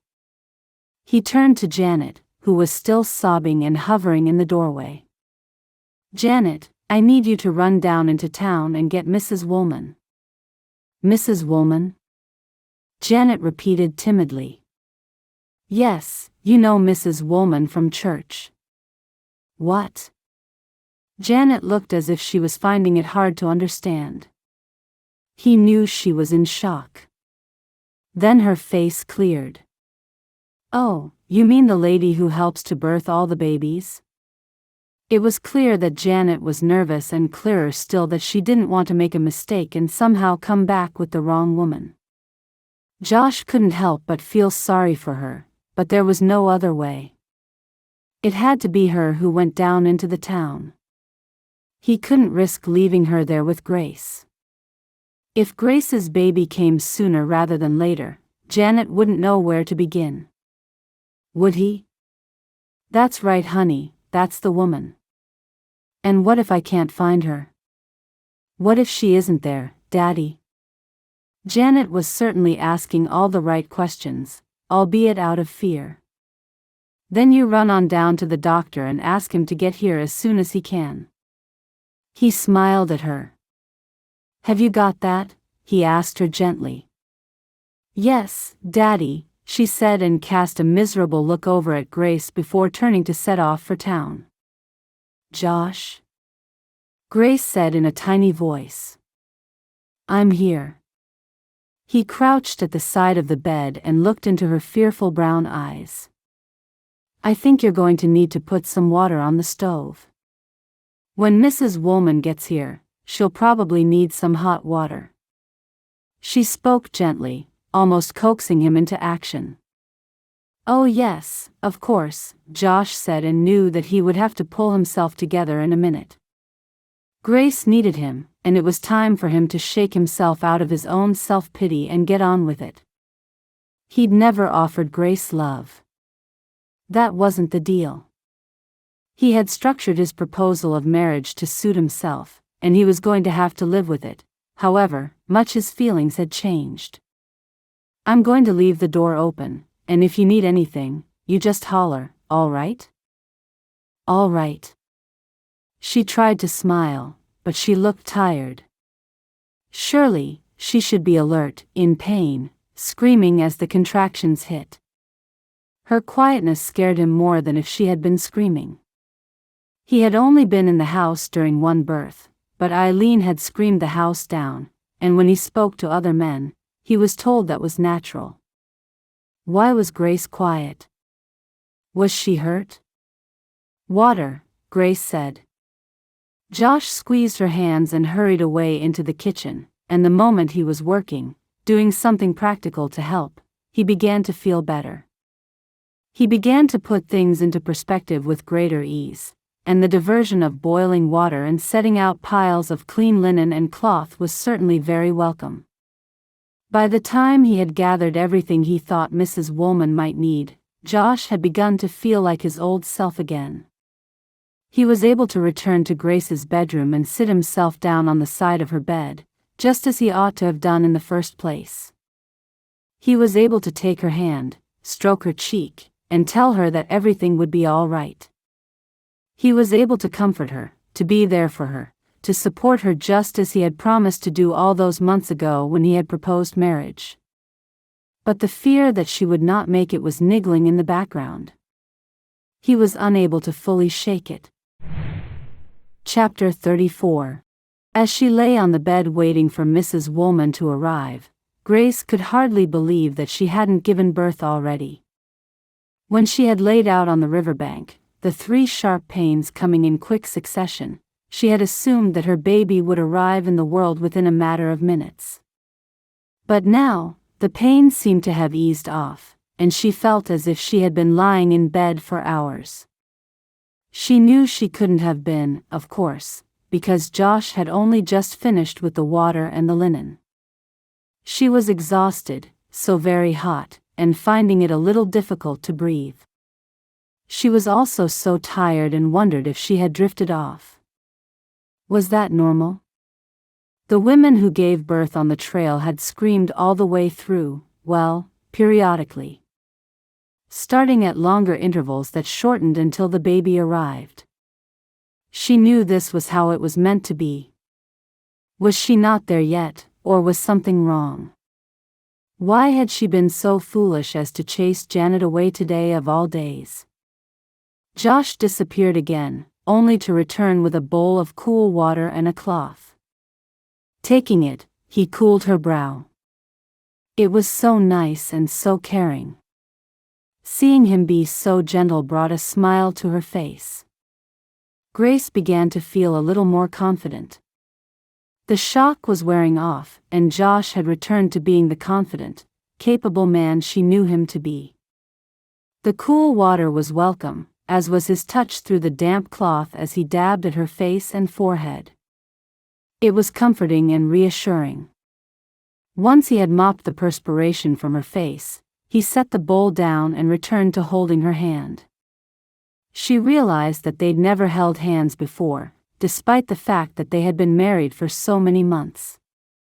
Of course, holding hands was never part of the plan, and so it was quite natural that he would never have attempted it. They had embraced, albeit as a comfort to her, when Janet had behaved so badly, and that was about all. As Grace lay there drifting in and out of sleep, she thought of that embrace. She remembered how she had fallen against him and cried for all she was worth, and she remembered how she had looked back upon it later and known that her tears weren't entirely Janet's fault. With her eyes closed and the feel of Josh's warm hand in hers, she realized that her tears on that day had been tears of relief. It was the comfort of being in his arms, so unexpectedly, when she had thought that she would never be embraced by a man again as long as she lived. She had missed that closeness, that truest comfort, in the long months since Peter died. Grace had been so overwhelmed with emotion that she had cried all the more, and Josh had held her all the tighter. As she lay there remembering it all, Grace wanted to explain it to him, to tell him that her tears were not quite as straightforward as they might have seemed to be. Even tell him that it hadn't all been Janet's fault, however much the child might have deserved her punishment. But she could never have explained it to him, not without admitting the very thing that would likely turn him away from her. She had to remember that the terms of their marriage had been very clear from the beginning. However much those terms were now beginning to bother her. Grace began to feel a little lonely, even though she knew Josh would care for her forevermore. But at that moment, preparing to give birth to her first and likely only child, she thought of Peter. She needed that closeness, that understanding, that fierce but silent love. But Peter was never coming back again. Peter couldn't be with her now. Josh was the one who was there. Josh was the one who held her hand, mopped her brow, and told her that everything was going to be all right. And she realized then that she truly wanted Josh, that she loved him. She smiled to herself at her admission, at the relinquishing of what Laura had described as pointless loyalty. Of course, Peter would not have wanted her to carry on a life alone, a life without love. He was the kindest, most giving man she had ever met, and he had loved her so much. So much that he would want her to go on and live a full life, not just a shell of a life that seemed to have all the right parts and all the right people but none of the true love. Peter wouldn't have expected the rest of her life to be nothing more than a test of will, of endurance, of unstinting grief.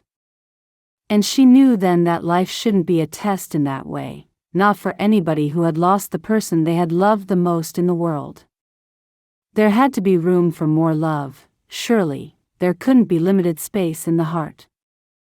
But the idea that she had finally admitted to herself the very thing she had known for some time didn't bring her comfort for long. It just reminded her that Josh was unlikely to feel the same, that he had never given any indication that he wanted the terms of their marriage to change in any way. And if she mentioned it to him, if she told him how she felt, Grace knew that she greatly risked hearing him tell her that he didn't want her on those terms. And what of her life then in his household? Would she be able to carry on there? Would it become even more awkward? She sighed deeply and opened her eyes to find Josh looking back at her with concern. She gave him a brief smile to let him know that all was well and realized, not for the first time, that she would have to put the life and well-being of her baby first. Nothing had changed, and nothing was likely to. But she had a roof over her head, a husband who would keep her safe, and the promise that her child would have a home, food, clothing, safety, and a father. That would have to be enough, not just for now, but for always. Grace thought how strange it was that a person's expectations could continue to shift. When she first arrived in Oregon, all she wanted was enough money to get back home again. When she first discovered she was pregnant, all she wanted in the world was stability for her child. And once she had that stability, now she wanted love. Was she selfish? Constantly wanting more. But for her life to be in any way content, perhaps she would have to relinquish that last expectation. Perhaps she had already been blessed well enough, kept safe, and protected. To ask any more would be to ask too much, she was absolutely sure of it. And now, as a contraction violently took hold of her body, Grace realized that there was only one true objective in her life at that moment. She needed to put all her focus and strength on delivering her child safely into the world. She couldn't falter now, she couldn't give in. She cried out in pain and squeezed Josh's hand until his eyes flew wide open, and he experienced some pain of his own. "I'm sorry, I'm so sorry," she winced at him. "It's all right, you just keep squeezing my hand. I'm not going anywhere. I'm going to be right here the whole time." "Think again, young man," came a rather deep and raspy voice from the bedroom doorway.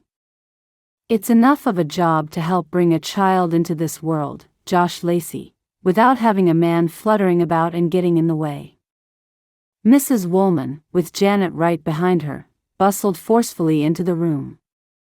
She was already urging Josh to his feet and shooing him toward the door before she spoke another word, and Grace, for her part, couldn't help but feel relieved. She didn't really want Josh to go, but there was something about Mrs. Woolman's manner that gave her great confidence. If anybody could help deliver this baby safely into the world, that woman was certainly the one. She immediately reminded Grace of a bossy, somewhat more strident version of Connie Langdon, and she knew that she would happily relinquish control to such a being. "Come on then, young lady, you and I have got work to do," Mrs. Woolman said with a bright smile, clearly relishing the challenge. "And as for you, Josh Lacey, another pan on the stove, please." Chapter 35. The birth was a difficult one. Mrs. Woolman talked, coaxed, and worked with her. "Why are you so exhausted?" the midwife asked. "I was out walking," Grace said in between contractions. However, the exhaustion soon changed when the contractions became closer. There was no longer a chance that Grace would fall asleep, but pushing and screaming in the heat was difficult. Until, at last, the baby was born, and Grace lay back and held her in her arms. The following day, Grace awoke with such joy that she could barely contain it. It was so much that it was almost overwhelming, and she knew it would only increase when she crossed to the little crib and lifted her baby into her arms again. She could hear the gentle breathing from across the room and knew the precious bundle was still fast asleep. It seemed a great shame to wake her despite her excitement, and so Grace forced herself to stay in her bed a while longer. The sun had been rising for a while, but Grace knew it couldn't be any later than 6 o'clock. It was cooler than it had been for some days, and she was certainly glad of it. How she had managed to give birth in such heat, she would never know. But then she had survived the Oregon Trail, hadn't she? She had led her oxen, pushed the wagon through thick mud, gone without food and sleep, and all that after losing the person she had loved most in the world. Birthing a baby in extreme temperatures was surely as easy as pie compared to that. Grace laughed to herself, knowing the whole experience had been anything but easy. Even with Mrs. Woolman's voluble encouragement and obvious knowledge, it was still the most physically arduous and painful thing Grace had ever had to do. But it was all worth it. She'd known that the very moment Mrs. Woolman had placed the warm, well-wrapped, and screaming baby on her chest. One look into the tiny, screwed-up little face, angry wails piercing the early evening air, was enough for Grace to know that she was holding the most precious of all things in her arms. Her baby. Her daughter. The most important person in her world at that moment.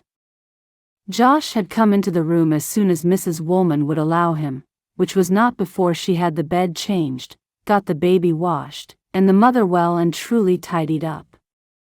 He smiled broadly at her and hastened over to take his first look at the baby girl he had sworn to protect as one of his very own. He clearly found prodding chubby baby cheeks irresistible and did so over and over until the baby began to wriggle and complain. Grace had been so pleased to see him and so relieved that she had safely brought her child into the world. But he wasn't allowed long before Mrs. Woolman shooed him out again, loudly proclaiming that mother and baby needed their rest. They'd been through a lot more than just sitting at the kitchen table wincing every time there was a scream to be heard. After being suitably chastised for doing nothing wrong, Josh grinned at Grace in a way he had only ever done rarely, the way which made him look boyish and handsome. He was clearly relieved himself and indulged Mrs. Woolman thoroughly as he allowed the aging midwife to throw him out of the room once more. It was only after he had gone that Grace realized she hadn't inquired about Janet's well-being. It wasn't that she'd forgotten her. It was just that so many emotions swirled about her heart, and she was full of energy in one moment and exhausted the next. But she had wanted to know how Janet was. The poor child had had a very eventful day all in all. Grace could hardly think of the terrible argument they'd had without deep regret, and to think that fear and shock followed hot on its heels for the girl certainly didn't make her feel any less guilty. The same thoughts came and went throughout the night, mixed in with thoughts of Peter and her excitement at the tiny life she'd brought into the world. Mrs. Woolman had stayed overnight, as was her custom in such matters, and had visited regularly from the guest room that Josh had made available to her. But by the early hours, Grace assured her that she was fine and convinced her to go to bed and sleep properly with a promise that she would call for her if she needed to. Unable to wait any longer for her child to awaken, Grace pulled herself up to sitting. She winced in pain, just managing to stop herself from crying out, as she was reminded of just how many injuries would have to heal before she felt like her old self again, not to mention the aching muscles. She set herself back against her pillows and decided to sit for a while until she was ready to attempt to get out of bed. Just as she settled herself, she heard a creaking noise and could see the door slowly opening inward. Someone was trying to sneak in, and she smiled to herself, thinking that Mrs. Woolman must never sleep. But when the door opened wider, and she saw Janet standing there in her long white nightgown, Grace's eyes widened in surprise. "Janet," she said, and the girl looked over at her, her expression one of a person who has just been caught up to no good. "It's all right, I was awake already." Janet stayed where she was for a moment and looked at Grace with an unreadable expression. With a sinking feeling, Grace wondered if they were all ready to go back to exactly the point they had left off, and she knew she wasn't ready for that just yet. Are you all right? Grace went on, determined to make some sort of normal conversation and hopefully steer the angry girl away from the argument. You had quite a day of it yesterday. I'm all right, thank you, Janet said sheepishly as she inched further into the room. Are you all right? Grace could have fallen out of bed with shock. Well, yes. I'm a bit tired, but I'm doing well, thank you. Janet just nodded, still looking sheepish. She inched into the room further still and finally let her eyes stray to the little crib, which stood just a few feet from Grace's bed. She looked back at Grace, and her curiosity was something she couldn't hide. Grace realized then that Janet had come sneaking in to have a look at the baby. You can have a look at her if you like, Grace said, and wondered if that really was such a good idea. For an awful moment, she imagined that Janet already despised the baby as much as she despised the mother, and she felt herself tense just a little. I'll be real quiet, Janet said in a whisper as if to demonstrate just how quiet she could be. I know. Grace gave a smile of encouragement and felt it was as much for herself as for Janet. Janet's attention was immediately on the crib, and she tiptoed across in a curious sideways motion, like a crab. She peered cautiously over the rim of the cot as if the baby might be wide awake and ready to bite her, and Grace had to stifle a laugh. She's so small. Janet turned to look at Grace with surprise. I didn't think she'd be so little. Well, I guess I'm glad she wasn't any bigger, Grace said with a laugh. But she'll grow in no time. She's a hungry little baby. I think she's snoring. Janet was surprised again. I didn't know babies could snore. She definitely snores. She snored on and off all night. Does she have a name yet? I asked Daddy last night, and he said you hadn't decided. Janet looked at her hopefully.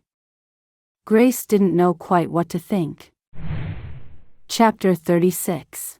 Janet was still looking at her, an eyebrow raised in inquiry, and Grace realized that she wanted to be the first to find out the baby's name. Something about it touched Grace and gave her a little hope that all might not be lost for Janet. She had chosen a name in the night as she'd listened to her little one snoring, and she was more than glad to have Janet be the first to know. I've named her Catherine.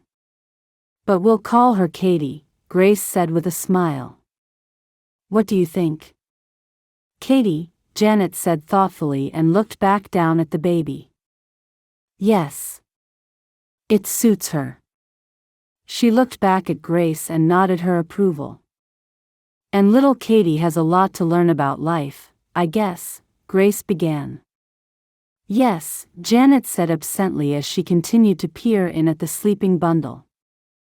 It takes a whole family to look after a baby.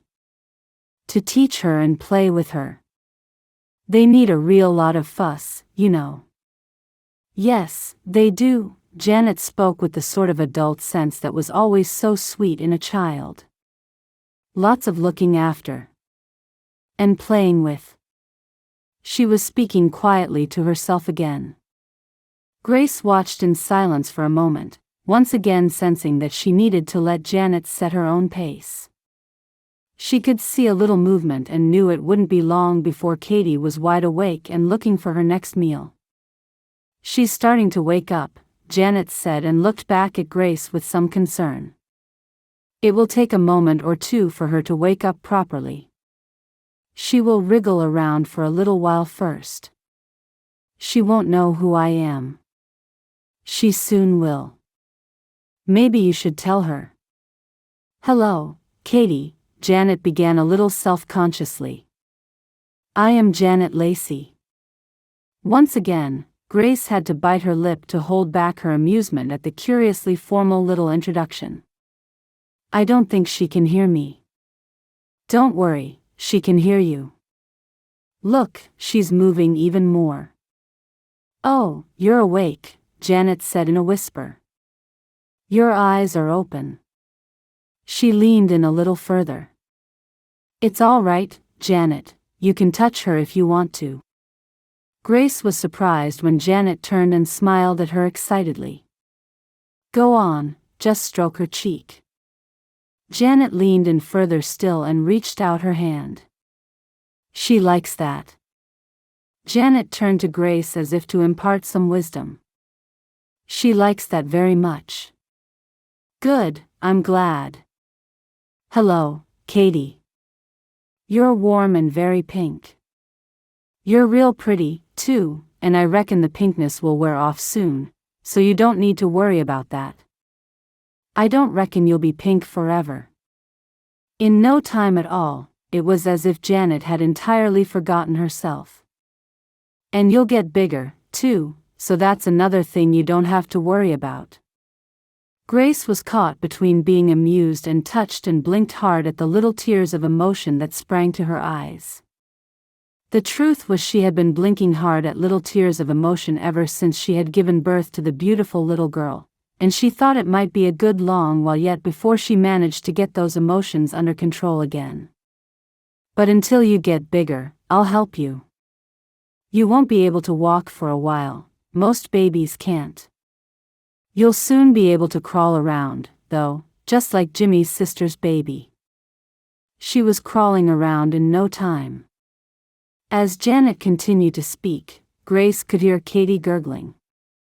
She wanted to get out of bed and watch more closely, to enjoy the little moment, but she didn't want to distract Janet in the slightest. I know I'm not really her sister. Janet surprised Grace by turning to speak to her once again. I mean, she's not my blood sister. But I suppose she could still be my sister anyway, couldn't she? Nothing would really be different, would it? Nothing would be different at all, Janet, Grace said and fought to keep the tremor of emotion out of her voice. And I'm sure that Katie would love to have you as a sister. She'd be real proud, I'm sure of it. And I could even be the one to look after her sometimes, couldn't I? Janet said excitedly. I mean, I'm nearly 14 and all. 13 3/4, that's old enough to help, isn't it? 13 is more than old enough to help. And I sure would be glad if you would help me with her. After all, I never had a baby before, and I don't think it's as easy as all that. I expect not, Janet said with that curious pretense of wisdom. And I wouldn't mind helping you, she added. Well, that sure is nice of you. I feel more content now, knowing that I have somebody else to help me look after baby Katie. Grace could hardly believe that they truly had turned that corner. Daddy will help, too. He was real nervous yesterday, real scared that you and the baby would come to some harm. And then when Mrs. Woolman told him that you were both fine, he was real happy. He even went out into the garden for a minute on his own. Well then, I'm really lucky, aren't I? Having you and your daddy to help me with baby Katie. Don't you worry about a thing, Katie. Janet turned her attention back to the baby. I'm going to help your ma look after you, and everything will be just fine. And then one day you will get to go to school, just like me, but you've got to remember to do your reading. You've got to be a good girl, really. Otherwise, you'll end up in all sorts of trouble. It seemed again that Janet had completely forgotten herself, and Grace closed her eyes to enjoy the moment. And hopefully, in a few days, you'll get to meet Jimmy. You'll like Jimmy, and he's very good with babies. He's my friend, my best friend, and you'll get to see him when my daddy lets me play with him again. Katie began to stir and protest a little. There, Janet said as if she had heard it somewhere else. There, Katie, she said again, but Katie continued to grumble. She's getting upset. Janet looked back at Grace. Grace began to move, trying to get herself painfully to her feet. I can lift her, Janet said with wide, hopeful eyes. If you're too sore to get out of bed, I could bring her over. I'd be real careful, I promise. Thank you, Janet.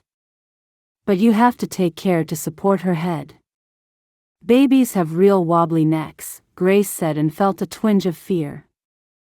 Yes, Jimmy's sister's baby had a wobbly neck. But she's all right now, she can sit up and everything, Janet said and gently lifted the baby out of the crib without further ado. She held on to her as if she was the most precious little glass object in the world, cradling her head in the crook of her arm as she had clearly seen Jimmy's older sister do. She walked so slowly over to Grace that she wondered if the child would ever make it, taking every step with such care that it was almost amusing. When she finally reached Grace, she handed her the baby and immediately settled herself down on the bed.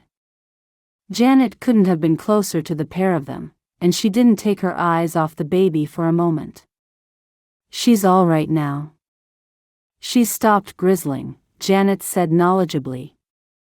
That's because you got your mama, isn't it? She cooed at the baby. She certainly has, Grace said and reached out to timidly ruffle Janet's hair. You can help me, and I can help you too, remember that. Janet smiled, and it looked like the first genuine smile that Grace had seen in her direction. Though she wondered if it was aimed at Katie. It didn't matter, she was going to take it. Chapter 37. She sure is a pretty baby, Josh said some days later. Thank you. She's perfect, isn't she? Grace was sitting up in the chair by the large window of her bedroom, cradling baby Katie, who was resisting sleep with every ounce of determination in her tiny body. Yep, real perfect. Josh smiled at Grace, although she was too engrossed in the baby to see. Your husband would be real proud. He really would. Does she look like him? Josh pulled his own chair closer to get a better look. He'd been visiting her regularly in the days since she'd given birth and had taken to leaving one of the wooden kitchen chairs in her room for him to sit down on. Josh had done his best around the house and was occasionally surprised by a little assistance here and there from Janet when she could peel herself away from the baby.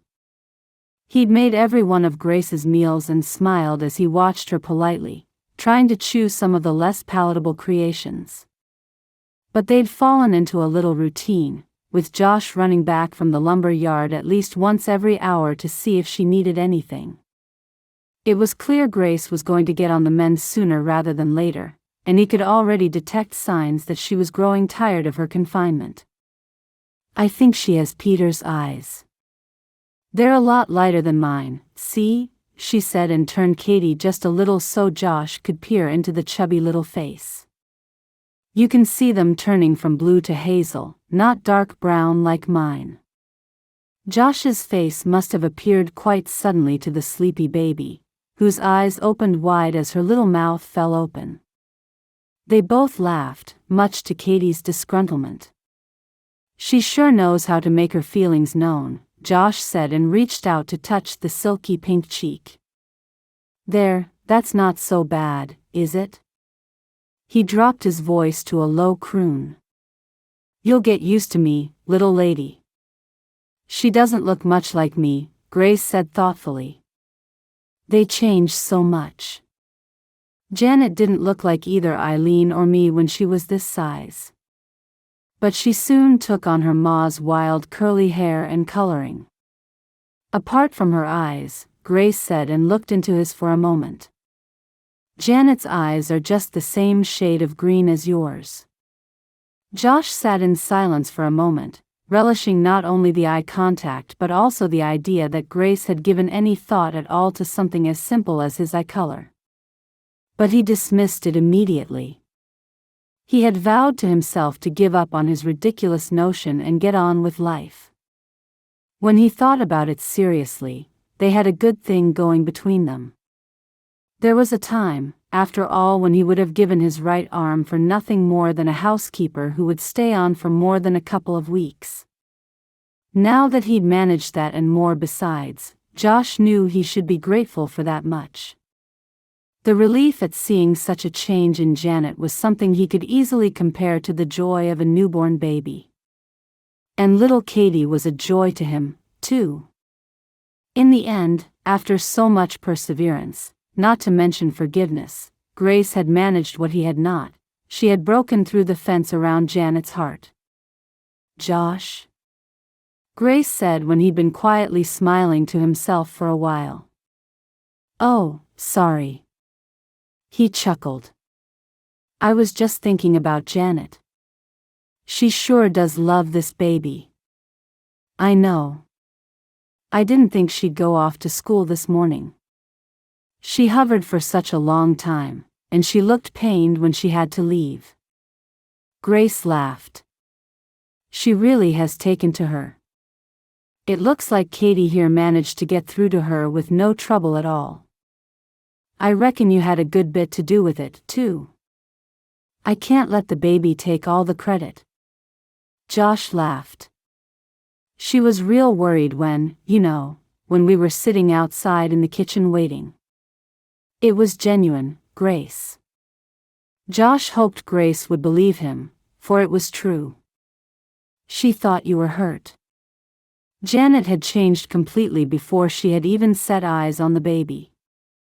Seeing Grace in pain and thinking that she had caused her some harm had been the thing, in the end, which had shaken Janet to her very core and revealed the loving, caring little girl who had always been there, albeit deeply buried. "I know she's a good girl, Josh. And despite everything, I always knew." She smiled at him. "I reckon she was just scared all along that I'd come to take you away. Me and the baby, I guess. And you can't blame her. That's how children's minds work sometimes." It made sense to her that if she could lose one parent, she could easily lose another. At least she knew Eileen. Not like this little one.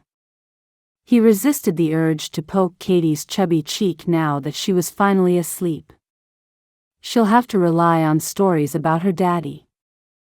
Maybe so, but she's not without a daddy now, is she? She's a lucky little girl in spite of everything that happened.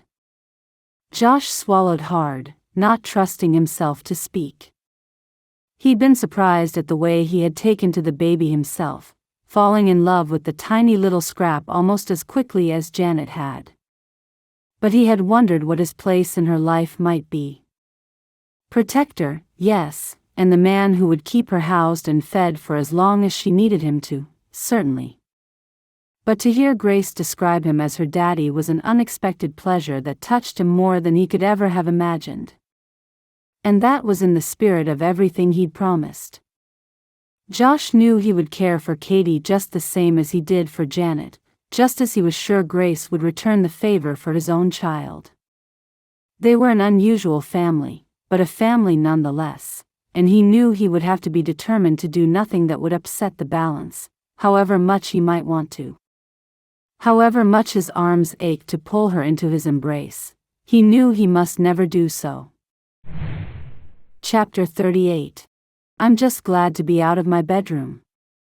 I was beginning to feel like a prisoner in the jailhouse, Grace said with the extra drama she knew Laura always appreciated. But you still ought to take it a bit easier. It's only been 2 weeks, and you must surely still have some healing to do, Laura said in a maternal, chastising tone. Grace had come out of her room on the 6th day, determined not to stay there a minute longer. Promising faithfully to stay in her chair in the sitting room and only rise when Katie needed something. However, Grace had been on her feet and making a quick inspection of the house the very minute Josh was out the door. It feels good to be moving again. And I don't reckon it does a person much good to sit about. I reckon sometimes we heal faster if we at least move around a little. Have it your own way, Laura said and laughed. But just be careful. It's obvious that Josh is not going to hound you to get back to normal as some husbands would. You've got a real good man there. Laura, Grace said in a low voice. Well, he is good, Laura objected. I know he is, but I also know what you are getting around to again. Are you really telling me that nothing's changed, Grace? I can tell by the way you talk about Josh that you care about him. Of course, I care about him, Grace said, and wished that they could talk about something else. She had been struggling with her feelings for Josh more than ever in the last few days. She couldn't help thinking of his panic, the panic he tried to hide when she was in labor. And she couldn't stop remembering how he had mopped her brow and held her hand, staying with her right up until the moment Mrs. Woolman ejected him. Something about bringing a new life into the world had opened her heart to Josh, although she was certain that it had been beginning to open already. She wasn't quite sure when such deep feelings for him first came to her. She'd always liked him from the very first, and they had always gotten along very well. That was part of what had made it so easy to agree to marry him. His determination that their marriage be nothing more than companionship, a partnership, was such a noble thing that she wondered if it was the beginning of her falling in love with him. For she was in love with him, she knew she was. Grace? Are you all right? Have I upset you? Laura asked and sounded distraught. You haven't upset me, Grace said, but her eyes still filled with tears. I'm so sorry. I should have thought. You really haven't upset me. And I'm not sure that I'm upset, exactly. Just very emotional. I guess that's all part of having a child. Is that all it is? No, Grace said, and suddenly felt herself drawn to speak, to let go of the burden of solitary thought. And you're right, I really do care for Josh. Then it's a good thing you're already married to him, Laura said brightly. Isn't it? She added with more caution. Katie's stirring, just let me lift her, Grace said, and made to rise from the kitchen table. Oh, let me, Laura said wistfully, and Grace lowered herself back down into her seat. Laura leaned into the little basket and lifted out Katie, whose mouth was wide open in the middle of a mighty yawn. There you go, you come sit with your Aunt Laura, my little Katie. She sat back down at the table, cradling the baby in her arms. She likes me. Of course, she likes you. Grace said and laughed, but still had to dab at the corners of her eyes with a handkerchief. Something really is troubling you, isn't it? Laura said in a low voice. You're right, Laura, but it's more than just caring for him. Oh, how could she be so foolish? To talk about this was wrong. What if he found out? You're in love with him? Yes, I am. She sniffed and dabbed at her eyes again. And I just wish it wasn't so complicated. Honey, I really don't think that Peter would have minded. He would want you to be happy. I'm sure he would. And I'm sure he would too. I guess having Katie made me realize that life is meant to be lived, whatever twists and turns you get handed along the way. And it really isn't the thought of Peter that's upsetting me. Then what? Laura gently rocked Katie from side to side as the tiny baby lifted her legs high and squinted at the sight of her own toes. He doesn't feel the same way. How do you know? Laura asked and looked surprised. Did he actually say it? Have you asked him?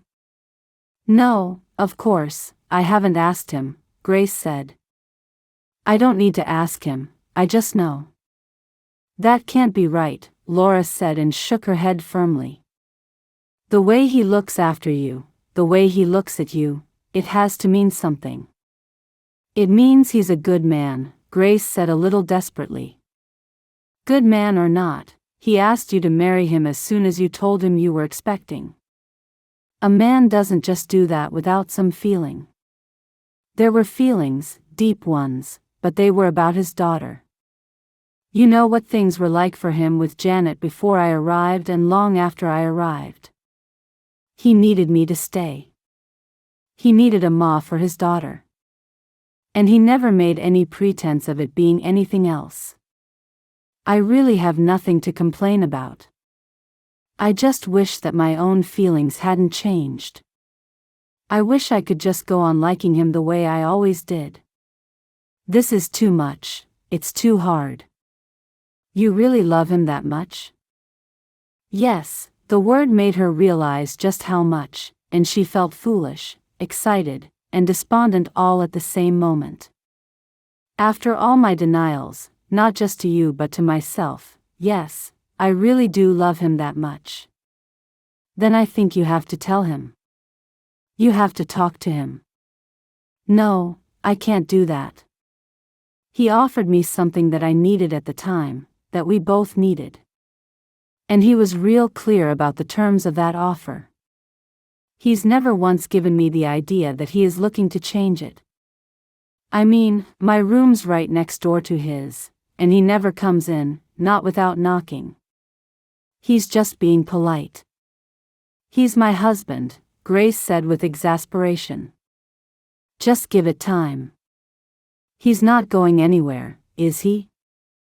I'm just scared that my feelings for him will grow and never be returned. I just don't think I could live like that, and if I tell him and he is horrified, what do I do? What's the alternative? What else can you do? Laura raised an eyebrow and shrugged. I don't know, maybe I ought to go back east just as I planned to all along. Grace, you know you don't mean. Janet, honey, come on in, Grace said, seeing Janet suddenly appear in the open doorway of the kitchen. Did you have a good day at school? Yes, thank you, Grace. Janet was smiling but not quite as broadly as she had been doing of late. She looked shyly at Laura, and Grace gathered that she was just a little sheepish in another woman's company. Do you want to hold her, Janet? Laura asked kindly. Grace tells me you're real good with baby Katie. She doesn't know what she'd do without you.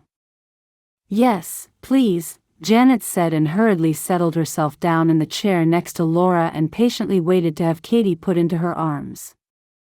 Janet was smiling again, only with more ease this time, and as Grace looked on, she felt her heart swell. She couldn't be more grateful for her new friendship with Janet, not just for Janet's sake but for her own. Grace really had come to care for Janet, and now that the child was no longer an adversary, she couldn't help but think of her as a daughter. A real sister for baby Katie. In her heart, she knew she would never go back east. She would never leave Janet, and there was nothing there for her anymore. There had been nothing there for her from the very moment she and Peter had embarked upon their journey. She would just have to find a way to rein in her emotions, to see Josh as her partner, a man who'd been there for her every time she'd needed somebody. And in the end, a partnership like that was worth its weight in gold. Chapter 39. You're home early, Josh said with some surprise when Janet wandered into the lumberyard office. You're not in trouble, are you? I'm not in trouble, Daddy, Janet said with an air of disappointment. I'm not early either. School's finished for the day, that's all. Josh checked the time and realized she was right. Sorry, honey, Josh said with a wince. I guess I'm not used to seeing you come straight in here after school. You'd normally run right past me to get to baby Katie. You haven't fallen out with her or with Grace, have you? He laughed but felt a little worried.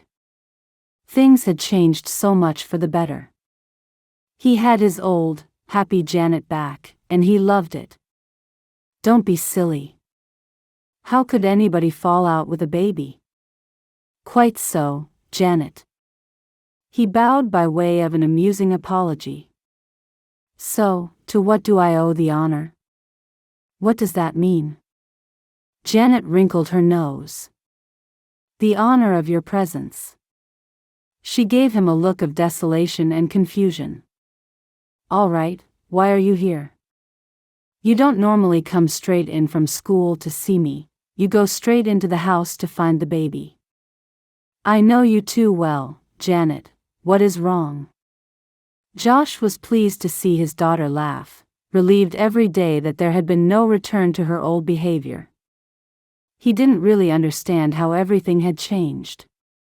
He had his own little ideas here and there, but he couldn't truly explain how everything had seemed to come together, to come right, all at once. Everything seemed perfect, or almost everything. As long as he kept a lid on his growing feelings for Grace, his life was certainly going to be content. I just came in to tell you that there's a barn dance in town on Saturday, Janet said and shrugged. A barn dance? Josh said with some confusion and leaned his elbows on the counter, which separated his little office area from the racks of dried wood and barrels of nails. Yes, you know. A dance held in the barn, the town barn. I know what a barn dance is. Josh laughed again and studied her closely. She was up to something. He was sure of it. But honey, you're just a bit young for a barn dance. Maybe when you're 16, or closer to it than you are now. But you're only just about to turn 14, and I don't think that's old enough yet. Not to go out on your own like that. I didn't mean for me, Janet said and huffed loudly, her hands flying to her hips in an amusing attitude that reminded him of her mother. I thought you might want to go. You thought I'd want to go out dancing? Josh was really confused now. I can't remember the last time I went dancing. It must be years ago. He laughed and shook his head. But that's real nice of you, Janet. Real nice of you to think of me. But you might enjoy it. I might, but maybe I'll go another time, he said, trying to placate her. Josh had never been much of a dancer, that was true. But in his younger days, he had enjoyed such things and had even taken Eileen to the barn dance once or twice before they had married. But I was thinking you could go this time, Janet persisted. Why? Well, you could take Grace. I reckon it would be nice for her, make her feel nice. I'm not sure Grace is quite ready for dancing yet. It's hard work having a baby. And don't forget, Katie is only just a couple of weeks old. I don't think her ma is going to want to leave her so that she can go out dancing. You don't know until you ask, Janet went on as if she hadn't heard him at all. He had to admit that she looked a little deflated, and he wondered at her determination to send him out dancing. She hadn't asked to go along with him, so it couldn't be that. When his mind flew to an idea that she was up to something, that she might want him out of the way for some scheme or other, he felt a little guilty. After all, she really had turned a corner, and he knew he ought to trust her. Maybe I'll ask her some other time. I could look after Katie. I am her big sister, and I've been helping Grace ever since Katie was born. I know all the things I'm supposed to do, and I'd be real careful with her. She'll probably be asleep most of the time anyway. She is always asleep. Ah, I see, Josh said quietly, realizing that he had probably finally discovered the root of his daughter's determination to have him and Grace out of the house. She wanted to play house. She wanted to play at being a mother. And as glad as he was that Janet had taken to Katie the way that she had, he knew it was all too soon to let Janet take care of the baby alone. He didn't want to disappoint her entirely, but he couldn't see a way around it. Katie is just a bit young yet, Janet.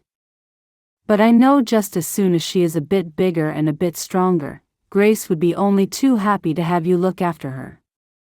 And it's real nice of you to think of it, to be so responsible. I'm proud of you, real proud.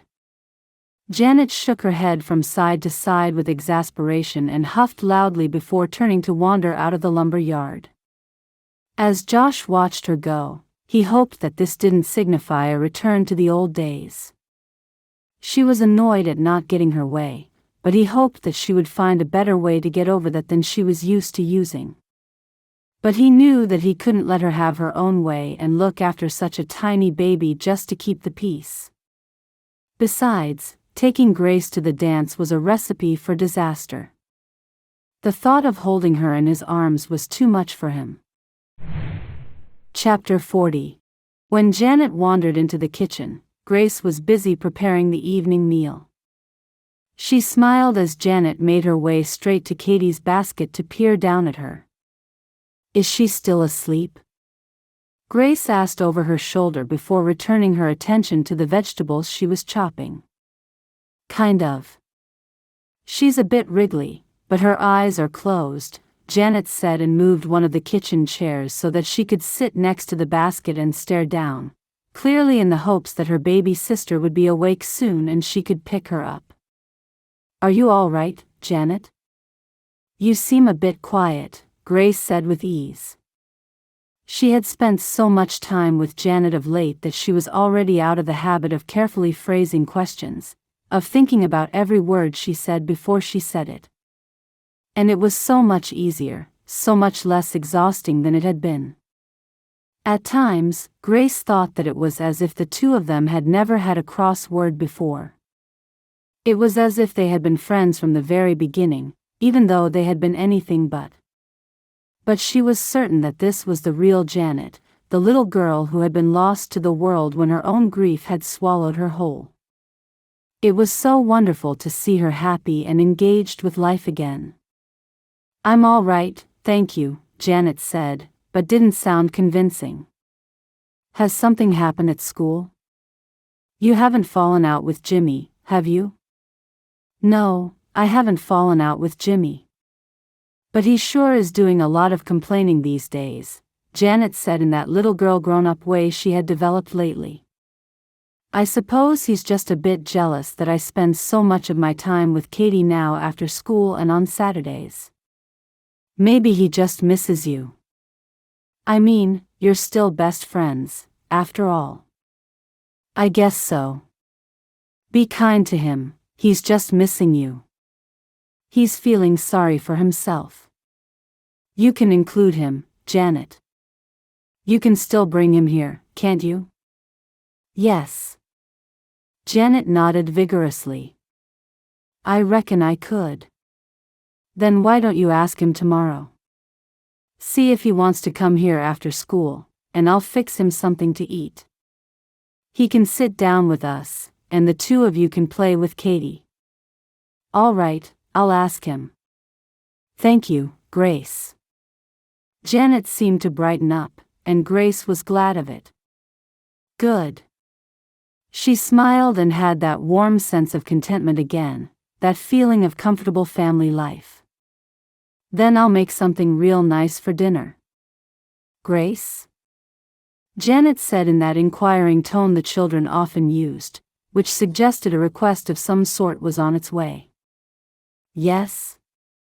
"Did you know that there's a barn dance in town on Saturday?" "No, I didn't. It's supposed to be a lot of fun. They have fiddlers there and fruit punch and all sorts. I'm not sure your daddy would want you to go to something like that until you're a little bit older." I know. Janet sighed and shook her head from side to side in an exasperated fashion that almost made Grace laugh. "I didn't mean for me to go. I was thinking that you might want to go and have some fun." "Well, that sure is nice of you to think of me," Grace said and felt very touched. "And I do love dancing." "Then you'll go?" Janet said and seemed extraordinarily excited. "I don't think I should go and leave you and your daddy here looking after Katie. Not yet, anyway." Grace laughed. "You wouldn't be going on your own, would you?" Janet seemed confused. "Well, no, I suppose you meant for me to go with Laura. Maybe Connie Langdon, but I don't really think it would be her sort of thing," Grace mused, trying to block out an image of the rotund Connie careering about the barn after a few glasses of liquor-rich fruit punch. It was a nice thought, but she wasn't sure she was ready for that yet. I wasn't really thinking of Laura, Janet said gently. Did you want me to take you?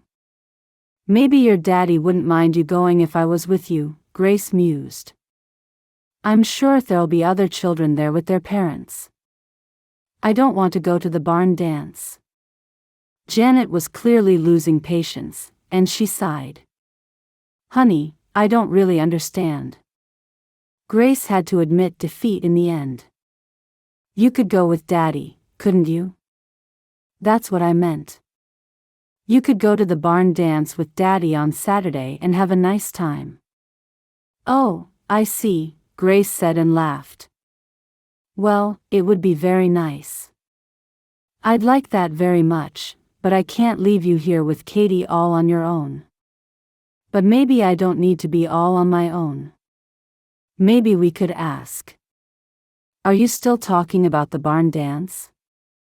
Josh appeared suddenly in the kitchen doorway, his broad shoulders almost filling it. You're finished early, Grace said, changing the subject much to Janet's disgruntlement. It's been a quiet day. If anybody needs something, I'm sure they'll come here hollering to find me. He sauntered into the kitchen, making his way over to the little basket to peer down at Katie before taking a seat at the table. Janet, I'm sorry, you're just too young, and Katie is just too little for us to leave the two of you here alone, Josh said, and Grace realized that Janet must have approached him already with the same idea. For a moment, Grace turned to look at Josh, his thick ashen hair and his handsome features, and imagined herself being twirled about the barn in his arms. She realized then that they'd never really been out anywhere together, apart from church, and she wondered how they would get on alone. They'd been alone in the house, of course, but that was easy somehow. What would it be like for the two of them to go out to a dance, to sit side by side on a bale of hay, taking a rest and a drink?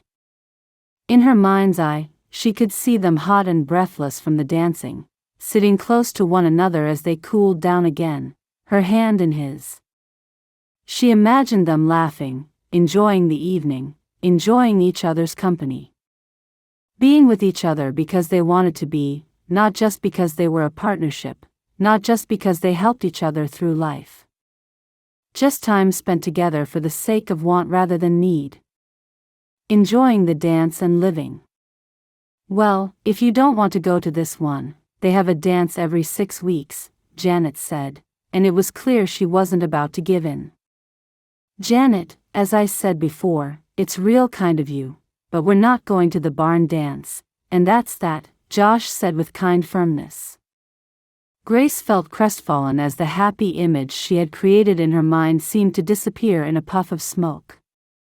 She knew that she had been trying hard to keep a hold of her emotions and her feelings for him, but what was so wrong with the idea of going out together once in a while? Where would be the harm in a little dancing, a little fun? But Josh had seemed as determined as his denial was firm, and Grace saw it as yet more proof, if any more was needed, that his feelings hadn't grown and changed as her own had. As far as Josh was concerned, nothing had changed. She might just as well still be the housekeeper for all he noticed her. Swallowing down her sadness, Grace turned her attention back to the vegetables and tried to regain her common sense. She knew that she would never, ever really go back east, however much it hurt to stay with a man who didn't love her. But she couldn't help wondering how she was going to manage, how she was going to live a life of longing for something that could not be. She almost wished for the old days of numbness, that curious sensation of nothing that follows the first stab of grief. It was far from pleasant, that was true, but it had certainly been simpler. Oh, let's have no more talk of barn dances, shall we? Josh said and laughed, reaching over to ruffle Janet's wild curls. All right, Janet mumbled, and Grace wondered exactly why it was the child seemed so disappointed, almost as disappointed as she was herself. Chapter 41. I reckon it would be nice for you to have a night at the barn dance, Grace, Connie said, and Laura nodded her head in agreement. The two women had become regular features in the Lacey home since the birth of Katie, both Laura and Connie thoroughly enjoying holding the baby while trying to maintain their normal conversation. "Josh is probably just thinking it's a bit early for you. He doesn't realize how tough you are," Laura said with a laugh. "I am not so tough that I could actually manage any sort of enthusiastic dancing, but I sure would like to sit on a hay bale with a glass of punch and watch everybody else. I could manage that easily." Grace realized that she was opening up more and more, freely telling her friends the ups and downs of her life and marriage. She would love the chance to get out with Josh, to behave like a couple, but was it asking too much? "You would have a great time," Laura said with a wink. Grace smiled. The friends were so good to her. Sharing her problems certainly felt a lot better than holding on to everything and denying her every feeling to her friends in order that she might deny them to herself. This way, she had support, something she had never particularly relied on before. It felt nice, a relief somehow. "Then why don't you tell Josh just that?" Connie said simply. "Just tell him that you'd quite like an evening out. You'd just like to sit there and watch and not do anything too energetic. I'm sure he would be only too pleased to take you. He's never denied you anything, has he? I mean, it doesn't bother him a bit when you come to see us or when we come to see you. He's not one of those men who gets himself in an angry state when his wife puts her attention somewhere else for 5 minutes. I know, you're absolutely right, Connie. And that is just it. He would take me down to the barn dance just because it was what I wanted because he really has never denied me anything," Grace said miserably. "But you want him to want to take you there, don't you?" Connie said, nodding sagely. "You want him to look forward to it for the same reasons you would look forward to it, and I understand that. The thing is, none of us know that he wouldn't," Laura said. "None of us could say that he wouldn't be looking forward to taking Grace if he really knew she wanted to go. You didn't see him, Laura, you didn't hear him. He was real firm with Janet, and I reckon he sounded like he didn't want to hear about the barn dance again." The strength of Josh's reaction had felt like an end to her dreams. There might be some other reason for that. It strikes me that you won't know unless you ask. I reckon there's got to come a time when you start to talk to Josh properly, just like you've started to talk to us. I think it's the only way to know where you're at. At the moment, you don't really have any idea, Laura said, raising her right eyebrow. I think I do know. I reckon Laura is right, Connie chipped in. You're basing your sadness on what you think you know about Josh's thoughts. But I don't reckon he wears his heart on his sleeve too often. I'll bet there are all sorts of thoughts bubbling under that quiet, handsome outside of his. Maybe you should speak to him. For goodness sake, you are married. Connie chuckled. And I'd like to stay that way, Grace said. I just don't want to turn everything on its head. I don't want to make the mistake of pushing him somewhere he doesn't want to go and making our life uncomfortable. All right, maybe try something a little subtler, Connie went on thoughtfully. Why don't you get yourself all gussied up on Saturday night, your best dress and everything, and tell him that you'd like to go after all. And the children would be no problem. All you need to do is drop them off at the boarding house on your way, and I'll look after them. And I'll help, Laura added urgently. Grace laughed, amused at the eagerness to spend time with Kate. She got the feeling they wanted that almost as much as they wanted her and Josh to get together romantically. Could there be romance? That thought filled her with a warmth she thought she had lost, but Josh was Josh. I don't know, Grace said and sighed. What's to be lost by doing that? If you do yourself up nice and ask him to take you, I reckon you might have a good idea of how he feels then. Just give it a try, see what happens. Connie's right, you should give it a try, Laura said. Maybe you could cook up a nice meal beforehand and try to give him the idea that things have changed a little bit. That way, you're not saying it out loud, you're just leading the horse to water, so to speak. I couldn't have put it better myself, Connie said with a firm nod. Grace got the feeling it was decided, but would she have the courage to go through with the plan? Chapter 42. Everything seemed to be simple on Saturday. The weather was starting to cool again, that fierce heat of the summer finally dissipating. There was very little left to do in the house since Grace had found a return to her old energy in the previous few days. And she had made all the preparations for her husband's favorite stew. She baked a loaf of bread with care, taking her time over it, letting the scent fill the house, and wanting it to be as perfect and as tasty as could be. And then, with everything ticking over nicely, she carried the little basket containing Katie to her bedroom. She lifted Katie out and set her on the bed, keeping an eye on her as she had already begun to roll a little, although she never yet seemed to get very far. Grace took down a dress that she had brought with her from back home. It was in a pale blue check, with short sleeves and a full skirt. She had always liked it. It always made her feel young and carefree, especially when she put as many white petticoats on as would fit underneath it. She just hoped that it would still fit her, and as she pulled it over her head and fastened it, she could have shouted with joy at the way it made her feel. The petticoats were perfect, showing just enough, and the material of the dress was soft and free-flowing. Grace quickly took the dress off again and changed back into the much more practical one she had been wearing. She didn't want to mess up the special dress before the evening came.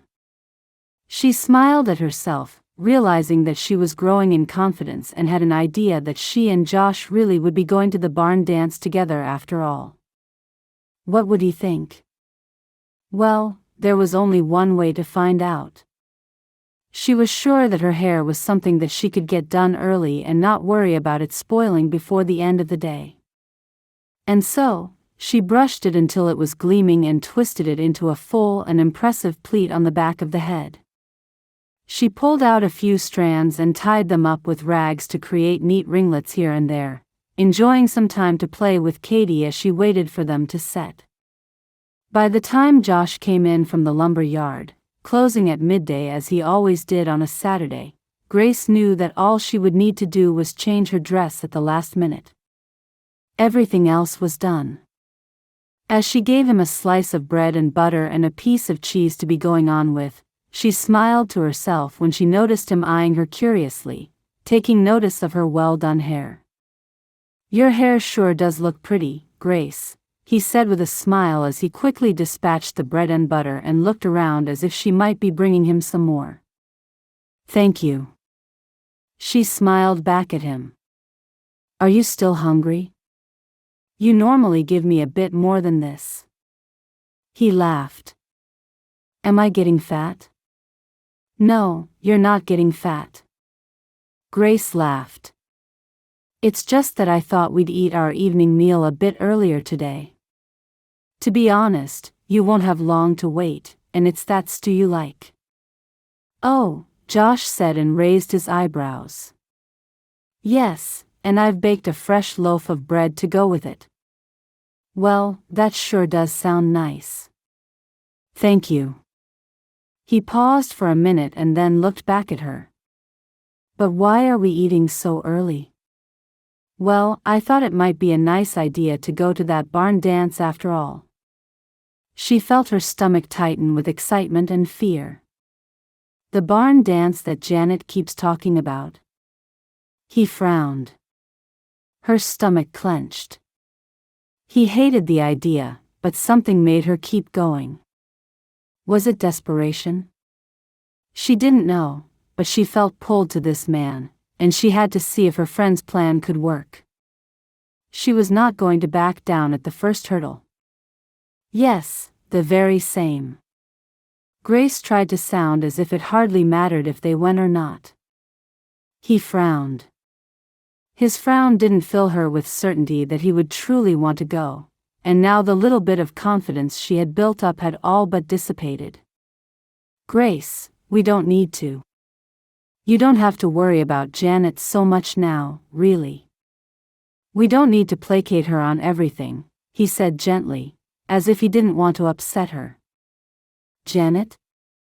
Grace said and shook her head from side to side. I don't understand. You don't have to let her look after the baby, not so soon. I know it would worry the life out of you, and it sure is nice that you'd go to all this trouble for Janet, but it isn't necessary. I wasn't going to leave the baby with Janet, Josh. Grace wondered if she was ever going to be able to get through to him, and she suddenly felt angry. Little tears sprang to her eyes. As a matter of fact, I had thought to leave Janet and Katie with Connie for a while. Just an hour or two, that's all. Look, we really don't need to do this. He smiled again, and finally, the tears began to roll down Grace's face. Right, she said and leaned down to scoop Katie's basket up from the kitchen floor. Grace? What's the matter? Josh said as Janet opened the door and came wandering in from the garden. Why can't it just be simple? Grace said and knew that she would never be able to explain properly. She felt foolish, inexperienced, even younger than her years. Going to a barn dance for a couple of hours shouldn't be so complicated. Complicated? Josh began to rise to his feet and looked more confused than ever. It doesn't matter. It does matter. You're crying, of course it matters, Josh said and spread his hands wide. I'm just going to lie down for a while, she said, and her shoulders sagged as she carried Katie to her bedroom. She had failed. He didn't want to spend any time with her. Chapter 43. Josh stood uselessly in the middle of the kitchen for some minutes before he realized that Janet, hands on hips again, was staring at him with a furious expression on her face and fire in her eyes. Whatever it is, Janet, can we argue about it later? He said and looked at her hopefully. Grace is upset about something, and I need to go and speak to her. But I'll be right back out, honey. Just wait a minute, Daddy, Janet said in clipped tones that would have easily rivaled Miss Martin, the school teacher. I need to speak to you first. I'm sorry, you'll have to. She stepped in front of him, blocking his path. It's about Grace. She huffed loudly as if she were the adult and Josh the child. Just sit down a minute, she ordered in a rather adorable way as she pointed viciously to the seat he had just vacated. What about Grace? Josh said and almost laughed when his daughter sat across the table from him and folded her thin arms across her chest. You don't understand, do you? She was shaking her head in disappointment as Josh remembered doing to her more than once in the last few years. You just don't see it. What don't I see? Grace wants you to take her to the barn dance. I don't know how you could possibly know that. You only just arrived in the kitchen unless you've taken to listening around corners. I don't need to listen like that, Daddy. I already know what's happening. And what is happening?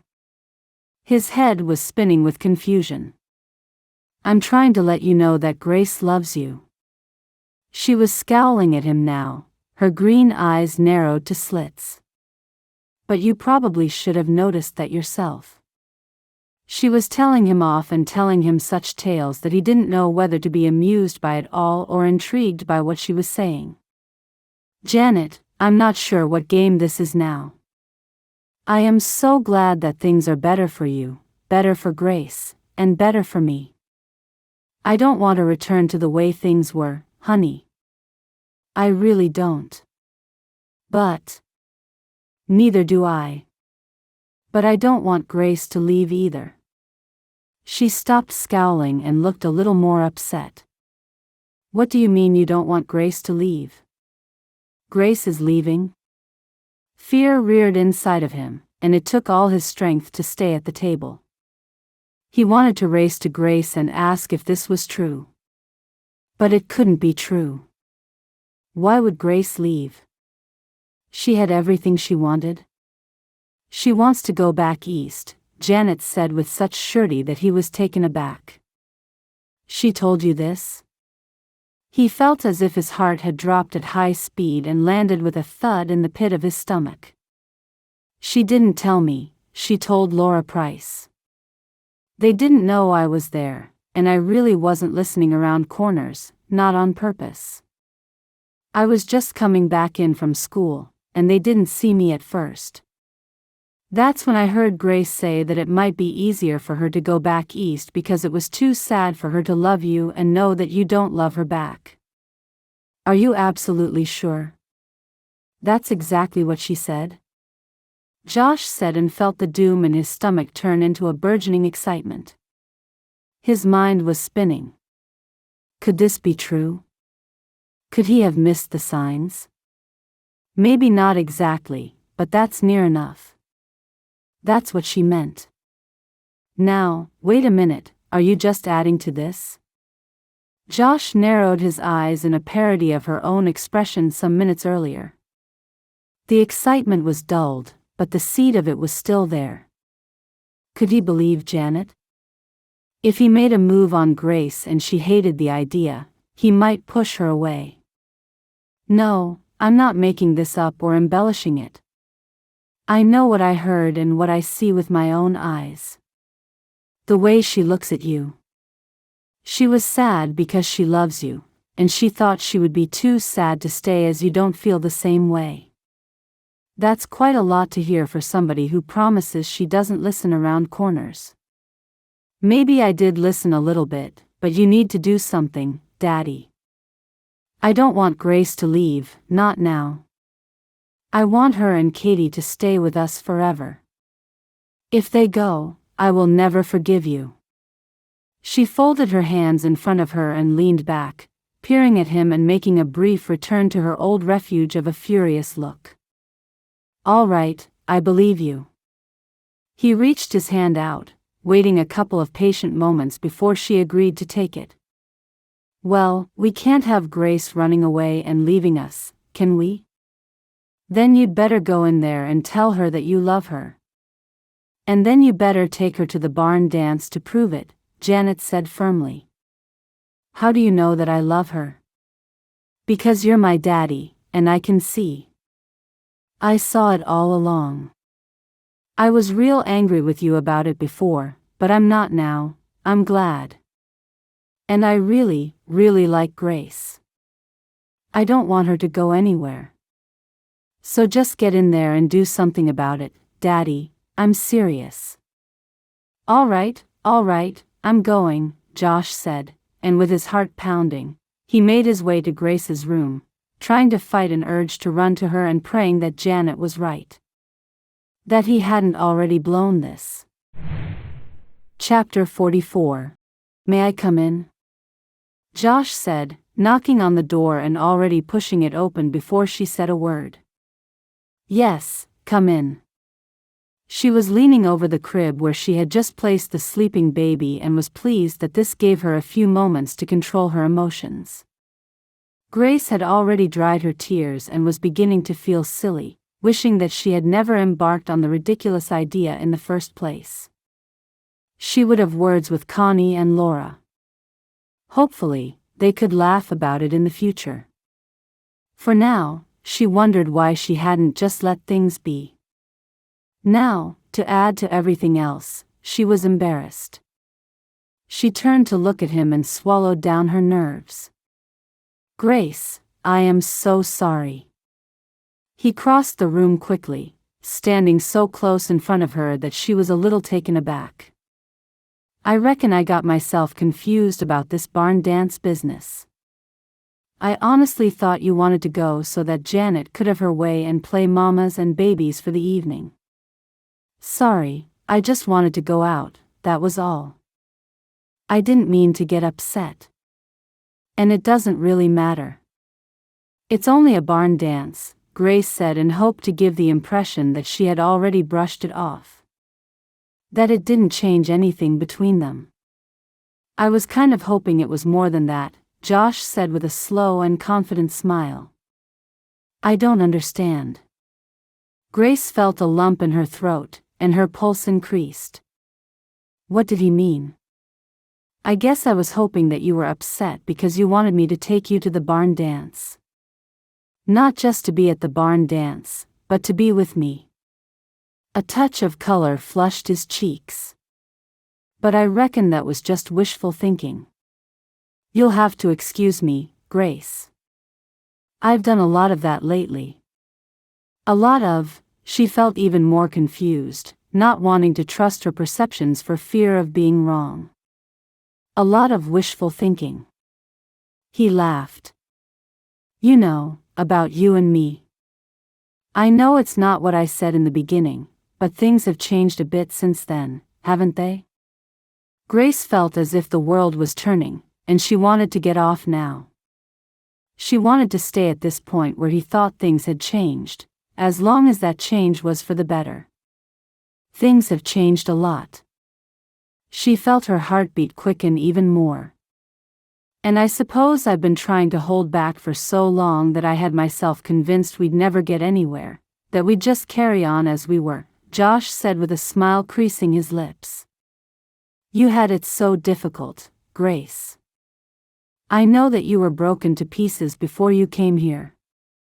I reckon I was just trying to respect that. To help you. I was truly appreciative, Josh. I do not know how I would have survived without you. I know myself that life goes on. I just didn't want to say that to you. I didn't know if you were ready, and to be honest, I didn't know if you ever would be. I mean, I reckon I'm getting on a bit. He smiled.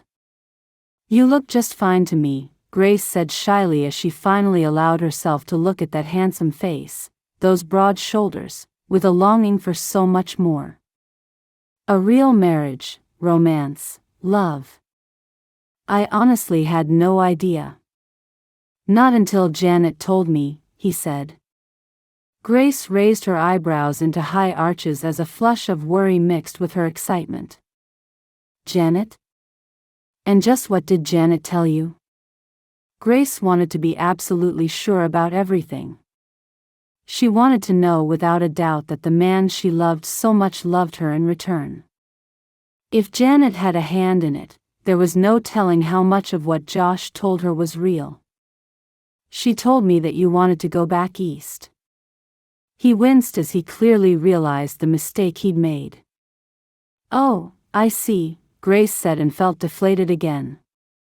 And just why would Janet think that? Because she's always been a bit of an eavesdropper. She heard you saying to Laura Price that you might go back home again if we couldn't work things out. I see, Grace said again, feeling all her hopes dissolving. He just wanted to take her to the dance to keep her happy, to make her stay, not because he cared for her. Josh, I know you don't want me to leave you and Janet, I've always known that. And I didn't really mean that I would go back home again, I am home. She felt suddenly miserable. So, nothing's changed, you don't need to worry. I'm not going anywhere. She made to walk around him to leave the room, but he reached out and gently caught hold of her upper arm before she got past him. The touch sent butterflies swarming in her stomach and sent sparks up her arm. She gasped. Everything's changed, he said in a deep, breathy voice. Everything's changed for me. And you're right. In the beginning, I was desperate. You seemed to be making some progress with Janet, and I was so determined that you wouldn't leave us. But that's not the way it is anymore, not now. I don't want to be two people just helping each other along in life anymore. It's not enough for me. I don't want to be two separate families squashed together for the sake of support. I want us to be one family. I guess we are one family. Janet and Katie have seen to that. Can't we see to it too? His green eyes bore into her, holding her and drawing her in. Her lips parted. They were so close she could just fall into his arms. Could reach up and put her lips on his. She wanted to, felt drawn to, but she had to guard her heart. To be sure. She moved away just a tiny bit. It made it easier to breathe. I don't want you to do and say anything just to keep me here.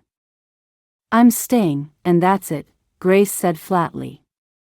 You don't understand, Josh said and shook his head just as Janet had done. I love you.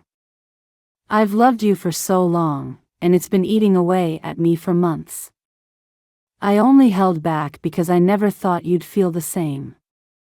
This isn't just to try to keep you here.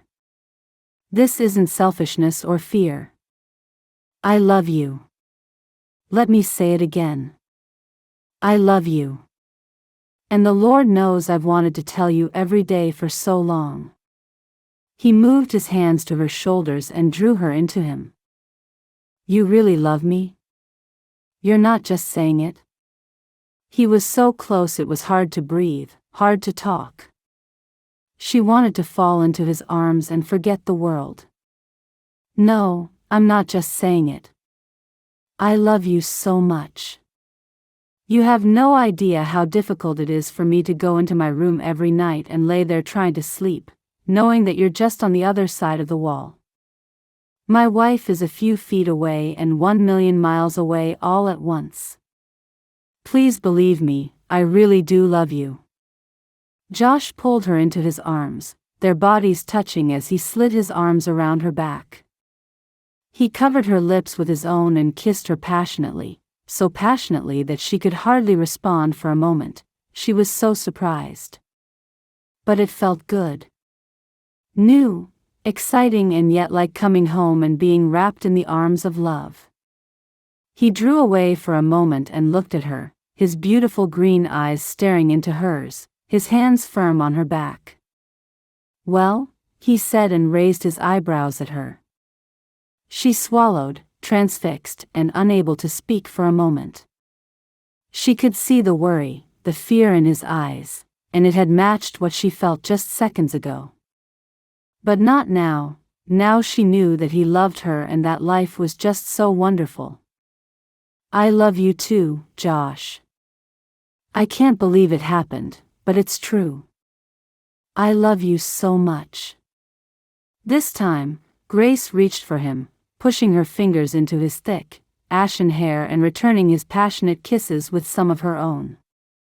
They remained that way for a good long while, kissing and embracing, murmuring everything that had been in their hearts so secretly for so long. So, do you still want to go to the barn dance? He asked, leaning back to look at her with his arms still tightly around her. I sure do. She could hardly believe that they were there in that moment, finally together. The sound of the creaking floorboards outside the closed door made them both start a little before Josh shook his head and started to laugh. Janet, he called out loudly. Mind your own business. The sound of laughter and scuttling feet came through the door as Janet raced away from them. Epilogue. 2 years later. But I reckon I'm old enough to go to the barn dance. There are plenty of others going of my age. Janet was wearing her best dress, one she and Grace had made, and, having tamed her wild golden hair, looked every bit as if she had expected to be allowed to go all along. Janet, you are not yet 16, Grace said with a sigh. I just want you to wait a little bit longer. It's not the end of the world. It's just a few months. But I reckon 15 is too young for my liking. But Ma Grace, David, and Clay will be there. She was holding her hands together in front of her as if praying for deliverance. Please, Ma Grace, I can't see what difference it makes me waiting. But I do. And who on earth are David and Clay? Grace went on quizzically. Just boys from the town, Janet said with an innocent smile. And what about Jimmy? Grace said, feeling sorry for Jimmy Dalton as she had begun to do for some time. It was clear to Grace that Jimmy had begun to fall in love with his best friend, the girl he'd raced about the town with, sat in the schoolroom with, and even climbed trees with. She couldn't help but hope that poor Jimmy wasn't about to get his heart broken. He had been good for Janet and was a boy that would grow up to be a good man. Respectful, loving, and hard-working. He was everything Grace could want for Janet. These new boys that went to the dance worried her. But if she could stop Janet from going to the barn dance for a few months longer, at least Grace might be able to put it off for a while, give Jimmy a few more weeks of hope. What about Jimmy? Janet said and looked confused. He'll probably be there too. If it makes it any easier for you to say yes, I'll go there with Jimmy. That's not very fair on Jimmy, Grace said disapprovingly. Ma Grace, you're always telling me off. You always need telling off, Janet. Grace laughed heartily and pulled her daughter into her arms, squeezing her hard. You always need telling off. She released her just enough to kiss her cheek. And I know you want to go. I know you think the world will end if I say you can't go to the barn dance, but I'm going to risk it. You are too young, and that's that. You're still my little girl, just you remember that. Even though I'm taller than you now? Janet gave her the little smile of appreciation that she could never hold back when Grace showed her love. I don't care if you get to be as tall as the trees out back, you will always be a little girl to me, Grace said and finally let go of her. So, I'm sorry you got yourself done up so pretty, and you really do look pretty, but the answer is still no. All right, Janet said with surprising magnanimity. Is Daddy still in the yard? She asked airily. Don't even think about going out to the lumber yard and trying to twist your daddy around your little finger. If he comes in here telling me that you can go to the barn dance, I'll untwist him mighty fast, believe me. Oh, Janet said in a long, drawn-out cry of exasperation, stamping her foot for emphasis. Please. No, Grace said and laughed. You can run down into town if you want and tell Jimmy Dalton he can come for his dinner. That should cheer you up, shouldn't it? All right then, I'll go and get Jimmy, Janet said in an amusingly sulky voice before smiling mischievously at Grace. It was worth a try though, wasn't it? Of course, it was. I reckon that was your best effort yet. Well done. Thank you, Janet said and made a big performance in taking a bow, enjoying Grace's amusement at her little performance. If I take the wagon, it'll be quicker. And I'll take Katie with me then. There's always a bargain with you, isn't there? Always, always, always. Janet was smiling brightly. She was such a beautiful young woman. Yes, all right. But get your daddy to hitch the horse to the wagon, please. I don't want you messing up your pretty dress. All right. She darted off gaily, her disappointment at not being allowed to go to the barn dance already forgotten. Grace went into the sitting room where she found Katie, now almost 3 years old, trying her very hardest to squeeze her head beneath the cushion of her daddy's chair. Katie, you do the strangest things, Grace said and reached down to scoop her up from the floor. Come on, let your ma just wash your face, and then you're going out for a ride in the wagon with your sister.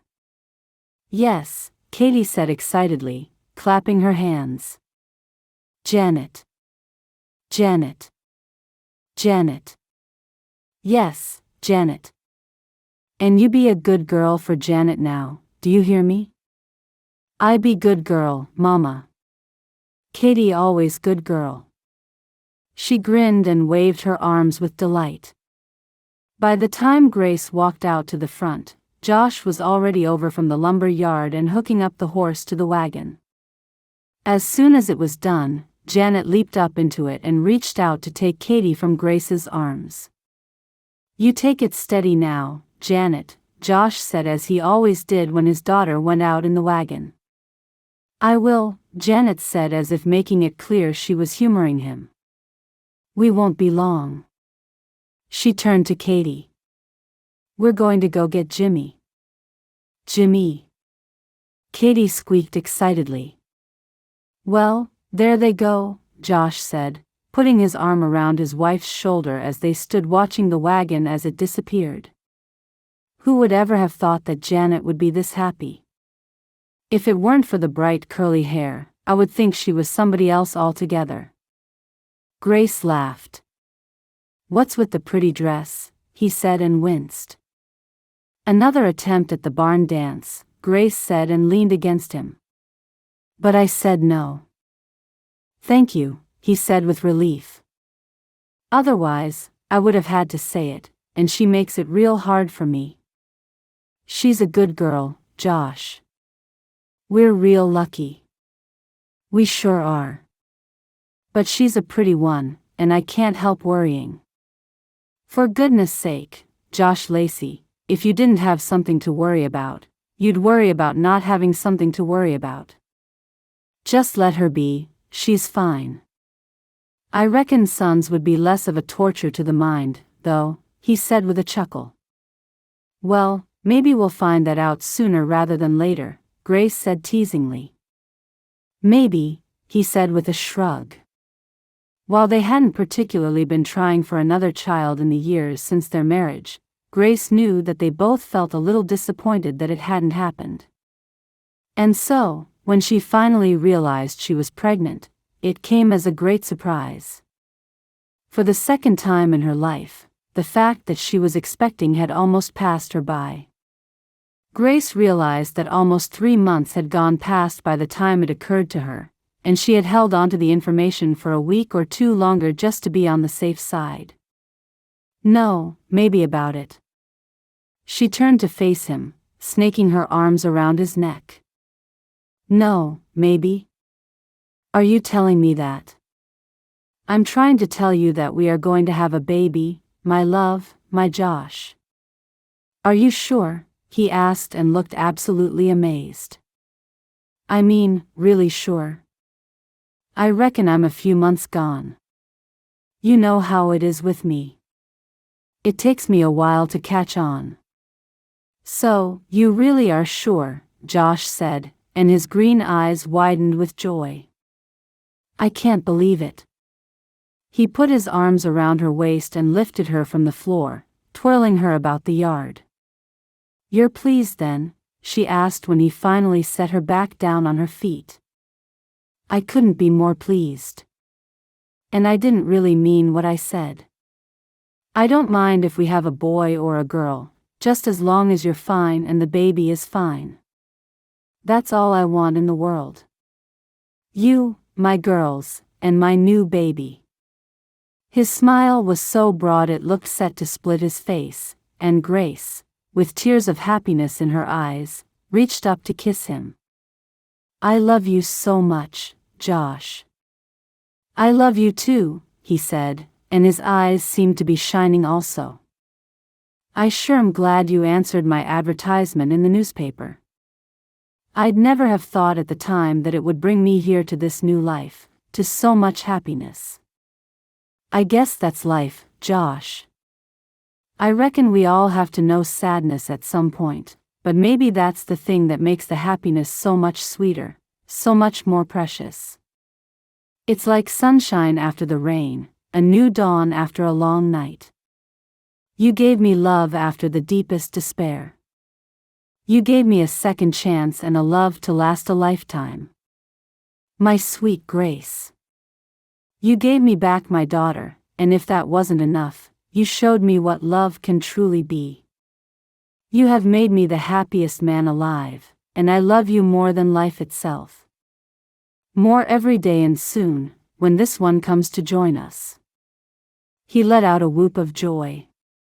"I can't believe how lucky I am." He embraced her tightly once more before pulling back and kissing her sweet lips. Grace melted into his arms as tears of joy flooded her eyes. How could she have been so lucky the second time around? Thank you for listening to the first book in author Indiana Wake's A Love to Last a Lifetime series. If you enjoyed The Second Chance Bride, you'll love the second book, The Love in His Heart. Subscribe to Indiana's YouTube channel today and be the first to know when she releases new free audiobooks.